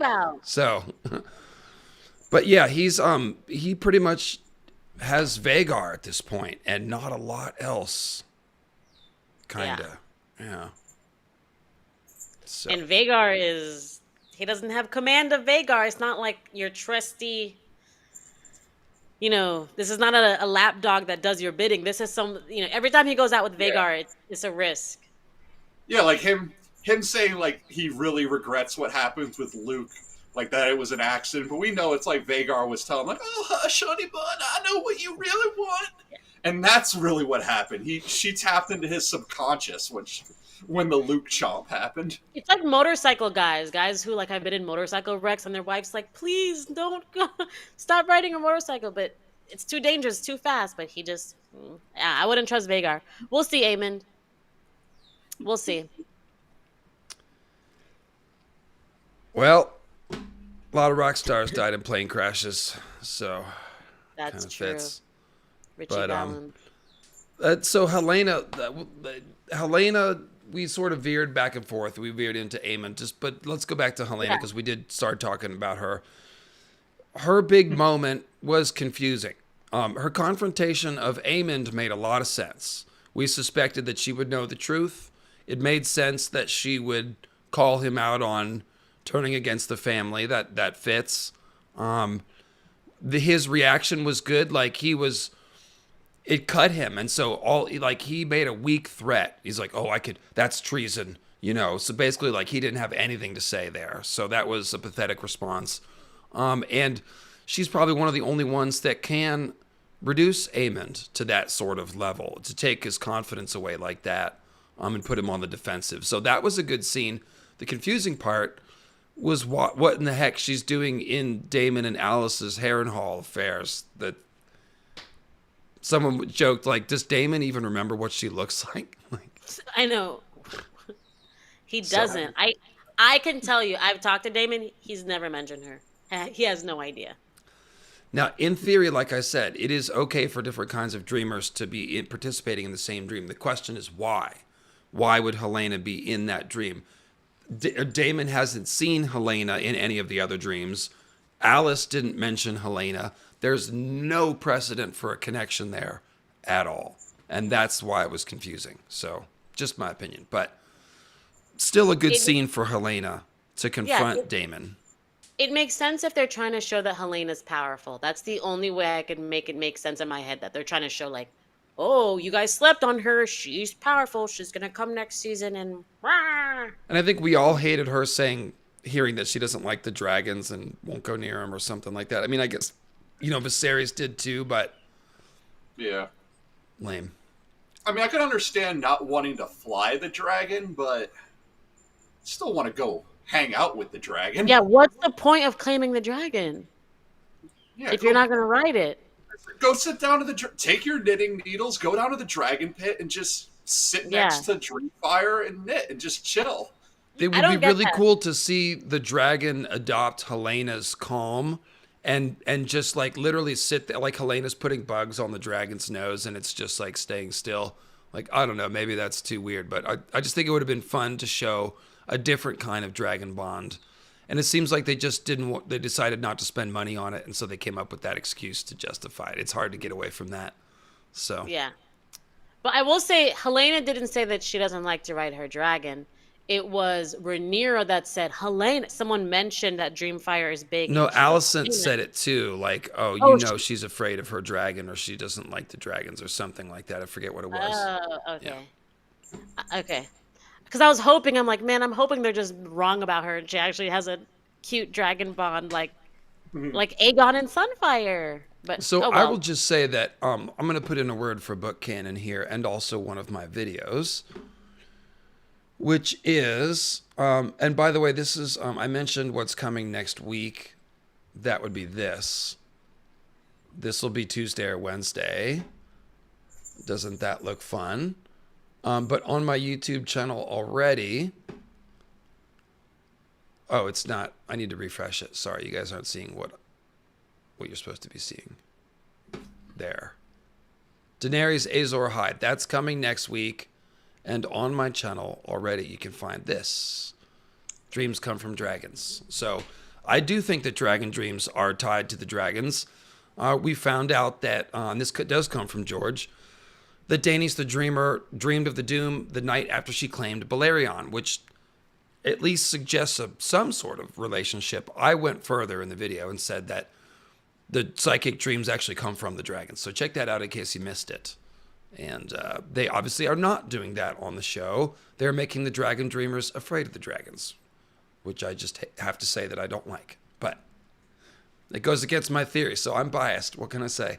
Anyway, closing thoughts on Helaena, and then we'll do Kristen Cole, and then we'll be done. Good. I just want to see more of that energy, because my whole thing with Helaena, I think I said it last year, is I would love her to become Stoneheart. I would love it if she was the one who had seen so much trauma, she starts calling the shots and she's using her magic and telling Aemond and Aegon what to do. I never thought I would see it, and I feel like I got a little hint of that on this last episode, where she's looking at Aemond in the eye, kind of with this energy of like, I'm not afraid of you, even though she kind of is. But at least she's not afraid of death. There's nothing he can threaten her with, so she's not afraid of him in that sense. So more Helaena, more. Yeah, I agree with that.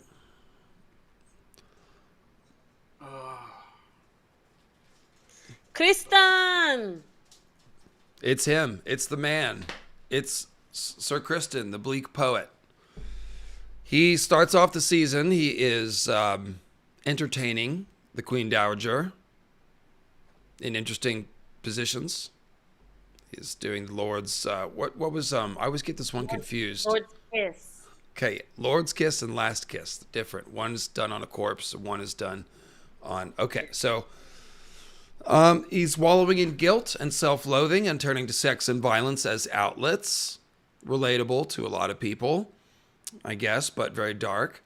He orders the Cargill plot in response to Blood and Cheese, who he feels embarrassed because he was, entertaining the Queen Dowager when that happens. So he has the Cargills. He sets this plot in motion. It's very dishonorable. Kind of loses it. Seems unsteady. Then he goes out in the field. He gets promoted, Hand of the King, when Otto's fired. He wins battles at Rosby, Stokeworth, and Duskendale. Not Rosie. Rosby. So he's covering himself in glory in the field, as it is said, winning battles. He brought Gawain along. He brought him along from... he brought him up to speed. Gawain was cocky, and now he's a little more battle-tested, so... Kristen was the midwife of that. And Rook's Rest was planned and carried out imperfectly, but carried out. They won that battle. But then Kristen got dragon-related PTSD. There's no question that's what they're depicting. He is shell-shocked. He is disassociative. He is not even... He feels resigned to his fate. He's no longer has ambition. He is just sort of marching woodenly. So there's no question that is serious PTSD that he is depicting. And we see this really bleak scene where Gawain comes up accusing him in a very much too loud voice of banging the Queen Dowager. And Kristen's responses are so bleak that all Gawain can do is just sit down next to him and have a drink. It's just... honestly really well done and well performed. I loved that scene. And that is nihilism. Yes. Like, it doesn't matter what we do. It's all going to shit. And PTS Dragon. Tim, your thoughts? Yeah. I do like this season that they did reference the Kingmaker thing. When... Who was it that he put... Lord Darkland, Stefan Darkland's father, went down on that, and they reference the Kingmaker stuff, because it wasn't touched upon in season 1. I'm not even sure. Who put the crown on Aegon's head in season 1? Was it Kristen or was it Alicent or Otto? I think it was Kristen. I think it was on too. that stage. Okay, because that's where the name comes from. Is Kristen, But it's yeah. Otto pretty much who kind of makes him the king. So Kristen doesn't have that too. much to do with it, huh? Yeah, it's Otto who really orchestrates the rise of Aegon. Yeah. Well, the key is it's the status. Like, the Greens are struggling for legitimacy. The Lord Commander of the Kingsguard brought a lot of legitimacy to that crowning. If he hadn't have been there, they almost couldn't have done it. So that's just made more clear in the books. But go ahead. Yeah, so I mean, Kristen's one of those examples of how, like, just because someone can be a good in the field does not mean that they're meant to be like you could be a good military leader but not a good political leader, which is like the story of him being raised a hand, and it's like this was a very, very poor choice. I mean, I know Aegon got his cool moment by saying my new hand is a steel fist, but it's like, is this really it? Is this really what you want to change this to? Like, nah. Because I don't even know if Kristen... I'm not even sure if Kristen even inspires all that much loyalty out in the field, because he's been Gwaine Hightower's had to humble him for a little bit. And that's coming from Gwaine Hightower, who started off real cocky until he had his first run-in with a dragon. And now it's like Kristen's like this depressed guy leading men to their doom, as if it's inevitable. Real quick, Northern Tommy's pointing out that Cole's kind of a bully, which he is, obviously. And bullies often shrink when they don't have an easy win. So he doesn't know what to do when he's no longer the biggest, baddest force on the field. So that adds another layer to the disillusionment. Yeah, that kind of fits. Yeah. Kristen Cole's cool. I have no problem with him. I love that they showed the PTSD aspect. I think Kristen Cole's one of the best adaptations from the books. I think that what we're seeing is like exactly what I thought. Even like the reasoning for why he chose the green side. In the books, I thought it was because he had a relationship with Rhaenyra. The show fleshed that out, gave us even more, gave it a relationship with Alicent. And then now we're seeing, so season 1, we saw him as like, I don't know, certified lover boy type. Now we're seeing him as the soldier, the overworked, like the gladiator, like the guy who's like, I've seen it all, like, but I will say, just as a funny thing, that I think that when Gwaine like challenged him, like I feel like he probably took that handkerchief out and sniffed it like 50 times. Every time that they sat down or took a rest, he was sniffing that handkerchief, and that's why Gwaine was like, "All right, that's it. I've had enough." Like, are you my sister? Because that was kind of weird. And Kristen was right. He's like, wait, you're going to defile your whole family's name over this? Like, it was kind of weird. So it makes me think that Gwaine was like, listen, that's enough.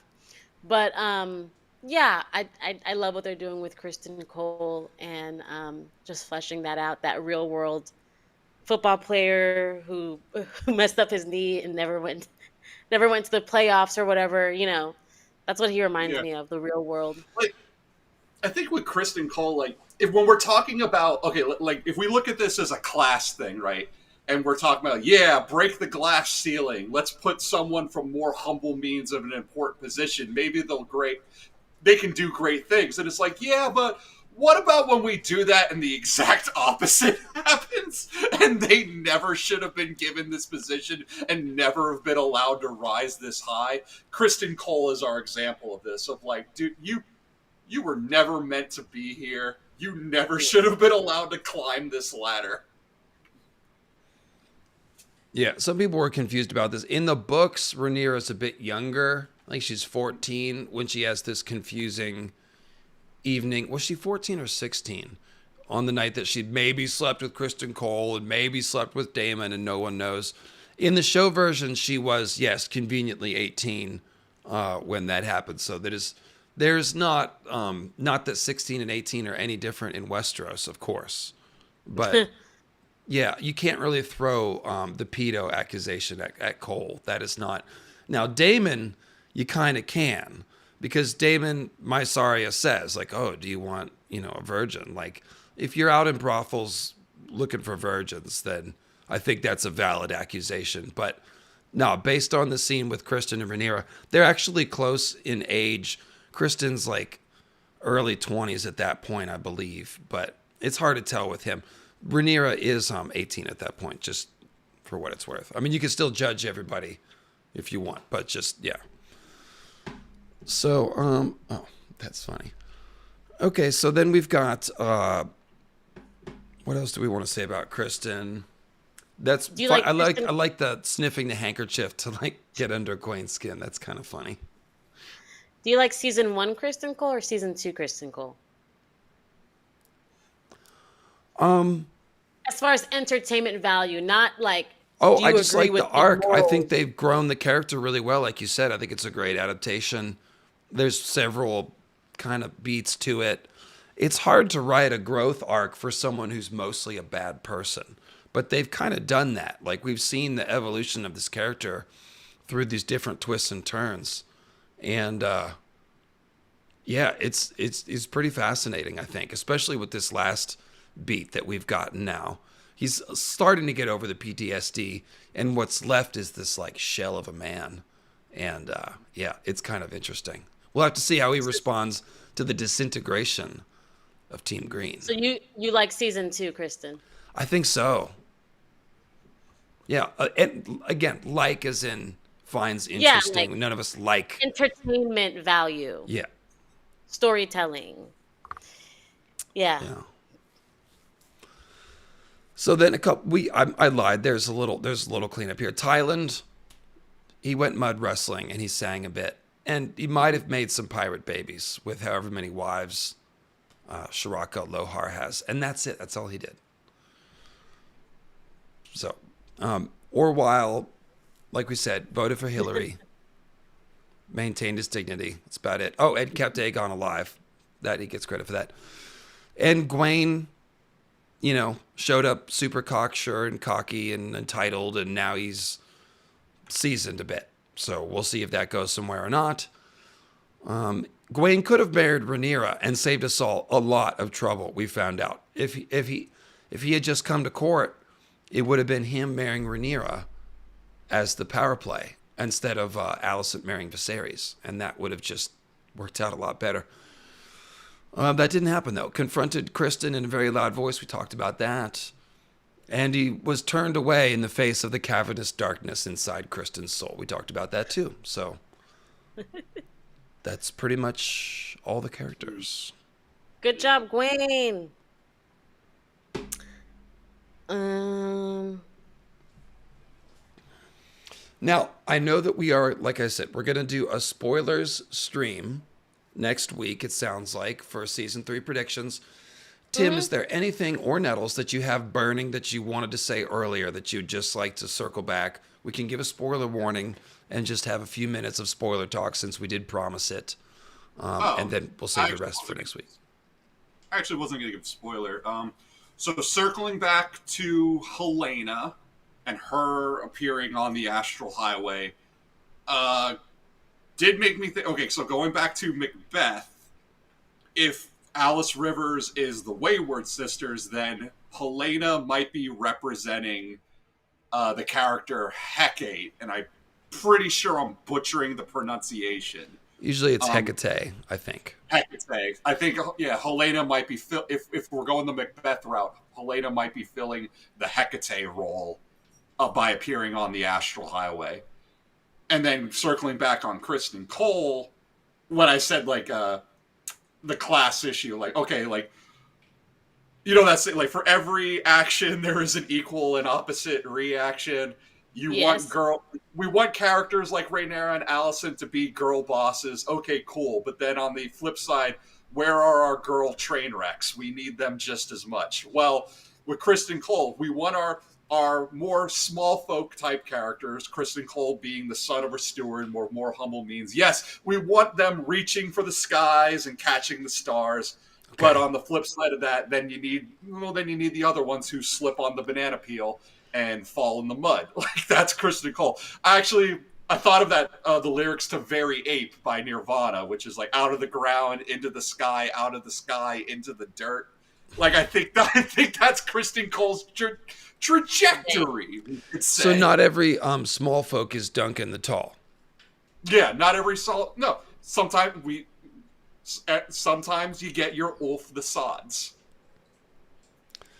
Yes. Sometimes you get your Ulf, sometimes your Hugh, sometimes... Sometimes Cole. Biter. A little bit of a biter. Biters are Merling. That's a whole different thing. Watch my Deep Ones video. So I have some questions. So basically, what I have is like Dead questions serious. I Go still ahead. have after watching season 2. So my question that I still have after watching this goes under dragon lore. Where is Laenor? Like we all wanted to just to have some resolution, just to geek out. How does the dragon bond work? But also same thing with Episode 9. Rhaenyra. That was in episode 9. They get a letter. Laenor's dead. That's it. Go ahead. They could have done okay, fine, episode 9, but that also ties into can they filmed it, guys? They surely filmed it. Can Rhaena ride a dragon and about mourning? If we can just kind of well, I guess we'll save that for the next week's stream, right? Yeah, I would like some closure on the Laenor issue. Just one line telling us what happened. The Green Man is going to clop by and be like, Laenor's dead. I killed him. Clop, clop, clop, clop. I don't know, man. Really, it very much is. It's a very wide, like, we know about threads that need tying. Well, this thread has a big gap. It really needs some tying. Yeah, and it's all under the thing dragon lore. We can talk about that next week. And then I have what did Alice see? Earlier in the chat, somebody said, I hope someone told Hugh's wife that he didn't die and that he claimed a dragon. And I had that thought too. It's like, somebody send her a message. I know. Yeah, it would have been nice to see her again. What do you guys think Alice saw that made her cry? Isn't that supposed to indicate that she likes Damon and she's talking about his death and stuff? No, I mean, what if she just saw the walkers and it traumatized her for the first time, or she saw Daenerys. She's crying about the cut episodes. She saw the episode. Yeah. She saw the gullet. And she's like, "Man, that's." I guess go. Okay, so we gave the spoiler warning. So spoiler warning again. Okay, spoiler warning. Alice probably saw the next chapter of her story and knows that, like, oh god, now I'm gonna have to sleep with the Damon knockoff. When I don't, cause that's the question. Like, it's a big question of like, Alice Rivers is probably not even gonna like Aemond when she meets him, but she's gonna have to do the deed with him. She has to be his goth mommy because that's the role she's. She can rehab him like she just did Damon. Show Aemond some creepy visions. We need Alice Rivers. I can fix him T-shirts. But I don't think Damon's head on one side and Aemond's head on the other. Alice in the middle, really big. I can fix him. Somebody draw it. Okay, and this is my last thing. My last remark is about the woman's battlefield being the birthing bed, and I always want to tie it in because some people think that this war is about Aegon and Rhaenyra. I think it's about Alicent and Rhaenyra. And so if these women if the battlefield is their birthing bed, then their ability to have kids and what their kids become is their arsenal, their commander, and all of that. So at the end of season 1, we had Alicent on top because Rhaenyra had just lost one of her kids. So once again, with that same metaphor, like, so Alicent's on top, Rhaenyra's on the bottom. Now at the end of season 2, we're seeing that now Rhaenyra's on top because Rhaenyra, obviously now her boys are coming, Jace is coming into his own, but also now she's the mother of dragon seeds. So she's increased her sons with Ulf, Adam, and Hugh. So now she's gained more of an advantage over Alicent because she has more fruits of her loin. I don't know if anyone in the chat heard what you just said. You started saying Alicent on top, Rhaenyra on top, and then I think everything. It's a bunch of filth. Now there's filth in the chat. Good job. Good job. No, I'm kidding. They heard you, but they also typed filth. So. I'm glad I could do that. Do they they just sort of like scissor or like? It's a South Park reference, by the way. Ryan did a podcast. He said Alice knows when she shows Damon the vision, he will leave. That's why she's crying. Yeah, because she likes him. Oh, she I- likes it. I'm What's there sticking to by like? what I'm sticking by what I said. That she sees the next chapter of her story and sees like, oh, got it.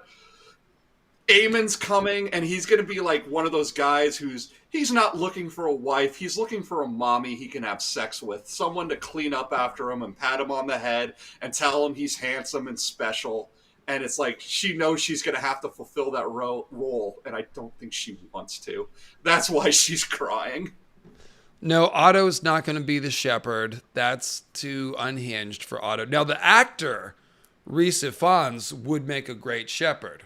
But no, that's too far. I have seen the idea that he might take the role of the high tower that drinks Ulf under the table at Tumbleton. I believe that's second Tumbleton. That could make sense. Helaena psychically talking to Damon reminded me of Galadriel speaking to Elrond in the Two Towers. Yeah, that was probably the inspiration for that scene. It now that you say it, that does feel similar.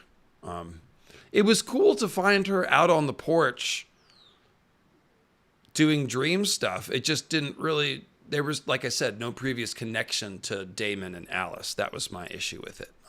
But there you go. Looks like we got them all. And we're coming up on, we're past 4 hours. Okay, guys, I love you. I need to get some food and pay attention to my other bird Goose. And yeah.